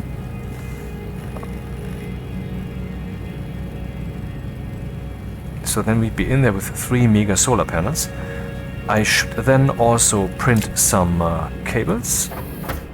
Heavy cables. Should there be heavy cables?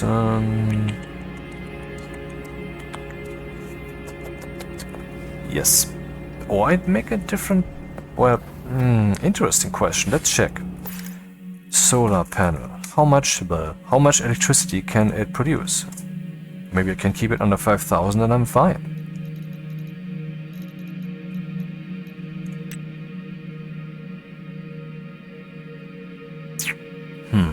For that, I guess I have to look at what the planet receives in solar radiation, which I can't because I'm currently in the game. But wait, of course I can. 710 watts solar irradiance. Is that indeed what's coming down here from the sun? That's quite a lot. I would have expected like 500 or so. 710 seems too much actually for Mars. Let's take a screenshot and analyze that later. Okay. 700 watts, so no, I need heavy cables. Because 10 of those are already 10,000. Why would I make such a large room?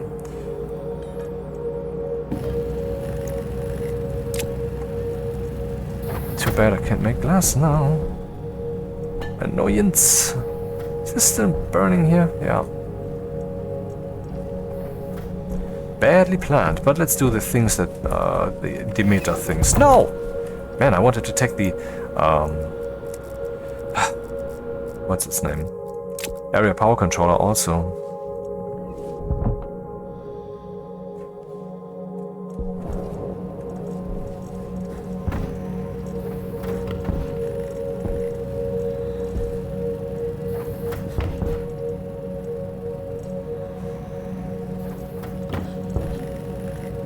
Where is it?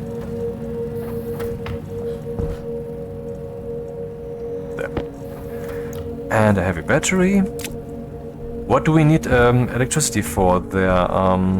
Why do I need power control? Yeah, for the airlock. The airlock is supposed to stay supplied. And I will just draw that electricity directly from the solar array. Because why not? This will then be this little station battery that runs that.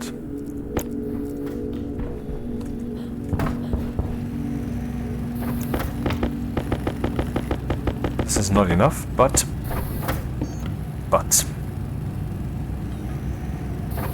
Oh, with copper. So no. Well, the fuse is useful if there's a burnout in your cable network, but you have a fuse, then the fuse will blow. So that part of the cable network will be destroyed, so you can define where that will happen. And then later you can replace that bit of cable and the fuse. So that's quite nice. But it's cooler to have transformers, which is basically the same thing, or effect-wise. I mean, the purpose it is to be achieved, except nothing will burn out. You will just prevent the overload of the cable network in the first place.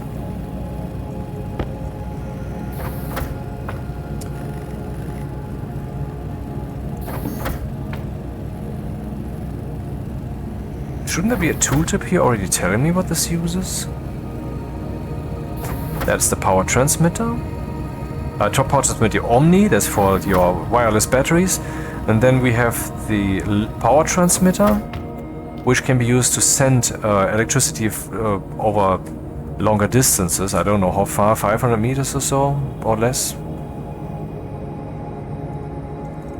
But this will of course lead to losses, transmission losses. Why do I have this heavy battery here? Yeah, I remember.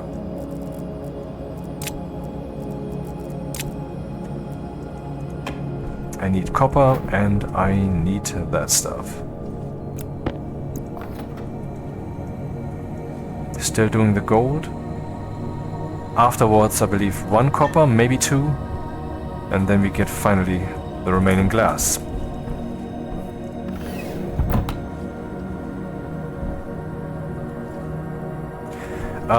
These are small, but you can also have large vents. The powered vent is basically the active vent, only in bigger. And there's also the large powered vent, which is exactly as big as the entire wall.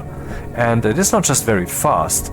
It is also... See, the active vent, if I would place it on this wall, it would suck this world cube, where I am right now here, would suck the air from there.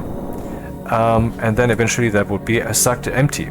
Except the air from the surrounding environment streams there also. But if you have a large, if you have a powered vent, then this will suck not just from there, but also directly from the next block and to the side also, I think. They are made actually for sucking whole hangars dry, but why not also larger airlocks? Or why not just a one-cell airlock and then very quickly so? See, that's what you can do. The electricity would be coming from here. Or let me show you where the cables can be put. Not through the door, okay, I thought actually that can be done. But you can see here it works here. And that doesn't work with the glass doors. And that makes mechanical sense. Because the door here would be moving up to here, basically.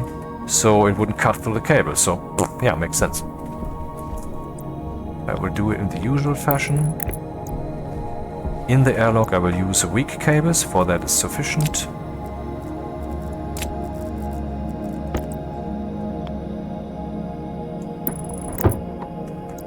Thank you.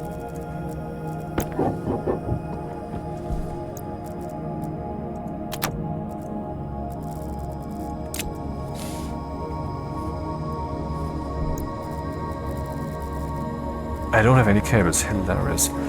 But I have some solar panels, so where will I put those? Not to waste too many cables, I will put them close here. So now I have the choice to put up a solar panel dual or a solar panel. The difference is just, does it have one connector for logic and electricity, or does it have them separate? And that is indeed something to be considered, because if I want to remote control them to orient themselves towards the sun, then that should maybe be on a different cable network, and so I will put up the dual ones. The dual ones. Let's put one right here. Or should I rotate them differently? Tricky. Yeah, it makes sense to rotate them differently, because then I ultimately save on cables that connects them. And if I rotate them like this, then I can use heavy cables, less heavy cable, fewer heavy cables.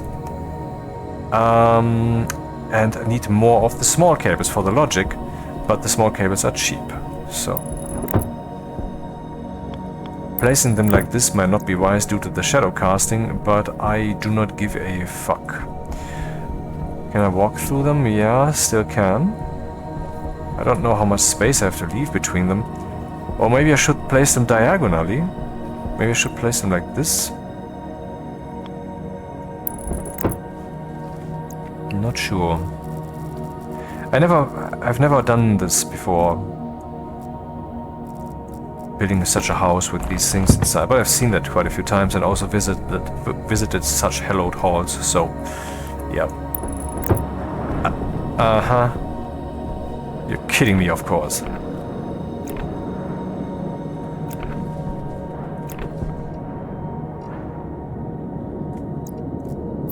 Hilarious. The thing is empty just now. Not that it matters. So is the storm in here? I don't think so.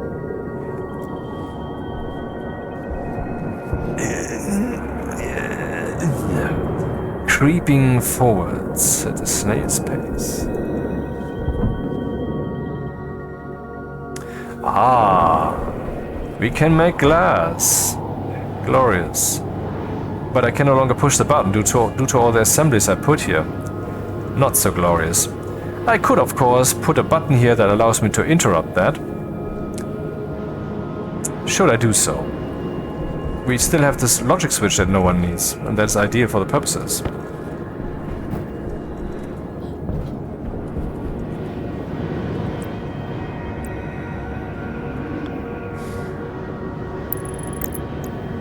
Cables.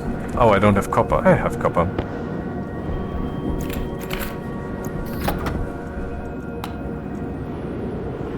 Let's first make some batteries before I forget that again.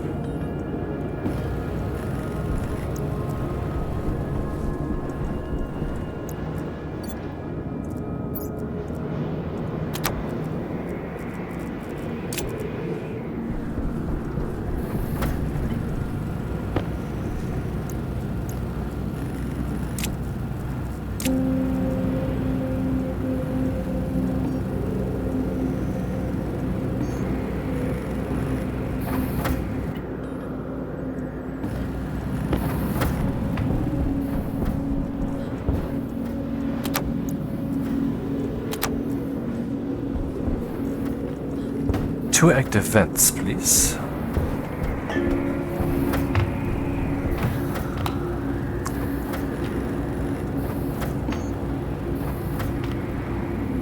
Really? I don't have any copper currently in the smelting?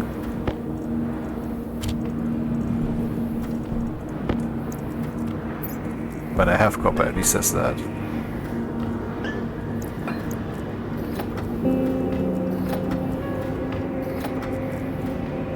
How cool and convenient is it to be able to do it like this? And it's so easy to set up.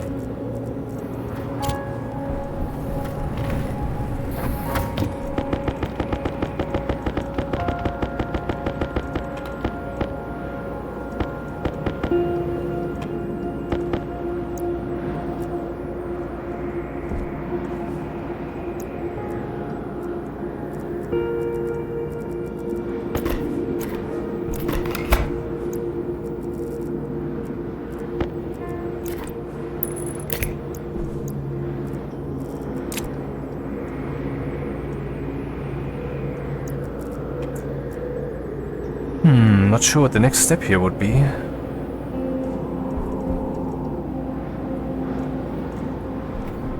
Okay, no active vents for us for now, alright. But we will need a console. And we will need an advanced airlock chip.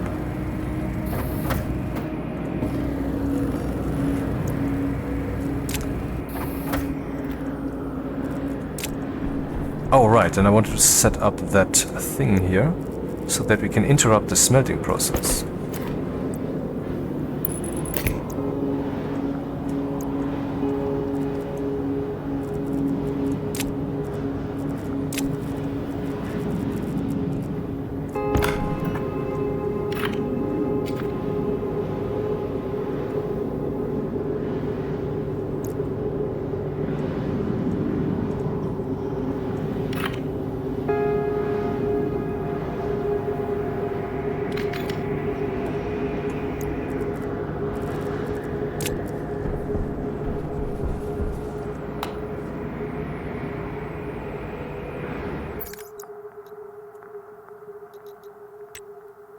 Structure logic switch 2.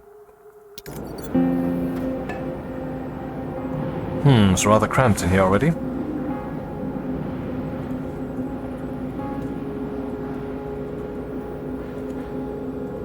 Do we have a class switch already? Nope.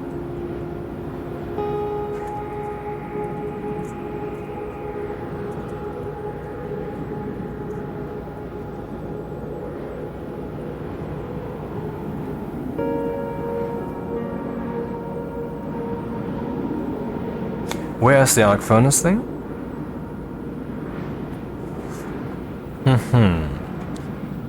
Okay, how many lines do we still have? That's sufficient.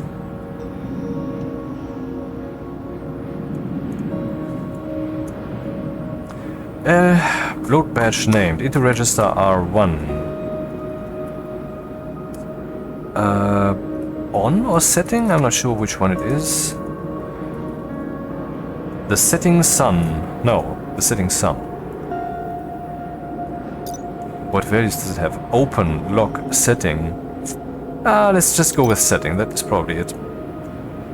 And then we just say move into register R0 a 0. Wait, that's wrong. First I need to load whether that part of the whether that's occupied. Load from slot 0 if it's occupied.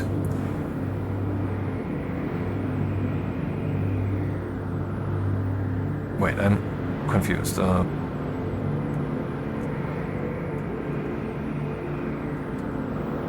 Heh.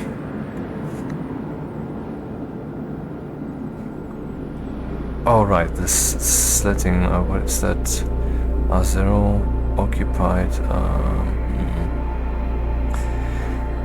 Okay, turn battery on. Right into slider, battery on or not. I mean, whatever.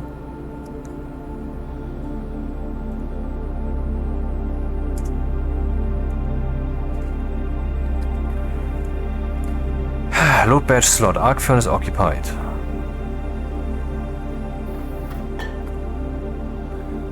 Right into battery slider, setting R0. Yeah, that goes here.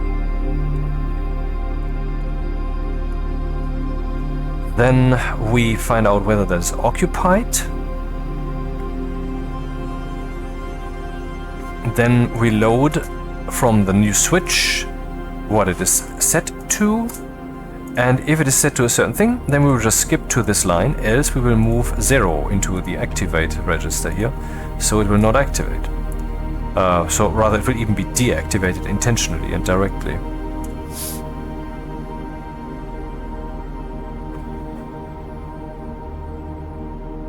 So, branch relative, if not equal to 0, R1, 2.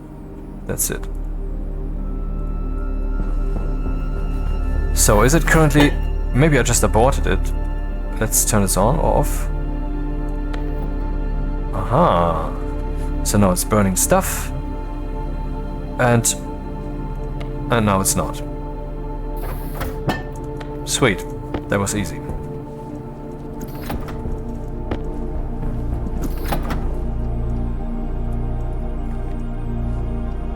Where were we? We need some glass. So do we have? We do have. We probably need a lot more glass.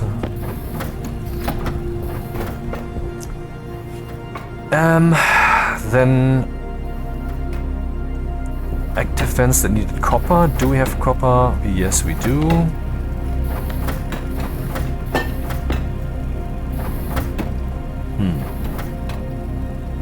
That's stupid, man.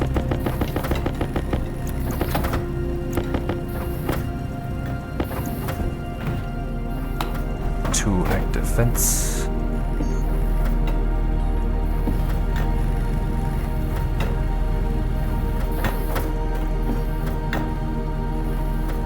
Oh, that was too quick. No, I need iron and copper. Still not enough copper here.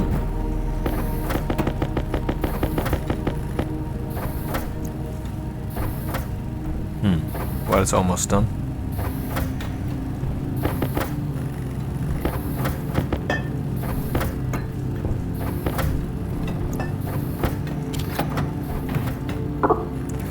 Iron!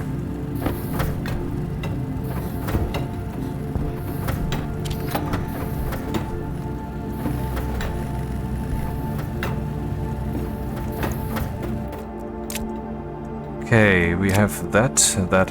You know, we're missing a sensor to make an airlock. A disc would also not be too bad. So I don't have to run so far.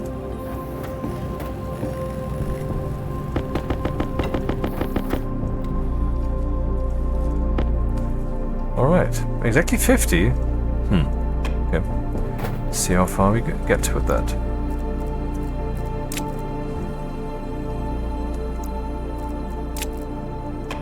Certainly the expanded inventory can be felt.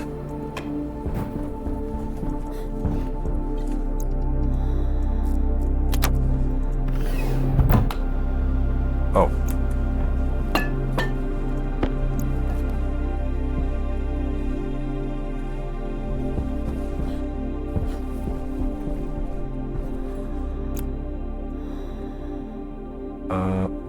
Oh, it's damaged! The storm was in here! Wow! God fucking damn it, the storm damaged my solar panels.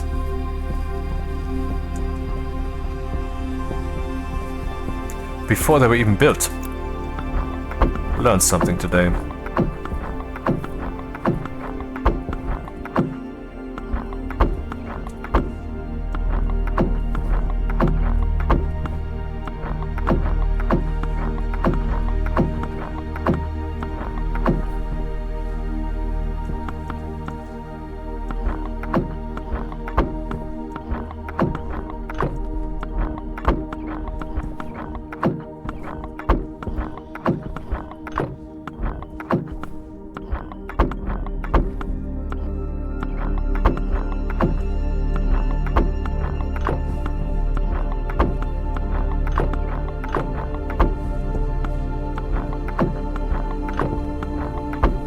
And I think we might have closed up the entire thing now.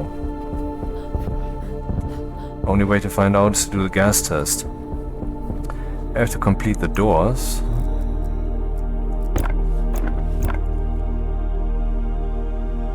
Oh, crowbar.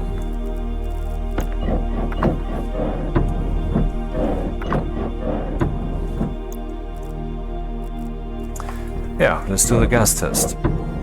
Drop down some gas I don't care about too much. Which one would that be? I care about all of these. I love them all!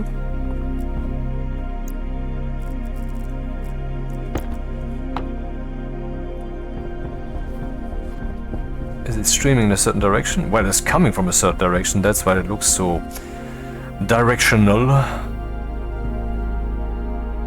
Pressure is increasing slightly. Question is, will the pressure be stable?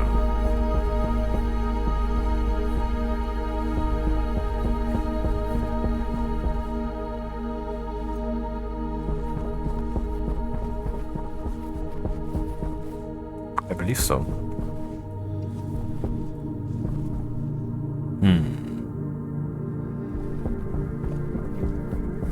Not bad after all this. I mean, I've made so many stations and every time I leave a stupid hole somewhere. For example, my Vulcan playthrough on Stationeers difficulty, where I'm building quite... This is Rusty from Some FM. I just want to say thank you to everybody who's supported Some FM in the past with your t-shirt purchases and your monthly payment plans. Those really help us out a lot. So thank you again for supporting Some FM. We couldn't do this if it wasn't for you. Doesn't it mean, doesn't it say a warrant if it weren't for you? Anyway, that way I built quite greedily in the beginning, but it worked out. And then I even had a hole in the ceiling and didn't realize it for a few minutes. But here everything seems to be airtight. Okay.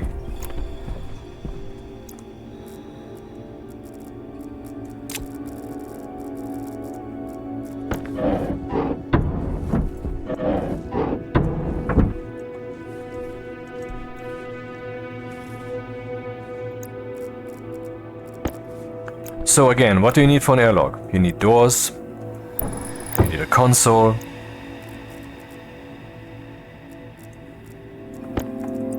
all of that needs to be connected with wires and powered also.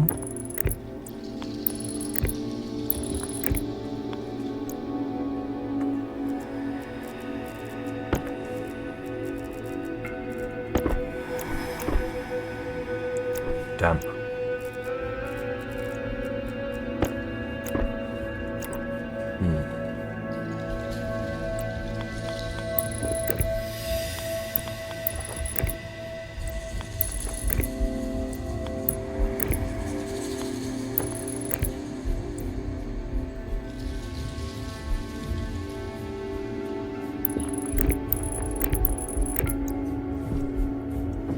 So we need powered doors. This door is not powered yet. No, it is.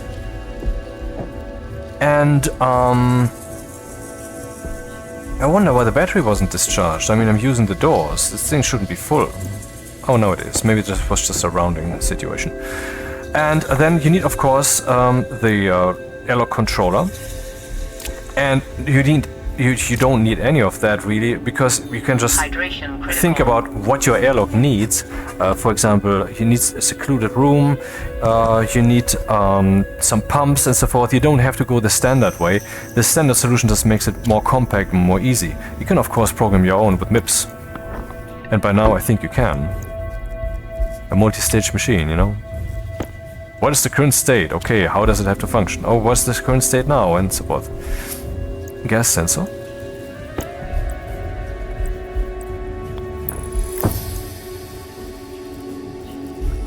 And if you can't program, then this is one of the best ways to actually get into it.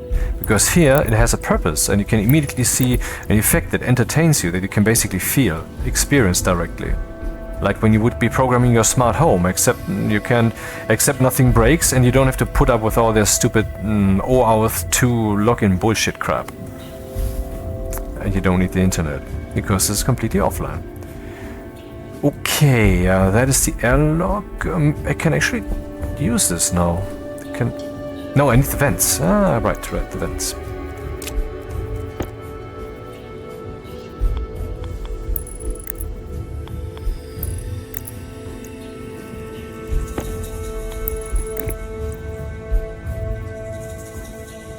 Huh? What? Yep. Okay. Pipe passive vent cowl is required here. And I need to repair the solar panels with duct tape. And more glass wouldn't be bad. And some cables. Let's see what happens.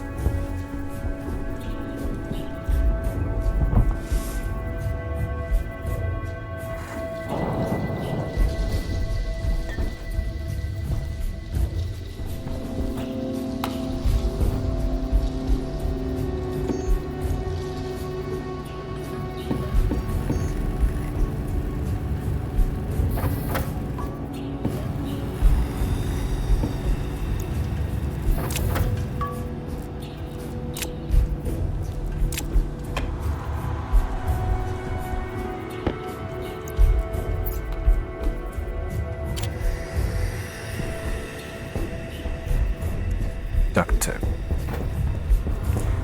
Might want to put a locker over there into that hall so we can have some repair tape, just in case we need it again. That sounds prudent. A small locker would be sufficient.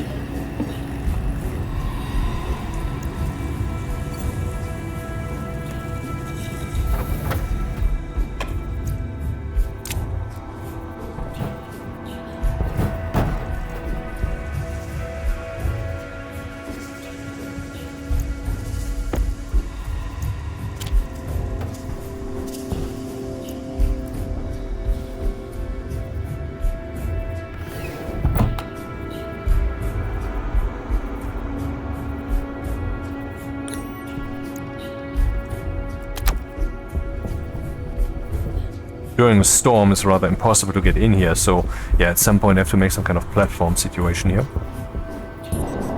You have your jetpack. Yeah, well, the storm still blows me away. But don't tune the the jetpack to be super strong.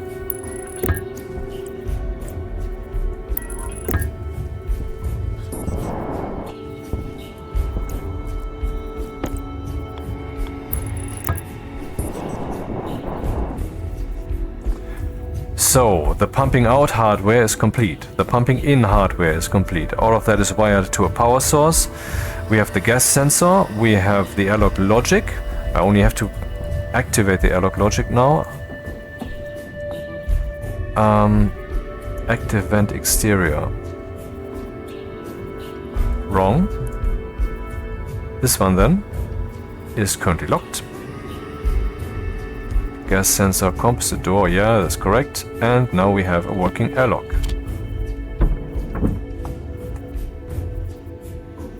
Ah, I forgot something. Always something.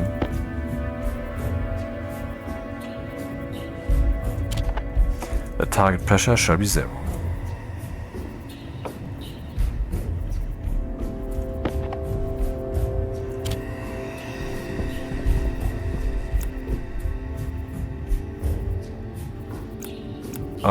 Repair using duct tape, glass sheets, Mark II duct tape. Yeah, I'm looking at you, dude. Why is this not happening? I have duct tape in my hand. Why doesn't this repair the thing? Are you kidding me?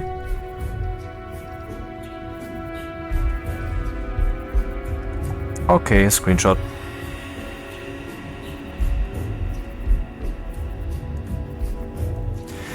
Well, there's a cheaty way to repair these guys. By taking them down again. Hilarious.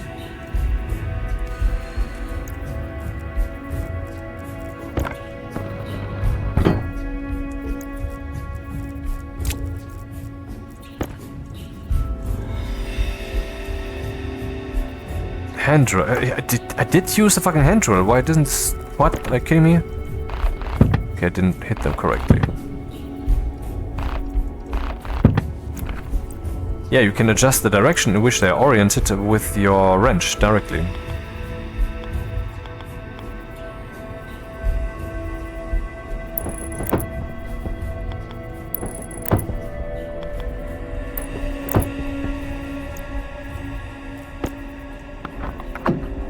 These solar panels are now ready for action.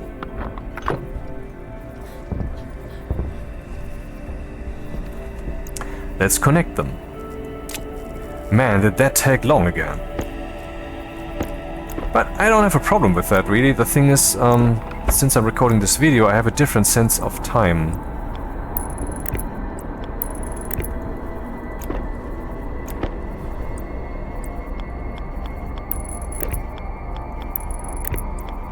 Okay, so that battery would, if the sun were up, now be charged.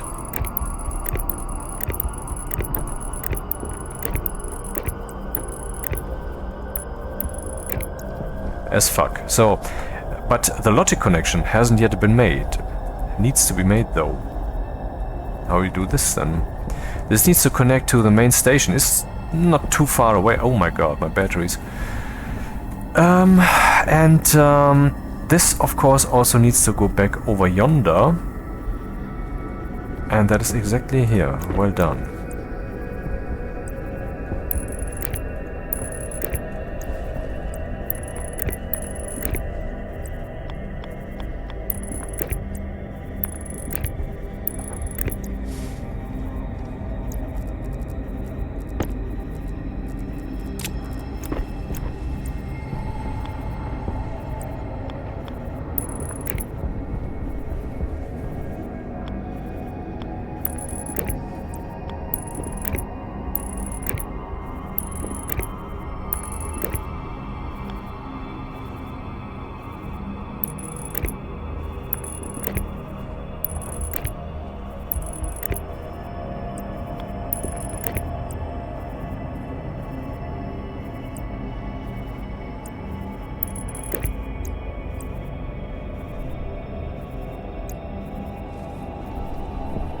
Okay, my work is done.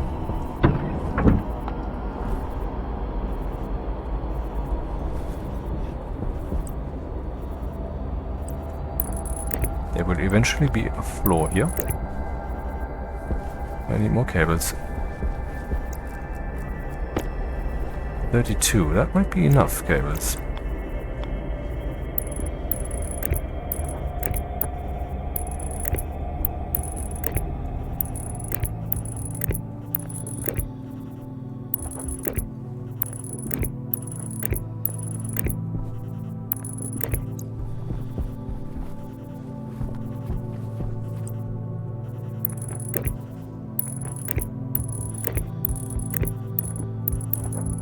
Yay! So I need more cables so they can control the logic of these things. And then I will have 3 solar panels which will turn themselves towards the sun automatically.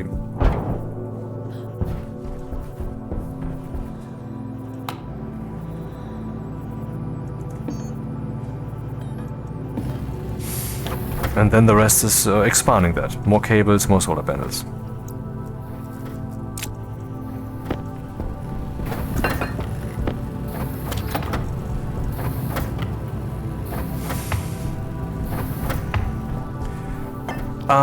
So if I want to control the solar panels,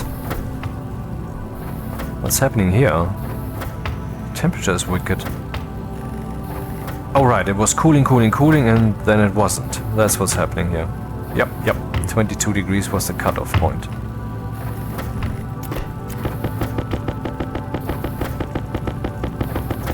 I think it does quite make a difference to decorate the station like this, right? That this floor is sort of this rough metal crap. Probably not going to do that in the solar array room.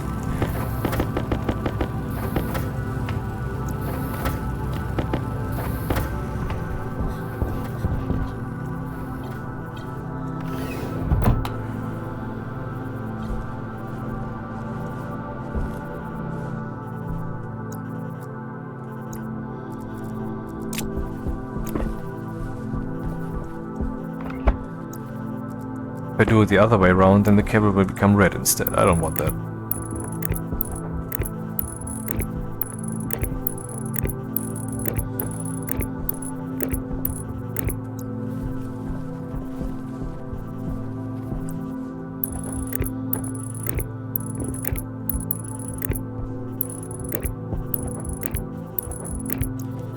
So where do we go from here? Man, the battery is really almost empty. Do I have some coal on me? I do.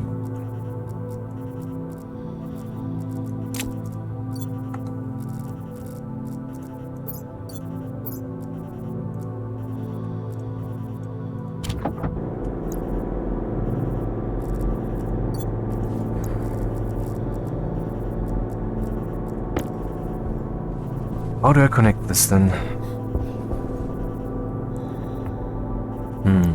Annoying.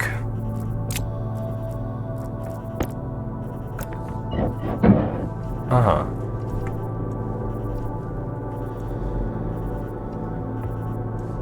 I can guide it through the ceiling. I think that's most meaningful.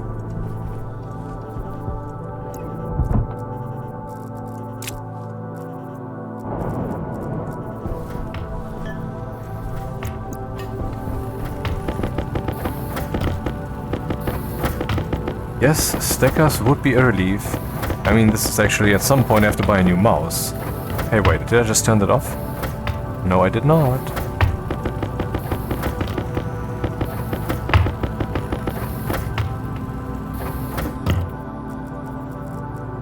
And heavy cables, you can basically not have too many, so let's print those.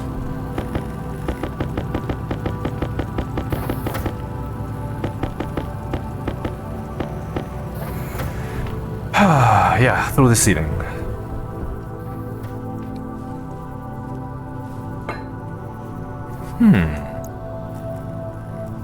An idea emerges.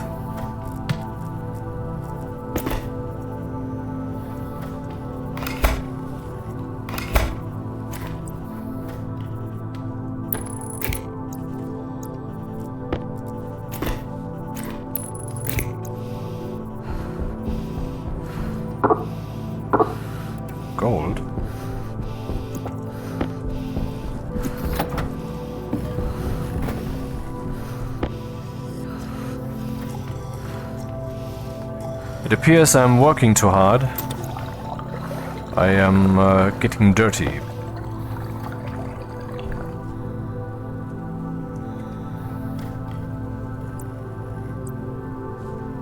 Looking good.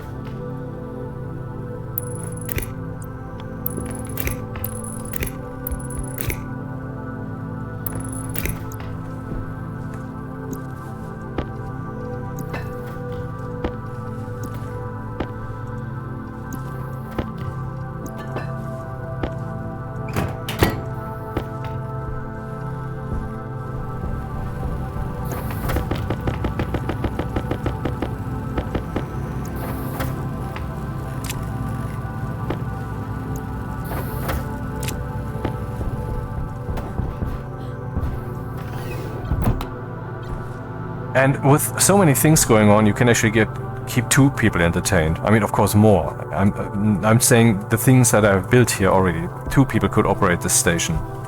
Filter low. Aha, what does the filter say? Oh, okay, interesting. What just happened? Oh, yeah, the ladder happened.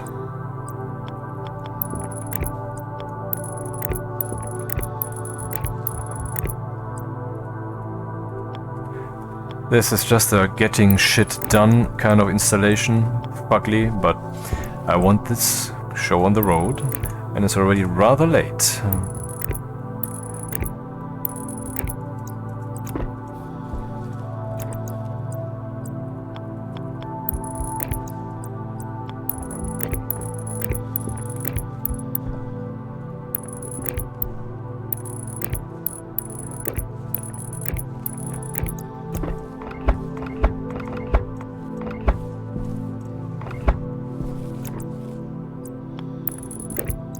Hypothetically, the solar panels cannot be logic controlled. Let's see if that is so. Oh, and by the way, are we producing something? This battery, for example, doesn't seem to be too full. Are they producing something?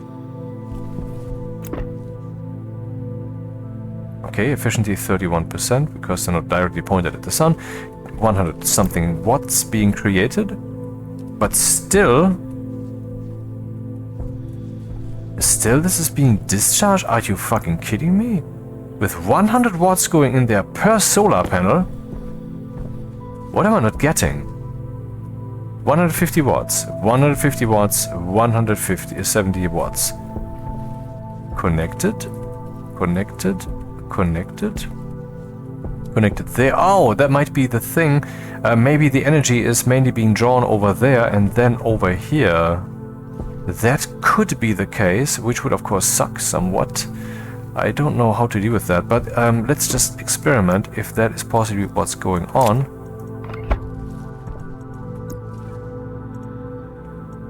%, 65%, now it's being charged. Okay, so that's what's going on. The energy was going just in this direction and not in that, because those batteries have priority, which would mean that this airlock would basically always be empty, because I would certainly suck those batteries a lot. That would always be non-full, unless they're actually at max. So this is not ideal. I have to think about this. Would be cool if I could just put a switch between those, which I can. I can use an area power controller, of course. Then I can at least deal with that. Switch it off, wait until it's charged, but that's crappy. Anyway, they're producing. Now let's make them turn. Make them turn their little heads. Which is actually exceedingly easy if I have enough source code lines left. Because that is an actual problem now, isn't it?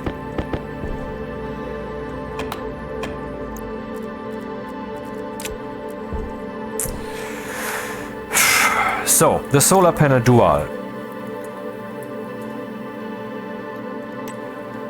Structure solar panel dual.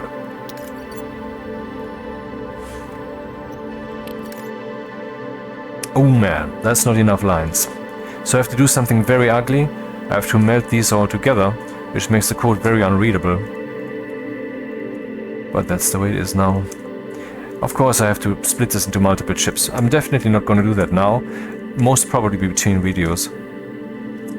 So, define CLS solar hash. I want to batch write them, so I don't care about the names.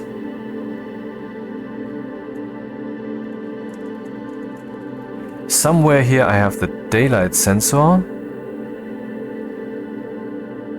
Daysense, class daysense, inst daysense. Well then, oh, I copied define. Stupid.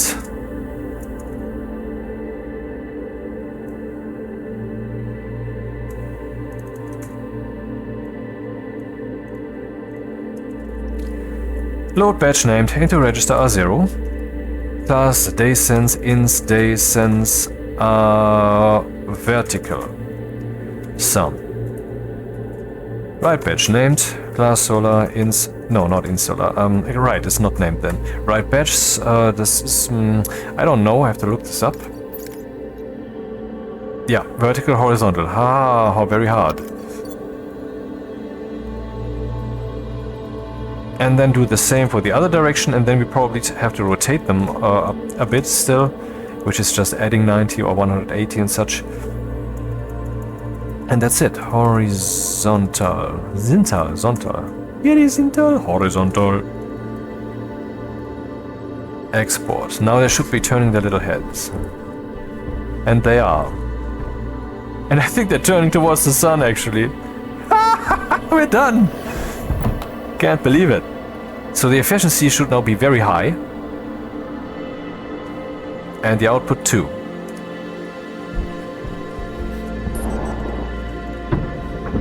Yeah, it's done. Too bad I can't demonstrate to you now that you have to... Oh, what's this? That you have to rotate them. Let's see, what do we have here? Efficiency 65%, 64%, 63%, 62%. I don't know why the efficiency is decreasing so much. Maybe it is related to the shadow cast by the ceiling. I don't know if it is actually calculated this precisely. Or maybe it is because the sun is down so deeply. Actually, look at that. They're not at the right angle, or are they? Yeah, this one not, I know, but...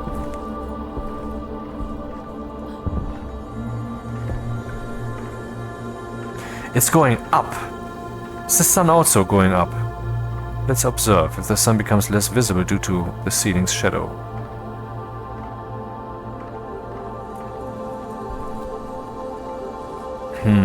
This is not correct.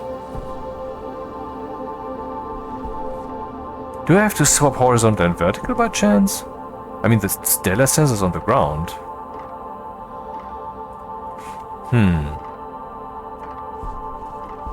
Anyway, it's incorrect. Maybe you have to invert this?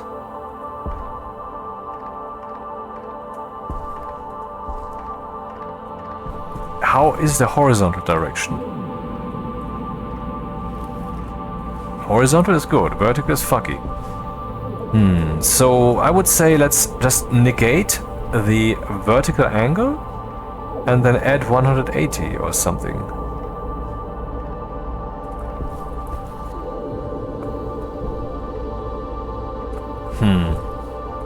Okay, we're not done. But it's kinda working. Assumption horizontal correct. Adjust vertical to negative direction and rotate. So, let's just say we say move R0. No, that doesn't fly. Move R1 180 sub into R0 from R1 R0. So I'm subtracting from 180 whatever is in R0 and then I'm using that. This is probably not correct, but gotta start somewhere. They should be moving now. Ah shit, I can't see it.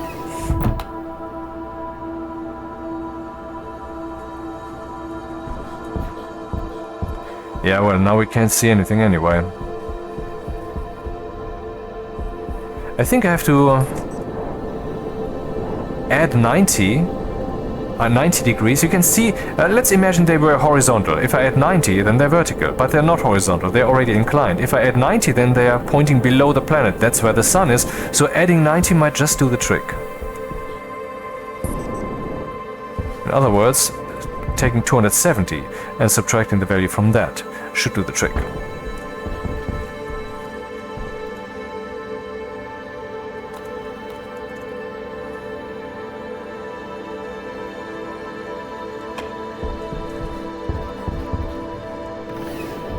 Filters, 23%.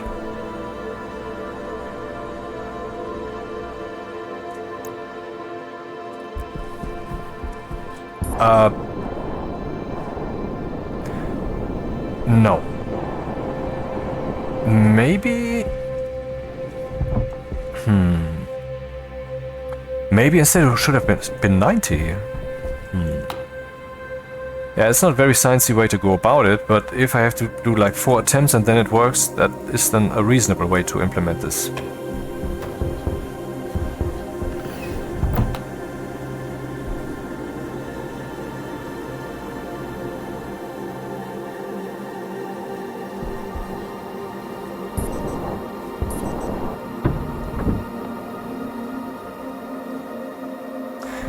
They are not going down further because I think that's just the maximum that they can move. I'm not sure. Well, how they are still generating something is beyond me, but I've observed such behavior also on mimers. I think there's Power low. some kind of bug here.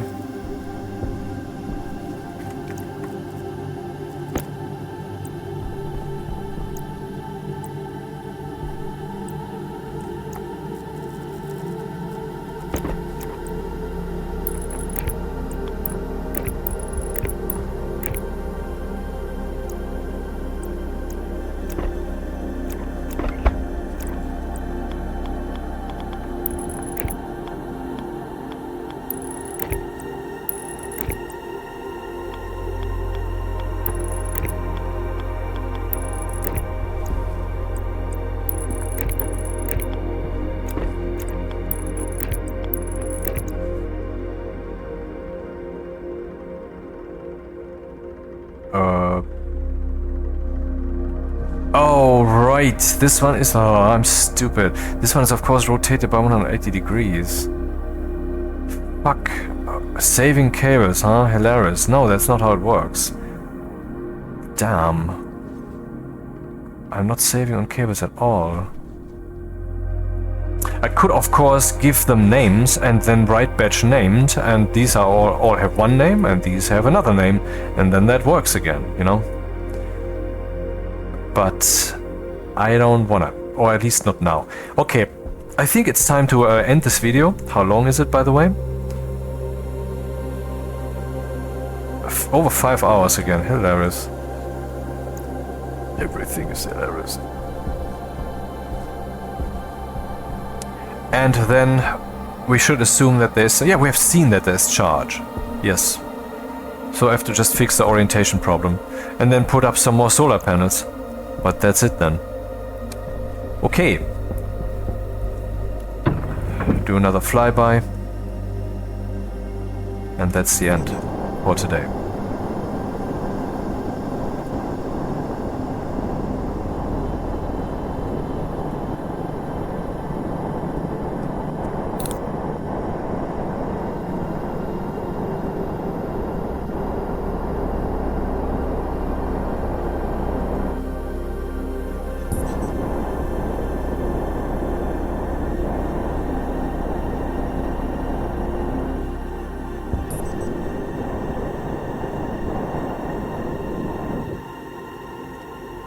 Goodbye.